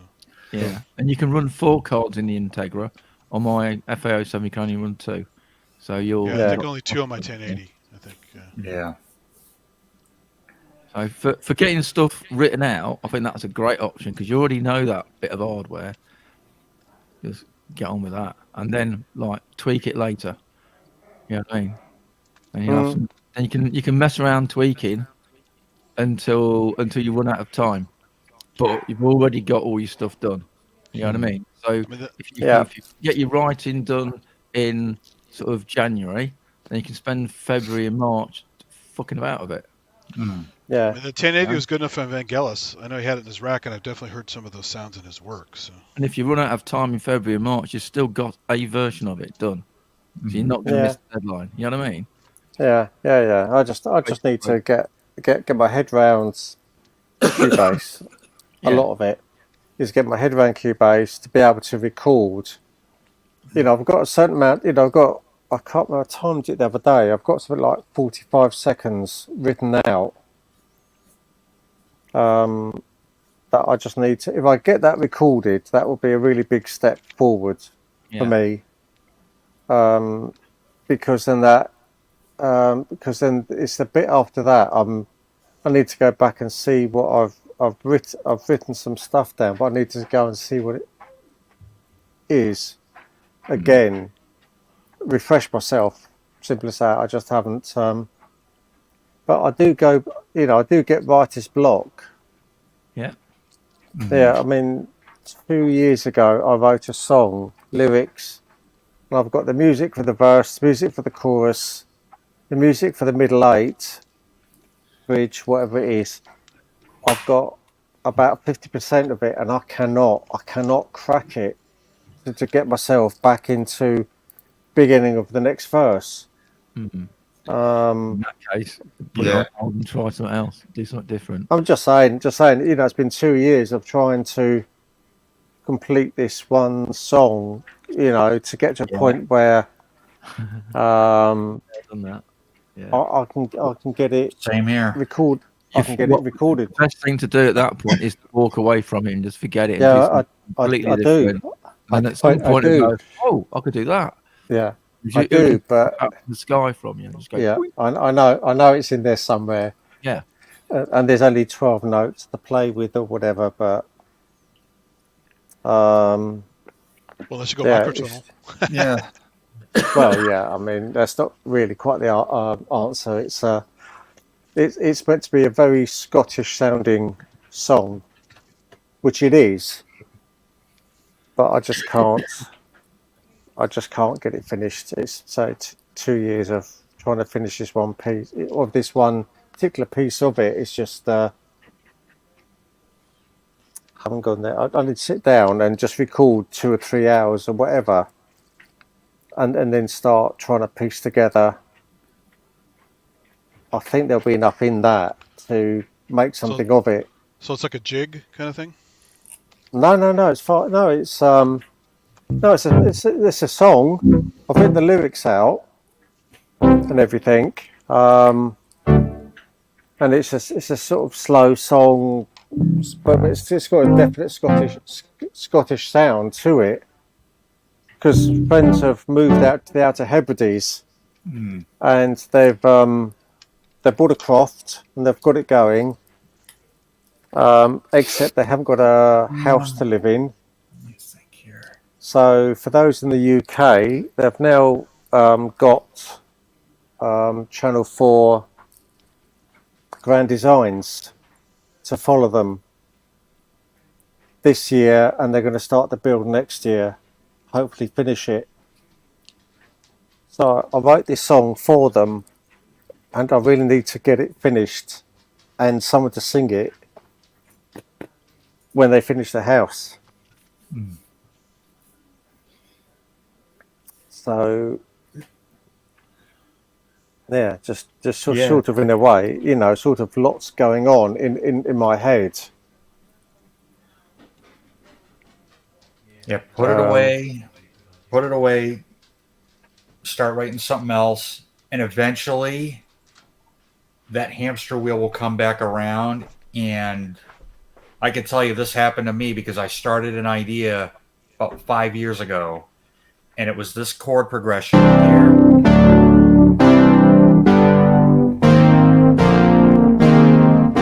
That's all I had for like 5 years. Yeah. And then I had writer's block for 2 or 3, and one of my songwriting friends who's in the contemporary Christian genre said, write about your writer's block. And so I had written something way back in maybe 2008, 2009, so I dug that back out, fine-tuned it, and then all of a sudden I found myself writing more stuff again. And then I swear maybe like 3 nights ago, this idea that I started 5 years ago, the song is finally done. Now I just have to record it and get it out. I mean, do you get writer's block, Steve? You're muted. Oh, I'm muted. No, no, I've got diarrhea. Okay. Different kind of block. Yeah. I've got writer's Kent? Yeah. Me, yeah, for about. Well, did you start a piece of music and then you can't finish it because you can't get 1,000 albums of music I started and never finished. Yeah, I throw loads of stuff away that you get an idea and you go down a little bit of a road, go like, ain't working, right? Fuck off, delete and do something else. I mean, I try to be positive about it. I'll revisit it. I never revisit it. No, it's on the hard drive somewhere. Yeah. Well, a lot of it's lost into the annals of time now, or something goes wrong with it. It isn't mixed very well, and it just doesn't sound good anymore, and I just abandon it. I mean, do you think that's the difference between myself, who would write out, well, at least the melody line and probably the chords, just the basic chords progression for a piece of music, so that if it went out my head, I could go back to a piece of paper and go, yeah, that goes like that, and then it all comes back. Yeah, sometimes, yeah. I mean, if you don't sit there with your DAW and record and just record something, but like you said, that gets lost in the hard drive. The other thing I've found, I've got some music ideas. Like I've got a current one that's done on guitar. It's like a really nice idea of some chords and some little lead line or whatever. It's all great, and I've got this great idea for some drum tracks. But can I make an interesting vocal chorus with it? Yeah, it ain't working. It's like it's a great idea. It'll never be a good song. So it's like I've got this section. I've been playing. I play every now and again just to keep it fresh in my head. and I got this section. I'm not really sure how to get to it and what to put after it. Yeah, Just yeah, this section. And it's not a long section, and you can't just have this section on its own. You know, and it's like, yeah, one day I'll find what the beginning of this is supposed to be. Keep hanging around in it. Yeah. One like that. I mean, I don't know how Ty does it. I mean, he'll gets the contract, and they go, right, it's going to be about. We need you to write stuff. It's going to be a show about rivers in the UK. Yeah, but Ty said before he's got like two modes of working. One where he really thinks and sits down and works out how it goes, and the other one is like autopilot. Yeah. Depends on how the date is arriving. Yeah. I mean, he's got the fallback. Yeah, he's got the fallback ones. Yeah, where he's got. Yeah. Plus, he had to figure out something because he wouldn't be still working if he didn't. So yes, it's survival. He needs it for survival. I mean, but sometimes, you know, like they say, when the director's got an idea of what they want the music to be, he said that can either hinder or help. Yeah. He said 9 times out of 10 it hinders. He said when he was doing this one with the rivers of the UK, and it was, that comedian fella. I can't remember who it was. But anyway, there's the two of them. They were going around and they're fishing. So it's like a fishing program. And the director's gone, yeah, we want the music to have like a spaghetti western feel to it. Yeah. It's gone, okay, it's about rivers in England. But spaghetti western fishing. Brilliant. Yeah, exactly. He says, I can see how that connects. Yeah. And so he does it, submits ideas to them and everything. Spaghetti western, what's going on? And they will literally turn around and say, yeah, it's a bit westerny, isn't it? Yeah. That's what you asked for. That's exactly what you asked for. Yeah. All this sort of thing. But when he does, you know, like this last one he's worked on where he got it was all sorted, it's done. Tracking the whole hour and a half or whatever, 2 hours is done and finished. And they go take it to the suite to edit it, everything together. And they cut out 2 seconds here, goes, no, we don't need that 2 seconds. Oh no, that flows better now. Now all the hit points in his music is out by 2 seconds from that point on. You know, or they'll take one scene and they move it to somewhere else, and now that music doesn't fit with the music either side of it and stuff like that. So he constantly has these notes coming back. Oh, can you change this? Can you change that? Can you change the other?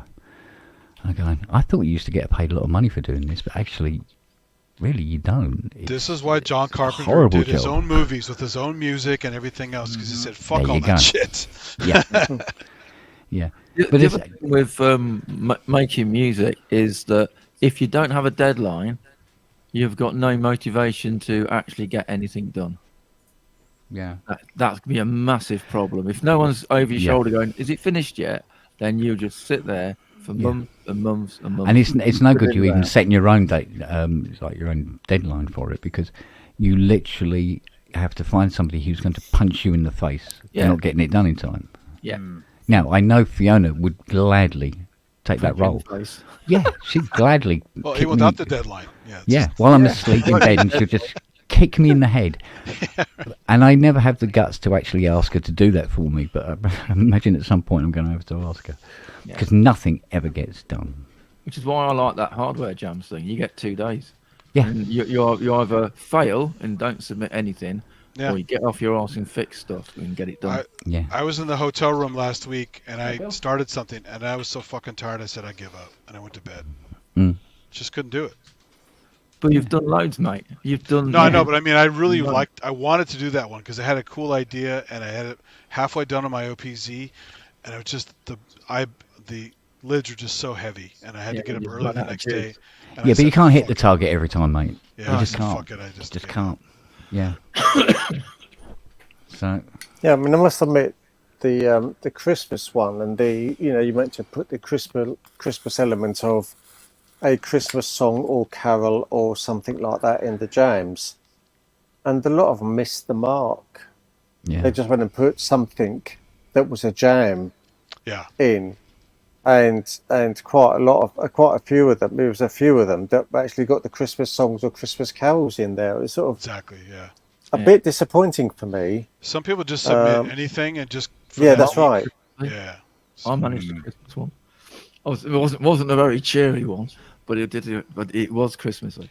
I didn't catch a chance to watch it. What was yours on?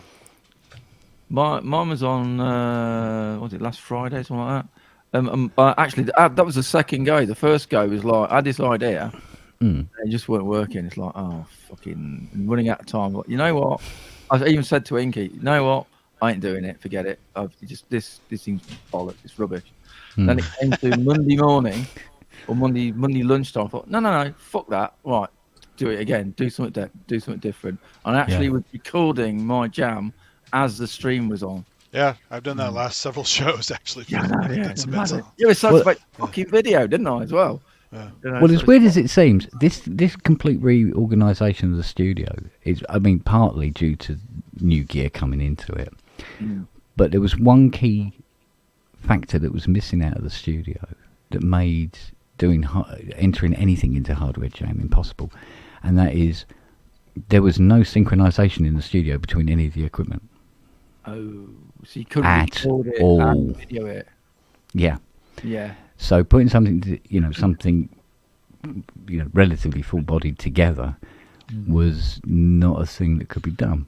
So I do that with the looper though. They're not all synced. You just got to work it in there. Yeah, but I'm still learning this. I'm still learning this MPX. But you have the 505 looper, right? You should just crank that at one time and just do something. Have I? Yeah. You said you had one. I've got a 505 looper. I don't know if I have two of them. No, I got a TR 505. TR, not quite the same. Thing. Does loop, but not the same way. Or Loopy on the iPad. Loopy HD on the iPad or something. Yeah, do you know what? You've got your iPad and audio. You've got your DAW. You can record it on that as sample. It's true enough, yeah. Fire that off. Yeah, but because there was no significant clock between any of the instruments, it was like, I need to do something along those lines as well. Because I was going to a couple of hardware jams ago because I wound down the work. And I want to get that 960 going on that, and then I bring in this drum machine, that drum machine, and blah blah blah, this, that, and you go, okay. And could I get that fecker to synchronize to when it wouldn't even synchronize to a calendar? Get the Pam's new workout, put it in your modular rack, and use that to clock everything. Because you have MIDI and CV on that one. Yeah. Oh, hang on, Andy. It's silver coloured, not black. I don't know. I don't care. Mine's all mix and match. But yeah, but I you have don't a care. rainbow spectrum on my module. Hey, I got my key step over there. It's bleeding white, so I'm not bothered. Oh. David in chat said, "Don't overthink hardware jams. The thing you need to think about is get done. Yeah, exactly, yeah. Overthinking anything is just bad news. As long as you're awake and you have the time, that's all you need. Just do something. Yeah. I don't know. I didn't intend for everything to be black. It just did. It was never a criteria at all. Well, you can't get black panels for almost everything now if you want to change them. Yeah, So. I mean, Rise is silver. Yeah. Well, how much more black can they be? Yeah. None more black. None more black. Yeah. black keys. That will make it different. Yeah. Oh, I've seen someone with a Rhodes piano that had black keys. Yeah. As in black and black, not reversed. The whole of them black. There was a lot of Mark II's done like that. Or one of those special edition Roland, what are they, the FA06s or the Junos? Oh, yeah. They did an FA06 with all black, yeah. Mind you, what's that keyboard I've got downstairs that's all black keys? You got a Sledge, that can be all Sledge black. SE, yeah. Sledge, It's all black, black and grey, yeah.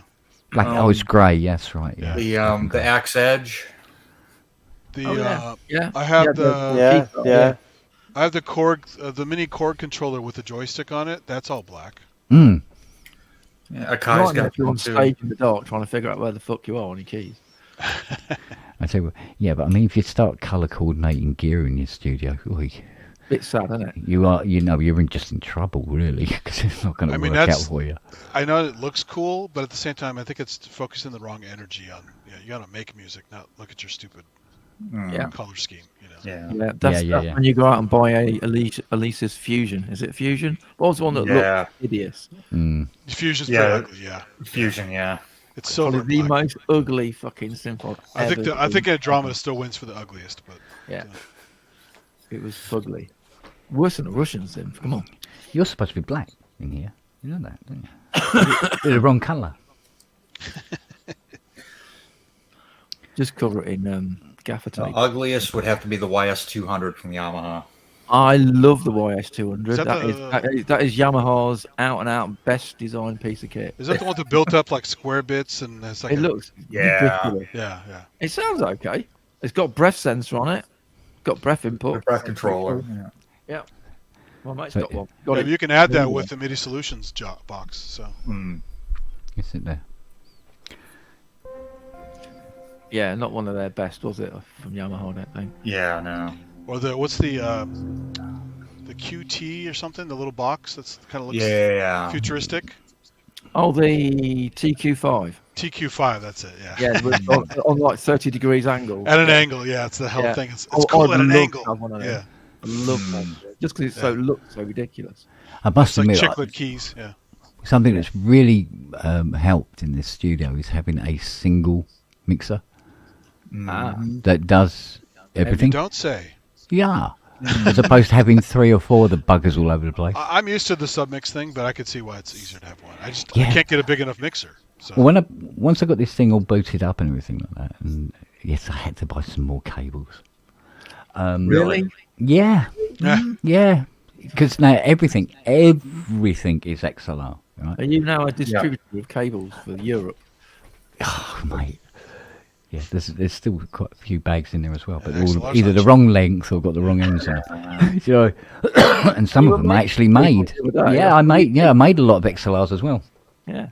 And so anyway, boot the mixer up and go, right, let's see how this goes. And I turned the thing right up and it's like, Silent. yeah, absolutely. It's like, normally it'd be like, or something, and you'd just be bringing stuff down on the Focusrite to try and alleviate it. And when you do that, of course, the mic goes down with it and everything. So That's why my submixers are XLR. It's great. Yeah.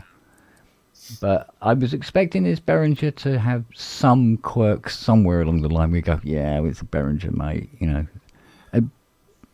it's absolutely brilliant. It's probably designed by the Midas group. So Well, it's essentially it's Midas. It is. It's a Midas board. Yeah. You really need to think of it as a badged Midas thing. Yeah. But where they've got they've got these the little, M32, little window displays at the top of each channel, and you can put in whatever you want, what it's connected to, and give it a name and everything. I was going, okay, because it's like 32 channel or whatever it is, 40 channels, and then with the 40 inputs, 32 channels. And then there's the sub mix groups and all that, and blah blah blah blah blah. Oh, it has scribble strips, so you can give it a name on the screen. Yep. Yeah. That's nice. I just have fucking stickers. Yeah. And then being able to set, EQs, gates, and compressors, and Christ knows what else per channel, and it remembers everything. I think you can do it 4 effects per channel or something like that. Yeah, and I tried one of the reverbs, and it was like, it was like proper nice reverb. Yeah, TC Electronic Reverbs probably. Yeah, as opposed to like back in the day when you go, get a mixer and it's got like effects in it, and it had a chorus that was sort of like, and the reverb was like, Jesus Christ, sounds like somebody twanging a spring with a pencil. Like the Rex 50. Yeah, that kind of thing. I love the noisy Rex 50. It's fun. But I put the 80 in it and called up one of the reverbs, and it was like, holy shit, this is really nice. Yeah, this is really nice. So the pre-Midas Behringer mixer I have, Xenix, 16. No, before Xenix even. It was 16 channel, something like that. It was one of those kind, and the effects on this are actually decent. They weren't great, but they were decent. Yeah, they're not bad. Probably one of the UB series. Yeah, one of those guys. Oh, yeah, just put the Behringer wing. Looks amazing. It does. It does look amazing. I mean, the 4 effect system in this thing, you'd be happy if they were in an expensive 19-inch rack job. You'd be going, yeah, that's nice. And it's like, wow, that's all in there. Jesus. So the wing is amazing. It's got a bunch of AES-50 ports on it, but it only has 8 onboard preamps versus the X32's built-in 32. Right. So the wing kind of relies on you having the breakout boxes. Yeah. But There's a church maybe about 10 minutes from where I live, and I had to help them kind of tweak their sound system a little bit. But yeah, that board is amazing. Yeah, they do some cool stuff. They Oh, might, yeah. they might have a bit of a bad reputation, but they make some great gear. Well, Really this synth sitting right in front of me. It's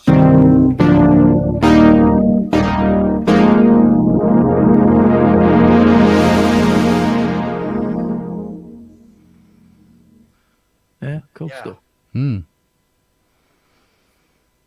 Yeah. So Kent's going to be doing hardware jams in 2024 then. Well, I've got less work to do. More time to do the bloody things. Yeah. Because it's now a case of it's like with this April. It doesn't matter who buys it. They go and they say, when will it be ready? And I'll let you know. Off you Cool. go. So, and I got the Vangelis' GS1. I pushed that back, but it is coming in. Is your backlog of I've now retired about? Is it like not a lot left now to get sorted? Not a lot left now. No, most of it has been dealt Did your with. wasp ever get finished? Hmm? Did you? Yeah, I got the wasp done. Yeah, Right. yeah. That was been a real pain, wasn't it? Yeah, it was been a real pain in the ass. One of the issues with wasps is that some of the audio path actually runs through the earth of pots. Wow. So if the when you screw the pot to the board, if it's not screwed down You don't earth. right, or it's not properly clear, or some grit has got in there, the audio won't flow through it. I don't know why they did that, but they did. So, and the guy who owned it, I mean, he bought it from new. He's just so happy. I go, well, there you go. There's your Christmas sorted, mate. Yeah, cool. So, yeah, I was glad to see the back of it. To be honest. Do you think Behringer copied that design on their version? With the pots? Probably they copied the filter. Yeah, I mean the filter's pretty straightforward. It's a 30. Was it 3900? Is it digital, the wasp? No. The actual synth part is actually analog. Right. And you know where analog meets digital, i.e., you have an analog chip, but it switches it digitally controlled from a PCO, yeah. So the keyboard is basically digital. Right.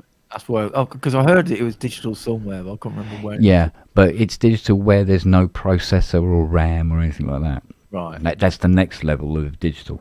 Okay. So, you know, like people say, oh, you know, Prophet 5, Rev 2 and Rev 3, you know, the beautiful analog synths. You go, yeah, but they have a processor and RAM. Yeah. They're essentially a computer-controlled synth. You could class them as digital, except because obviously the sound sources aren't. So you could say the same thing about the Wasp, really. Mm. Plus, years later, Dave Smith used digital oscillators anyway. He didn't care. Yeah. All that new stuff was all digital with analog filters. And yeah. So, I mean, you know, it's not that, because I know I've heard people say, you know, oh, something was lost. When you went from analog to digital, something was lost. I don't know, it's not lost. It was changed. Well, I think the Evolver's the last one that had actual analog oscillators and had digital oscillators together. Yeah. But I mean, you know, when they say, oh no, it's got to be analog, otherwise, you know. But I tell you what, you listen to a 1972 Mini and put it up against a 1979 Mini, it's like, ugh, 79 Mini does not sound good compared to the 72. It's got, you know, cojones the size of small villages. It's really, really a big sounding, beautiful, smooth sounding synth. They probably ramped up their production to make more profit. So they made more profit, but a less capable synth. Yeah, but weirdly enough, I think what was happening at the time, they wanted them to be, you know, more reliable. Well, and in tune would be nice, wouldn't it? Yeah, exactly. And in doing that, that's where a lot of the sound and the character was lost. Yeah. And messing with the filter slightly and introducing an IC where several, you know, transistors, capacitors, and Christ knows what else used to do the job, and you know, you just have an IC do it, and that IC was just not sounding exactly the same as all those individual components. So, and that, you know, that's where something was lost, you know. Well, yeah, I suppose you have to look at it from their point of view. They didn't want returns and they didn't want people complaining, so they tried to fix it. Yeah. They fixed the issue, but changed the overall sound. Yeah. And people never really noticed that these minis were actually changing in power, tone. No, they just go, it's a mini Moog. Yeah, exactly. Until much later, and when they go, oh shit, these early ones. It looks like it. It kind of sounds like it. So yeah, you know, it's got the same bug. Exactly. Yeah, exactly. I think one of the worst things that happened to the Mini during the course of its production was they started using this light, almost like balsa wood for the case. It was a horrible fibery wood as opposed to the lovely hardwood that they used to use for the first 2 or 3 years of the production. That comes down to postage. Yeah. Yeah, I mean, lighter wood. It means that it's so we make more money when we post it out. So yeah.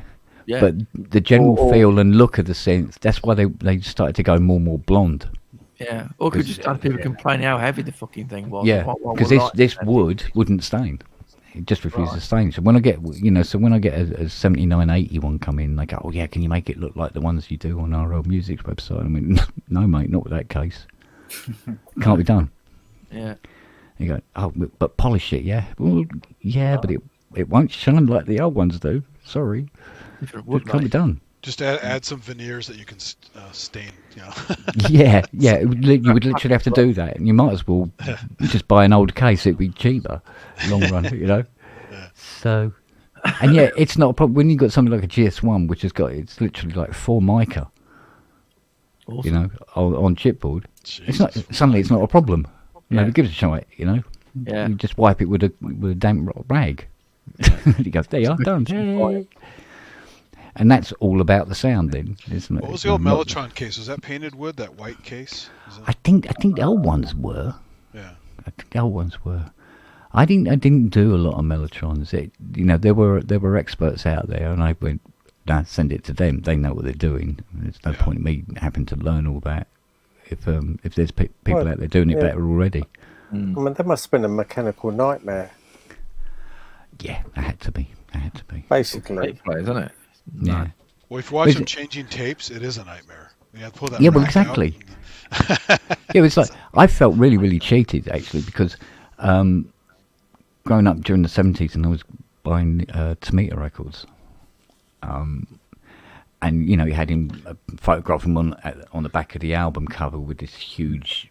Oh, his sneaky trick of the Mellotron. Yeah. And all those really big, beautiful sounds, and all the human voice choirs, and all that sort of stuff, and go, it's Mellotron tapes. I mean, because when I got access to the first System 55, and started plugging it all in, going, all right, how do you get a polyphonic human voice on this? So, hello, what's going on? Also, he supposedly worked on the Cosmos synth, the CZ1 and stuff like that. Do you know what albums he used those on? Oh God! Apparently, was a fan of the phase distortion stuff too. So. Yeah, I think it was late. I think it would be after Cosmos. Yeah, it would be after Cosmos. Probably. Let me think. I can't remember if he puts his stuff in his albums or not. Does he put all the gear in all the albums? No, he only did that early on. Initially, where that was important to know for some reason, because it was impressive. Well, Tangerine Dream did the same thing. They used to have massive. And then after a while, it wasn't really a thing. It wasn't. Yeah, because he used an Atari with a couple digital synths. Yeah. Well, funny enough, Pink Floyd done it on back of one of their album covers, something, didn't they? With all the kits. Was it all the kit taken out to Pompeii, or just their touring kit? Yeah, they done, didn't they? There was. But it was Umaguma album. Yeah, because funny enough, the more I know Tomita kept the 55 right up to his death, but I mean he became more and more digital, and then he started to work in the box as well. And the more and more he did that, the more and more I didn't like what he was doing. Yeah. But it wasn't the sound; it was just the choice of music he was doing. I didn't sort of like. Yeah, but this is the thing: if you're doing covers of classical music, once you've done it all, Suddenly you go, shit, I've got to start writing my own stuff now. Yeah. Here we go. But there's so many different styles of classical music, isn't there?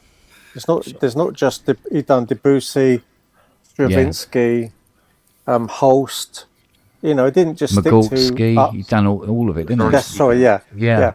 So he didn't just stick to holy Mozart or Beethoven or anything like that. Oh no, not at all. No, not at all. That's right. But there's a lot of classical music that he really couldn't have done. That wouldn't work.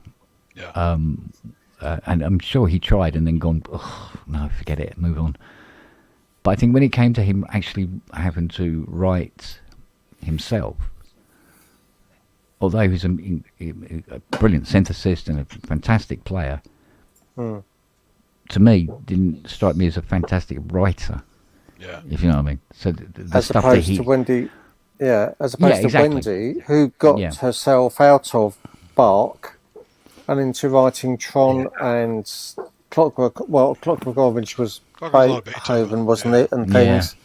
But she got herself out of the traditional or whatever classical. Well, The Shining, other than Deus Irae, the famous riff for the opening bit of The Shining, which is just Deus Irae over and over again. That's pretty original. A lot of that stuff is pretty original. She did. Yeah, well, this. I mean, because I'm a massive fan of Larry Fast as well, and the stuff he done. Oh yeah.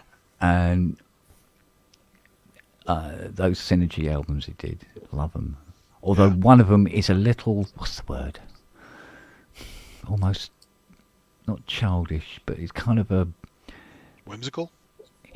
Well, no, it was trying to be sort of BT and commercial, and it came across as infantile because of it. More like pop. Yeah. You know when people sort of like, so I got because I mean, always try something new, but you should know that by the time you're taking the 24 tracker and you're going to master it, you should know by then that you're like, no, this isn't working, and stop. Yeah. And a lot of people have continued, and then they release the album, and you listen to it and you go, doesn't really work, mate. It might have been pressure to do it to expand his audience or something. So. Yeah, I mean, who knows, but because Synergy is just a very specific sound. Yeah. And not everyone's into that. Yeah. I like it, but a lot of people don't like it. So. Yeah, I mean, a lot of those, but and when you start doing something that's very, four on the floor kind of thing, it starts to get this kind of like you're trying to do a pop song and it really doesn't sit well. Yeah. So, but I mean, Van Gillis has done some crazy shit in his time and all. Yeah. I mean, some of the tracks that are on the See You Later album are like, what the? I remember the first time hearing it, going, what the hell has he been smoking? Yeah. But you like trying different stuff, don't you? If you're an artist, you don't. I mean, you know what your thing is, what will sell, and what's popular. Exactly. But you also go, well, I don't want to be just known for doing one thing forever. Are you? So you explore other avenues. You go down the road and go, I tried it. It didn't really work. Did it? But unless you try it, you'll never fucking know, will you? Exactly. But the classic example, like we'd See You Later, was there would be these really bizarre weird tracks, and you go. Look, some of them didn't even seem to have CS80 on them or everything, and you're going, what the hell's going on?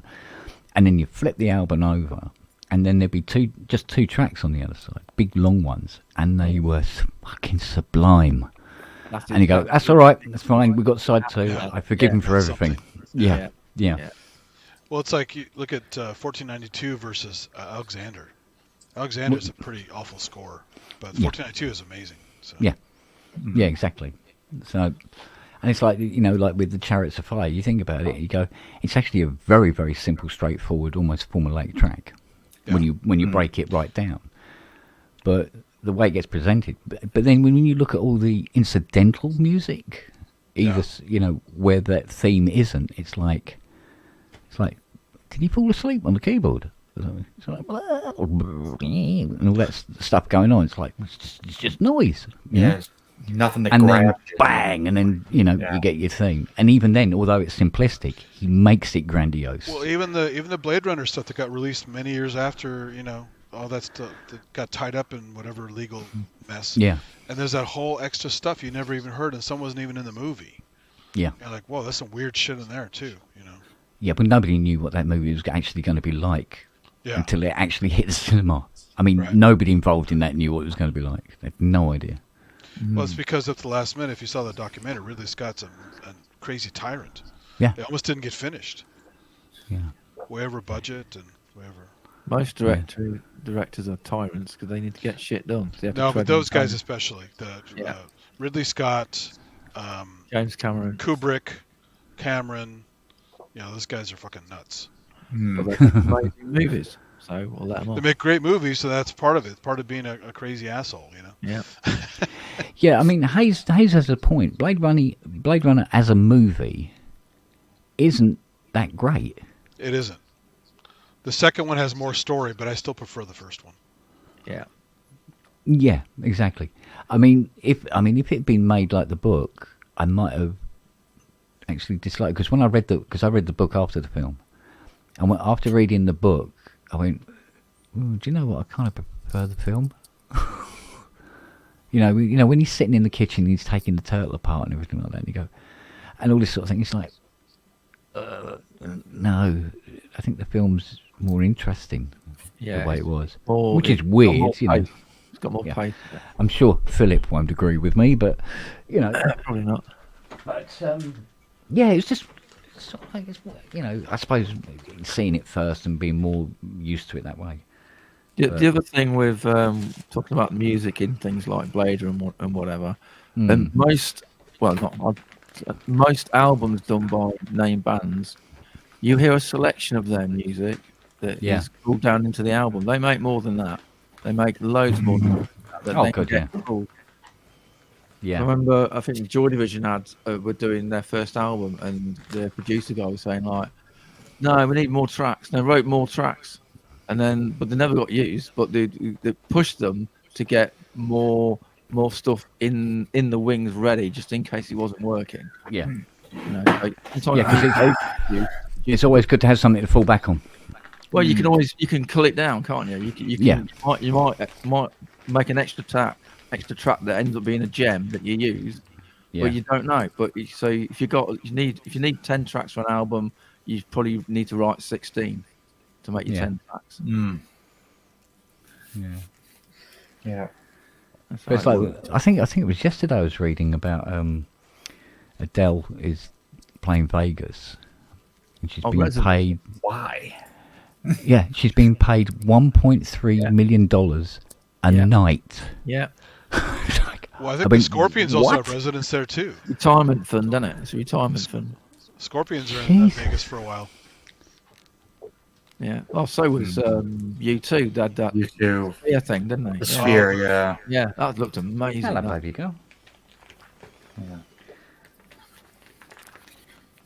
You all right? Talking about having the albums with pictures of the gear on it. Oh yeah. There's a couple. So Joe Jackson's Night and Day album. Oh yeah, Joe Jackson's good. All right. Yeah. That. Yeah. So, sorry about the glare, but get it up there so you can see. Hold on, let me tweak that real quick. Just hold it there. No, hang on, it's going to go main screen for you. Oops, not me. Close. Not me. Not you. Not me.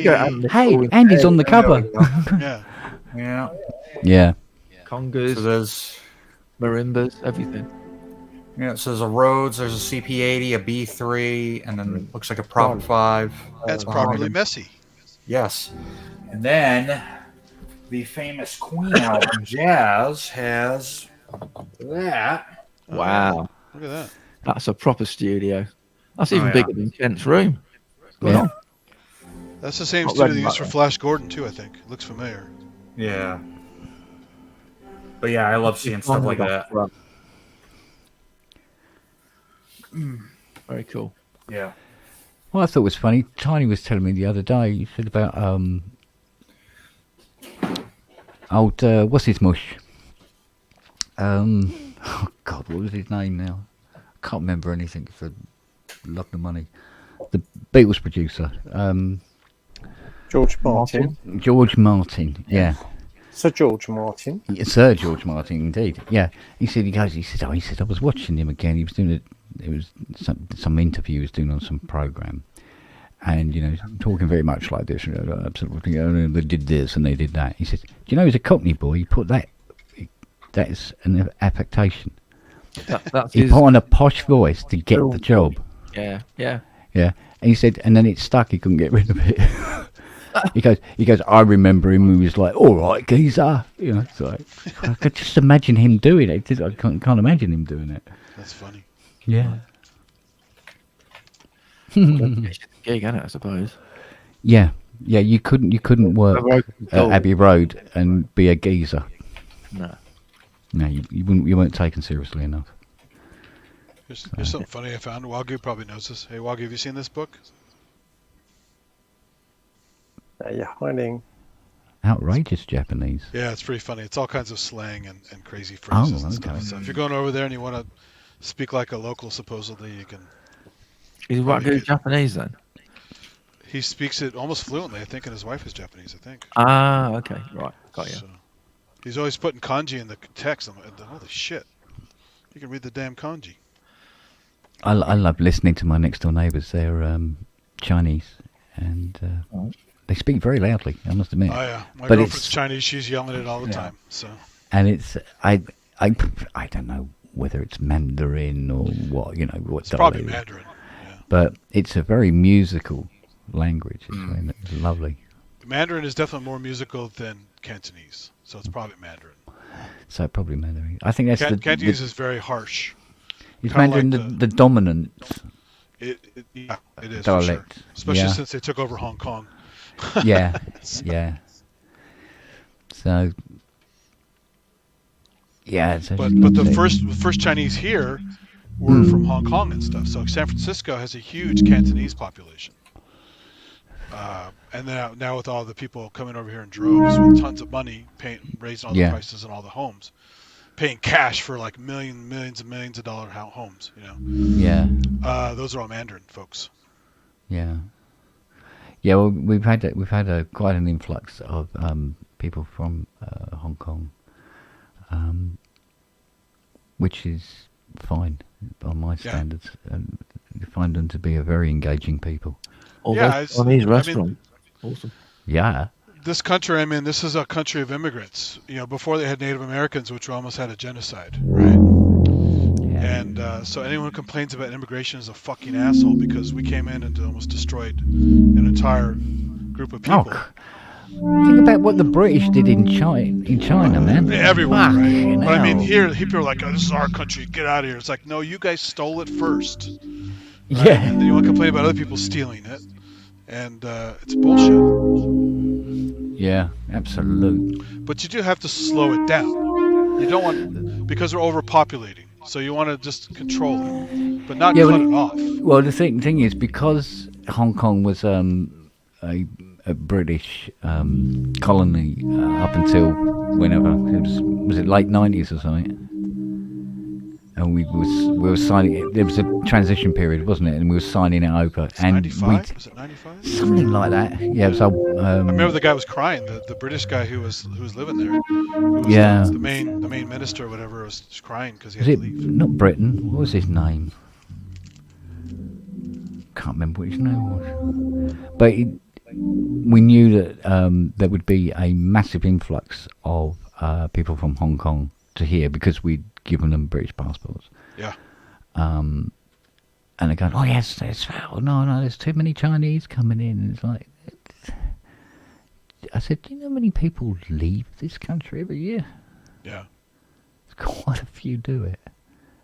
It's like you go to Spain, you'll have trouble finding somebody who is actually completely Spanish. There was some bloke who used to live in Woking or something. You know what I mean? It's ridiculous. With all this talk, I'm surprised a certain chatter hasn't shown up yet, if you know what I mean. But the thing is... The usual anti-immigration guy, so... Yeah, but, the thing is, it's like, immigration's been going on since the dawn of time. Of course. Besides, I benefit from it because, She gives me those lovely oven buns that they make. Oh yeah, steam buns. Yeah. Yeah, the steam buns. Oh my God, Yeah. they're beautiful. Yeah. She's always dropping a small tub of them over the fence. It's like, thanks, darling. Oh, I love those buns. Oh, mate. Are these the pork ones or just the regular steam buns?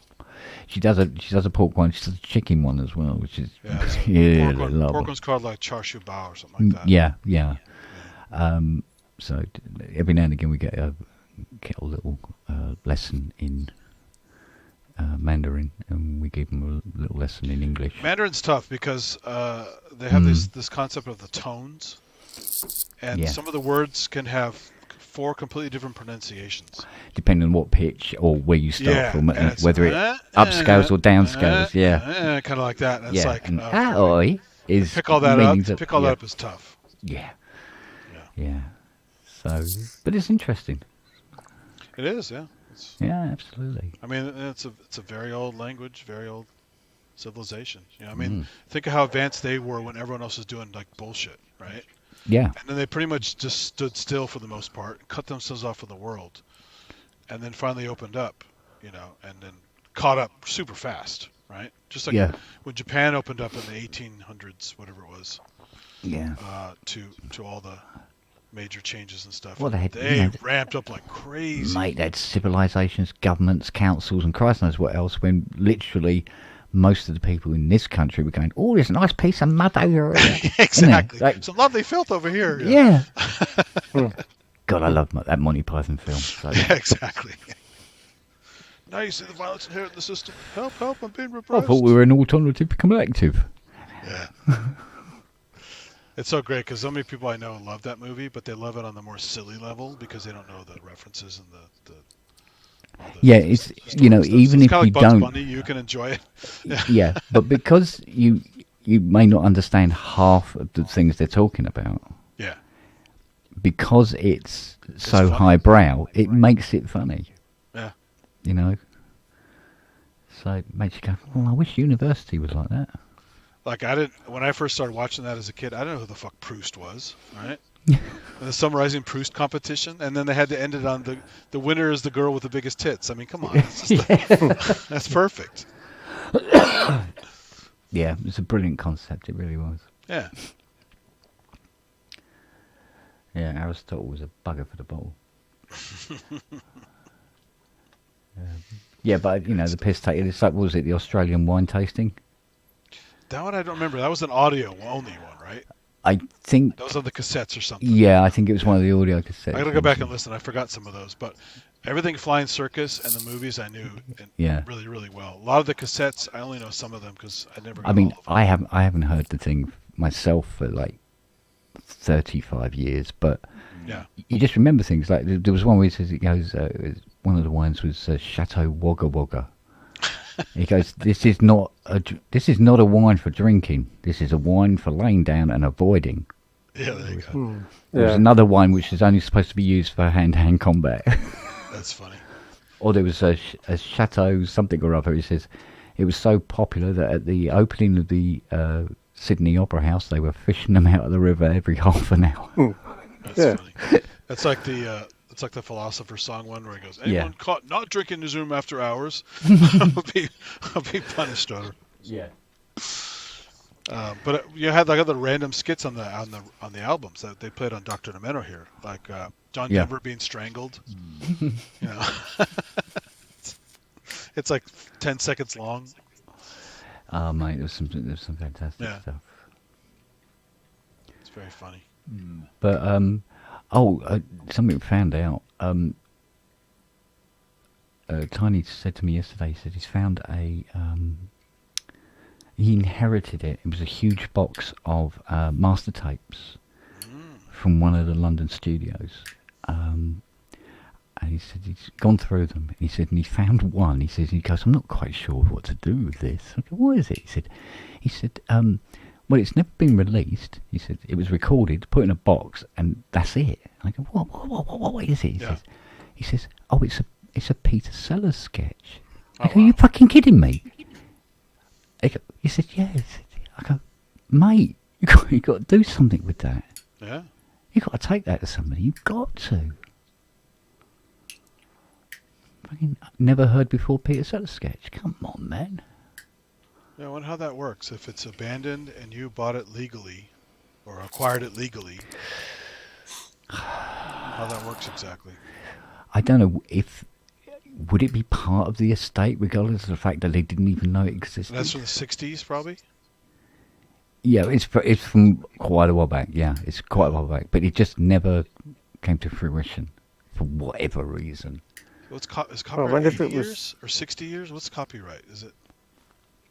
Pass. But I mean, I thought it was up to about 75 now, or 75? down to 75, or possibly. 70. It's getting close to that. It's almost free. Yeah, but I mean, he's a big Peter Sellers fan. I mean, he'd like to get it out. He said, "Yeah, but who do you take it to?" I said, "Well, I don't know." It depends on how personal it is. If it's really personal, then it's probably down to the estate. Yeah. If it's been done by a production company, whether it's television or radio, then potentially they could own the rights to it. I mean, technically, you can put it on YouTube and see if it gets taken down, because I have friends who've gotten rare videos of like Aphex Twin live shows that were never released and stuff. Put them on YouTube and they never got taken down. They just got appreciated. Yeah. So put it up and see what happens. That's what I would do. Yeah. It's just sort of like, wow. Because I think it's on 2-inch. I don't know why it's on 2-inch.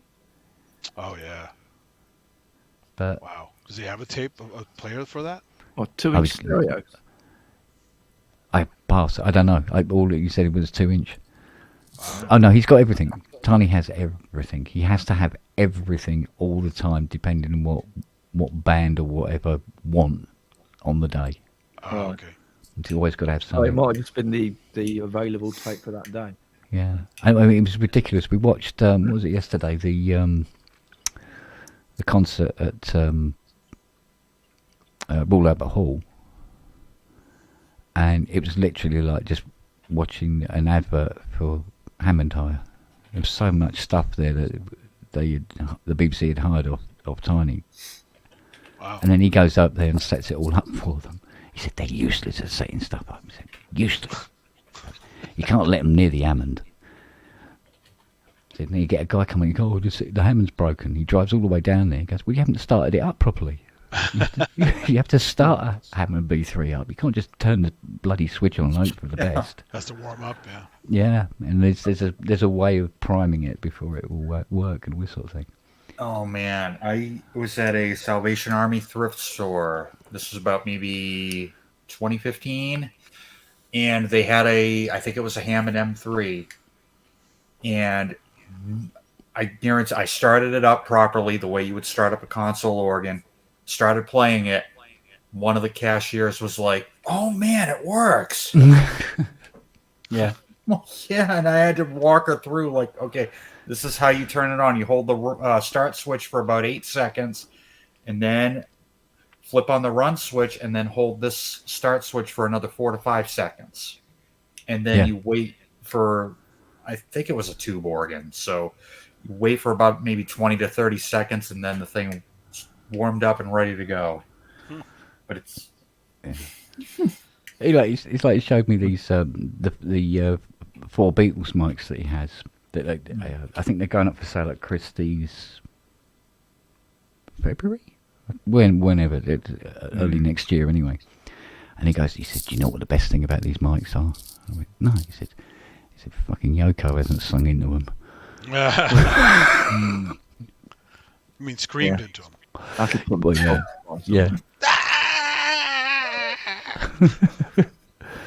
That Dadaist crap. Because, she was on that Merry Christmas track, wasn't she? Yeah,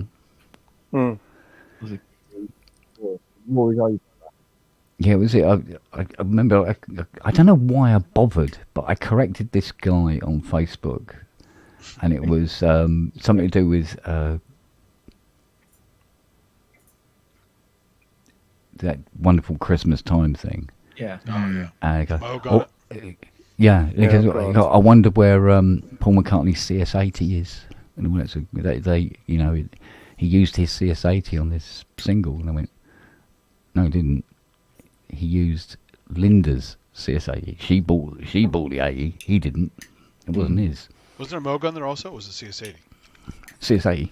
Oh, okay. I thought it was Mo. The whole thing. Oh, interesting. Yeah, the whole thing was CS80. And that's why that meme exists, wasn't it? Yeah, great showcase track for the CS80. Yeah. And then he goes, one of them goes to it, they go, shit. Yeah, it'd be amazing. We just heard it. Oh, yeah. Oh, fuck. Yeah. But, still got paint though, so don't worry about it. But it's funny because the speed of the record is set by the non-clockable modulation on the 80, and everybody has to follow the 80. Otherwise, it doesn't work. Do people like that song because it's Christmas, or just because they like it? Because I don't know. Different reasons. People will like that one because it's Beatles. Not Beatles, but Paul McCartney. Other people will like it because it's CS80, although most people wouldn't know an 80 if it fell out of its fucking tree or not. You know? Yeah. I don't like it because it's so simple. Yeah. It doesn't have to be a complicated Christmas song, but that is, I don't know, for what McCartney's capable of, I just find it disappointing. Yeah. Yeah, Linda's has been through my door. Exorbia has. Yeah. I tell you, that was another one I nearly did. Was it yesterday, day before? You know that what's his name? We had him on the show a few weeks ago. Was it Marinelli? Yeah, Anthony Marinelli. Yeah. And he was showing the 4 presets. And he goes, these are the 4 presets that make up the Billie Jean chords. I saw that. And he was going, and it's the OO preset. I'm going, there's no OO preset? There isn't an OO preset. What's that all about? And he's doing all this business. And I'm going, shall I put, because on the Facebook post, it's got the video and everything like that. And I'm saying, shall I put the photograph of Quincy Jones CS80 underneath it, go, well, this is the 80 he actually played it on, sitting in my front room with a dog leaning up against it after asleep, like, I went, no, I won't. Let's just wind people up. So that was a beautiful 80. It's so immaculate. I mean, it's stupidly immaculate. Is that still in the UK or? No. I went to a guy in Belgium, I think it was. Belgium or Sweden, something, or Switzerland, one of them, Nazi gold countries. Because they needed Nazi gold to pay for this fecker. I don't, because it went for a lot of money from what I. So immaculate because it didn't go on tour, or because it treated it really well? Is it immaculate because it didn't tour, or they treated it? Yeah, it didn't tour. It never left Quincy's studio. Yeah. Or if it did, it went into a cupboard somewhere, and it was, I think, wrapped in a blanket or something. It was it was like Yamaha had just built it and shipped it. Oh yeah. Like roll up the factory floor, yeah. That's like when I got my Juno 6, a blemish. I had it in storage for 20 years and looked brand new. So. And I must admit, because I was looking at it, because Richard dropped it through, and he said, just do the usual on it. I said, do you want me to do the power supply, do all the caps and everything? He said, well, it doesn't affect the sound, does it? I went, it does a little. Yeah, it'd be better than it popping and falling over 2 days in. I went, okay, so I did all that to it. And I go, well, what do you want me to do to this? It's like immaculate. He said, well, tune it. I went, it doesn't need it. It's perfectly in tune. He goes, well, do something to it. So I dusted it a little. And there you go. Right, actually, I played it a lot. I played it a shitload, in fact. Simply because it was the Quincy Jones. You got to test it. Yeah, and it was extensively tested, trust me. I went through that. Mind you, I was playing a lot of Vangelis on it, so I suppose I'll probably go to hell for that, actually, thinking about it. Playing Vangelis on Quincy Jones's 80. But. So when you go through something like that, do you bother using that preset panel at all? Yeah, I will mess with that, but when it's time for it to go, everything goes down to 0. Yeah. I must admit that the memories that were in it wasn't anything to do with anything that I'd known Quincy get involved with. So it was a couple of patches that were, there, but they weren't anything in particular. So I just put it all down to 0 and off they go. But the guy buying it knew, because it came with all the paperwork, they knew they were buying Quincy Jones's 80, which has been on 1 billion fucking records since he bought, because he bought his brand spanking new. Because the serial number was down in the, 1100? No, it was 1035, something like that. It was really, really, really early. And it had those beautiful old original filter chips in it, which, believe it or not, were warmer than the later ones. Because they were always revising the ICs. This is what made it a nightmare to actually have any long-term stock for CS80. Well, the filter chips, not so much the VCOs, but definitely the filters. So you got the 16 voices, and a filter's gone. You go, shit. You have to look at the serial number, and then I'd have all these filters on foam, and approximate years, and find one to the nearest year to put in it. Otherwise, that voice will stand out. It'll be brighter, or it'll resonate better or worse or whatever. So to get them as close as possible. It was a nightmare job, but I was good at it. And as far as I know, nobody else did that. They just go, "Oh, I've got a filter, put it in. Hope for the best." Can you even find those arcing paddle sliders anymore? Or are they just super rare? The what? The ones that you adjust the arcing. I don't know what you call them. The sliders, but they have the paddles?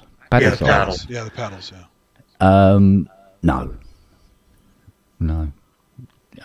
I had to rely on breaking up 50s and 60s, and a couple of 80s actually. I've had to break up before now, but they were from that series. That's it, pretty much.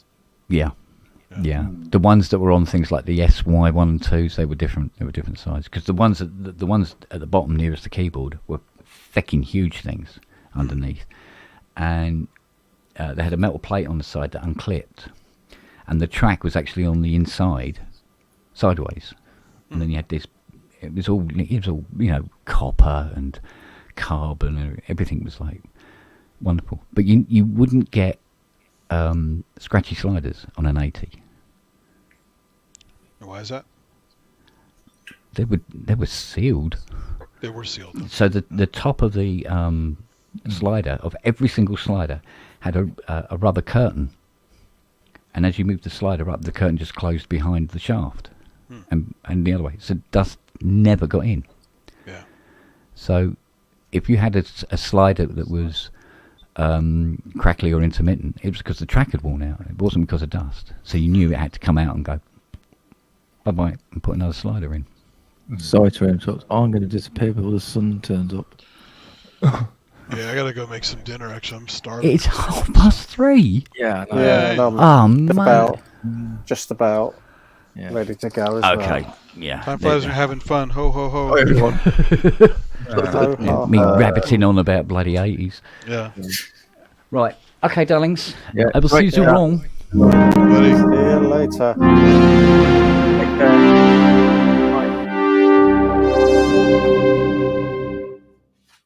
Nice finish. Thank you. Catch you later, guy. Have a See you, good night. buddy. Bye.